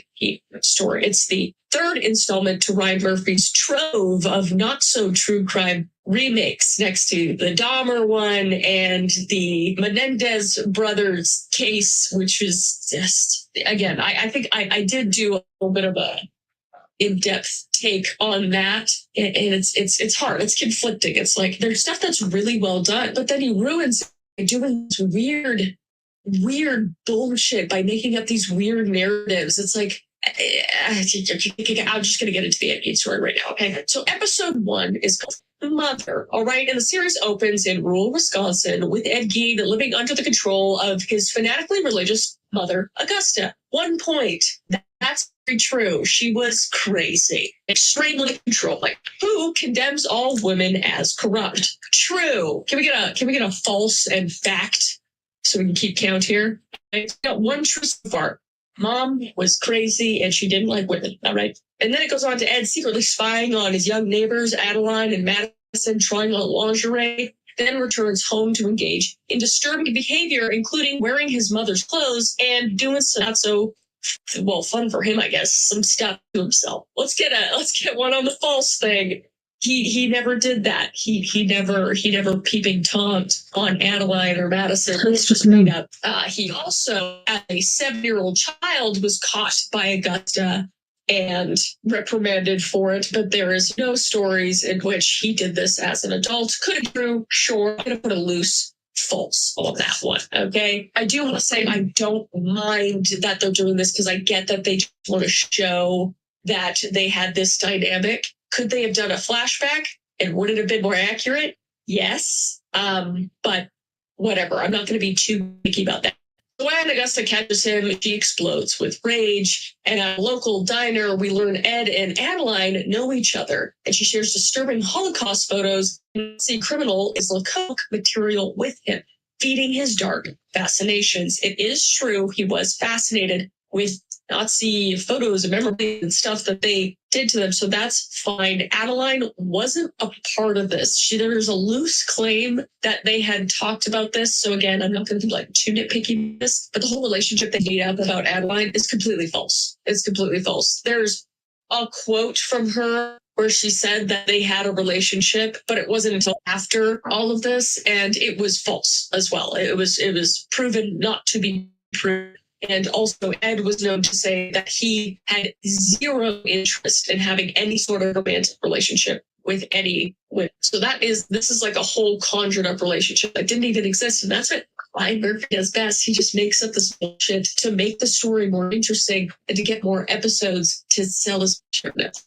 So that's another false. And then the episode reaches its climax when Ed's brother, Henry, exhausted by Augusta's tyranny, plans to leave and urges Ed to join him. That's true, okay? That did happen. And Ed responds by attacking Henry with a lot and leaving him for dead. later burning the body and convincing Augusta it was an accident. That's false. Never proven. It was an accident. Henry died by execution, and yes, did have some bruises on him. Could it have been Ed? Potentially, but it was never proven. So I don't think it should be in the show because it's not fact. And if you're having to fact check through a show, and as we'll see, I'm assuming it's going to be at least 50-50 on what's true and what's not.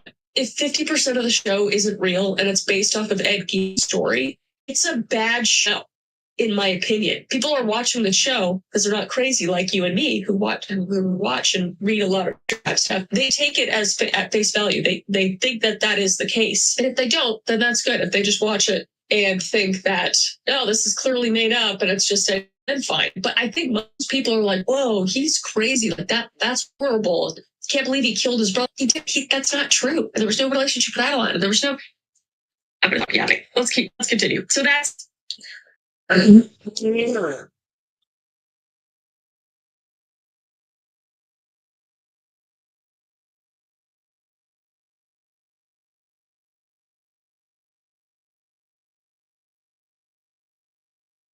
boy. In the frozen.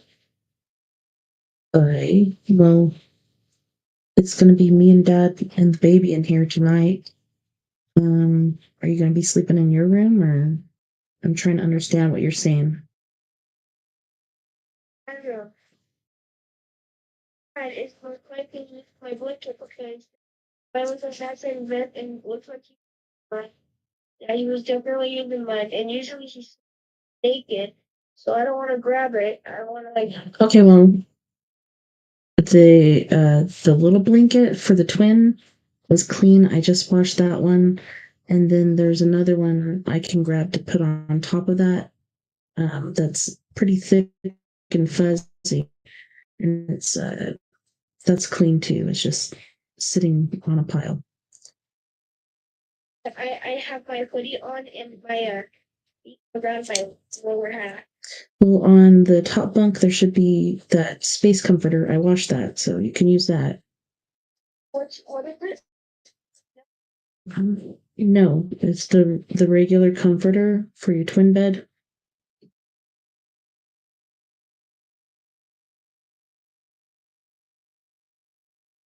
Okay, so it's probably the blue one. Is that the small one?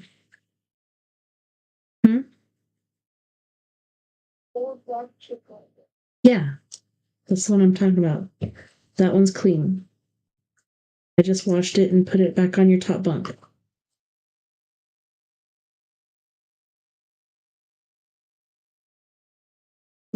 Yeah, okay. Well, I'll be out there in a little bit and I'll bring that other blanket in because it's nice and fuzzy and heavy and you can put it on top of or underneath your other blanket. Okay, I'm All right, love you, boy. Bye.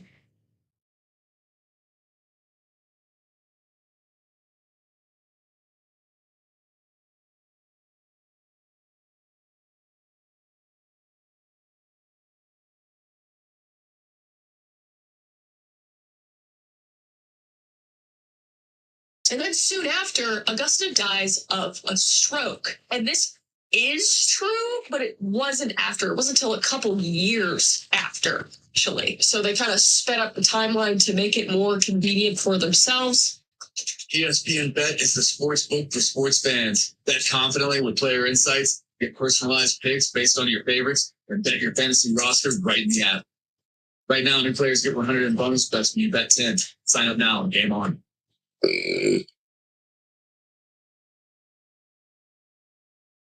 Classic. So we got a false, and then hearing his mother's voice demanding he keep her close, attempts to dig up her grave but fails. False. Never happened. So instead, he exhumes another woman's corpse and places it in Augusta's rocking chair. False. Never happened. He did exhume other bodies, but this wasn't till a long time after as well. So again, we're just speeding up the timeline for convenience. We don't know that he ever put a corpse in the chair. In fact, Ed Gein has never claimed that. So that's just a fun little thing for Ryan Murphy to just do because it's creepier. I guess, but it's bullshit. And then the episode ends with Ed gazing lovingly at the body and his grief and madness fully purged. So listen, first episode, I was so frustrated watching this. I was like, as a true crime junkie, I was like, how just wrong? How, it's like when you read a book and then you watch the movie and you're like, what is this? But it's even worse because it's real people. It's real people. And we're not even into the actual victims yet, which makes me sick to my stomach. Like, he should have just made a show like Psycho or like Bates Motel or like, Chainsaw Massacre. There's a reason why people make these fake serial killers instead of the real one, because you can go off and make stuff and you could do stuff inspired by something. But when you're putting Ed Gein's name on something and the actual victims' names in something, you have to tell the truth. In my opinion, it just doesn't fly with me. Let's move on to episode 2, which is Sick as Your Secrets. Guys, we are doing our biggest candy drop ever and our coolest with exclusive posters and a brand new product. I'm so excited. As you guys know, my husband and I, Caleb, own a candy company. We own it 100%. We make it right here in the middle of Texas. And it's Halloween, which means it's candy season. It's our season. And we have bundles that are live right now, along with new flavors. Right now, you can get 12 bags of candy, 11 stickers, Sour Ups, which is our new product, which is sour sand, and it's like different flavors, so you can make your candy more sour and have like a beautiful mirage of different flavors. I was a big fan of Fun Dips growing up, so it kind of like taking that concept, but doing it with candy, so you can mix it in the bag and mix it up. You could dip it. You can do whatever the hell you want with it. You can eat it in the bag. I'm not your mom. You can do whatever you want, okay? Don't tell your mom I said that. And we have posters. We have 18-inch posters made by an extremely talented artist, Ray Dillon, who's an incredible comic book artist, and they're custom. They're so cool, and you can get 3 of them. And then it includes all of our October flavors, plus some extra strawberry strips and blue raspberry little guys. Besides those, the flavors have cherry pineapple gummies, blue raspberry lemon grape strips, rainbow sherbet gummies, strawberry strips, and blue raspberry gummies. Okay, it's a lot, and it's delicious. Not to mention, we have another bundle that has signed posters, signed by yours truly and my husband. There's only 100 of them, and I think there's only like maybe 30 left. So run, go get them now. And they're 24 inches, so they're even bigger than the other bundle. But make sure to go to the bundle page on sour.gg to see both bundles. We love creating all of these new crazy flavors for you guys and these new products. We're so happy that you guys love them too. I hope you guys have a fabulous Halloween, and I hope it's a little bit sour. All right, let's get back to the video. So episode 2 opens with Ed experiencing fears of Holocaust victims stemming from his obsession with Nazi material. I'm fine with this. You can have a little dream. That's fine. Whatever. The show then jumps to 1959 Hollywood, where Alfred Hitchcock, his wife Alma, and author Robert Bloch discuss how Gein's crimes will inspire Psycho's Roman Bates. And they explore how Ed's fascination with death began early, fueled by pulp magazines and about criminals like Nazi Isla Cote, establishing the connection between Gein's real crimes and emerging horror cinema. And this is like also just very like the way they say things is so like, whoa, he looked at this and this, and it went deeper than that. And I feel like there was more to it, but overall they weren't wrong. He was infatuated with certain types of magazines and with Nazi memorabilia, not until later in his life though, but whatever, I'll let it slide. Okay, so we'll give a loose fact. And then back in 1950s Wisconsin, Ed's relationship with Adeline deepens bizarrely, and she dreams of photographing crime scenes in New York. Well, he shows her a bowl made from a human skull, which she dismisses as dark humor. And when he invites her to meet his mother, Adeline discovers Augusta's preserved corpse sitting in a chair and flees in terror. All just completely false. None of it ever happened. What is he happening right now? But shaken, Ed visits Mary Hogan's tavern, where he suddenly shoots and kills her, dragging her body back to his farm while police remain oblivious. And yes, he did kill Mary Hogan, but the way they lead up to it, it's just not what happened with the whole Adeline thing going on. So we'll give a false and a fact. because, yeah, I guess. And then the episode ends with Hitchcock directing Anthony Perkins as Norman Bates, showing him artifacts meant to mirror Gene's grotesque collection, cementing the link between real horror and Hollywood fiction. And here's where I'm like, okay, is this like a weird way for Ryan to be like, see, Hollywood always makes up stuff like I'm doing, which makes it okay? I'm like, no. Because the thing with Hitchcock is he's actually making a completely fictional movie with light inspiration from Ed Gein. You're just making a Ed Gein movie and putting your own random fucked up shit into the movie to make it more interesting, so you can sell it better. It's not the same. So if anybody's arguing like, well, he put lots of things into the show to be like, oh well, this is, Hollywood romanticizes it and he leans into that with this. It's like, no, see, you guys see the difference. This is fiction. Psycho fiction.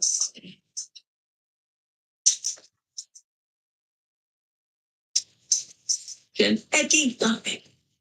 Anyway, let's move on to episode 3. And the next episode, made me upset. Okay, episode 3 is the base. Right, this is Addison Rae's episode. First off, and I'll add this in as well, the acting, great. The acting from everyone, fantastic. The stylization, great. Cinematography, great. He knows how to make a good show, and we'll get into that later. So I just want to start with that. But this episode just revolved around a completely false narrative about a victim who likely died extremely violently, but is unsolved and absolutely was not one of Ed Gein's victims and was kidnapped, and God knows what happened to her. But Ryan Murphy thought since she's gone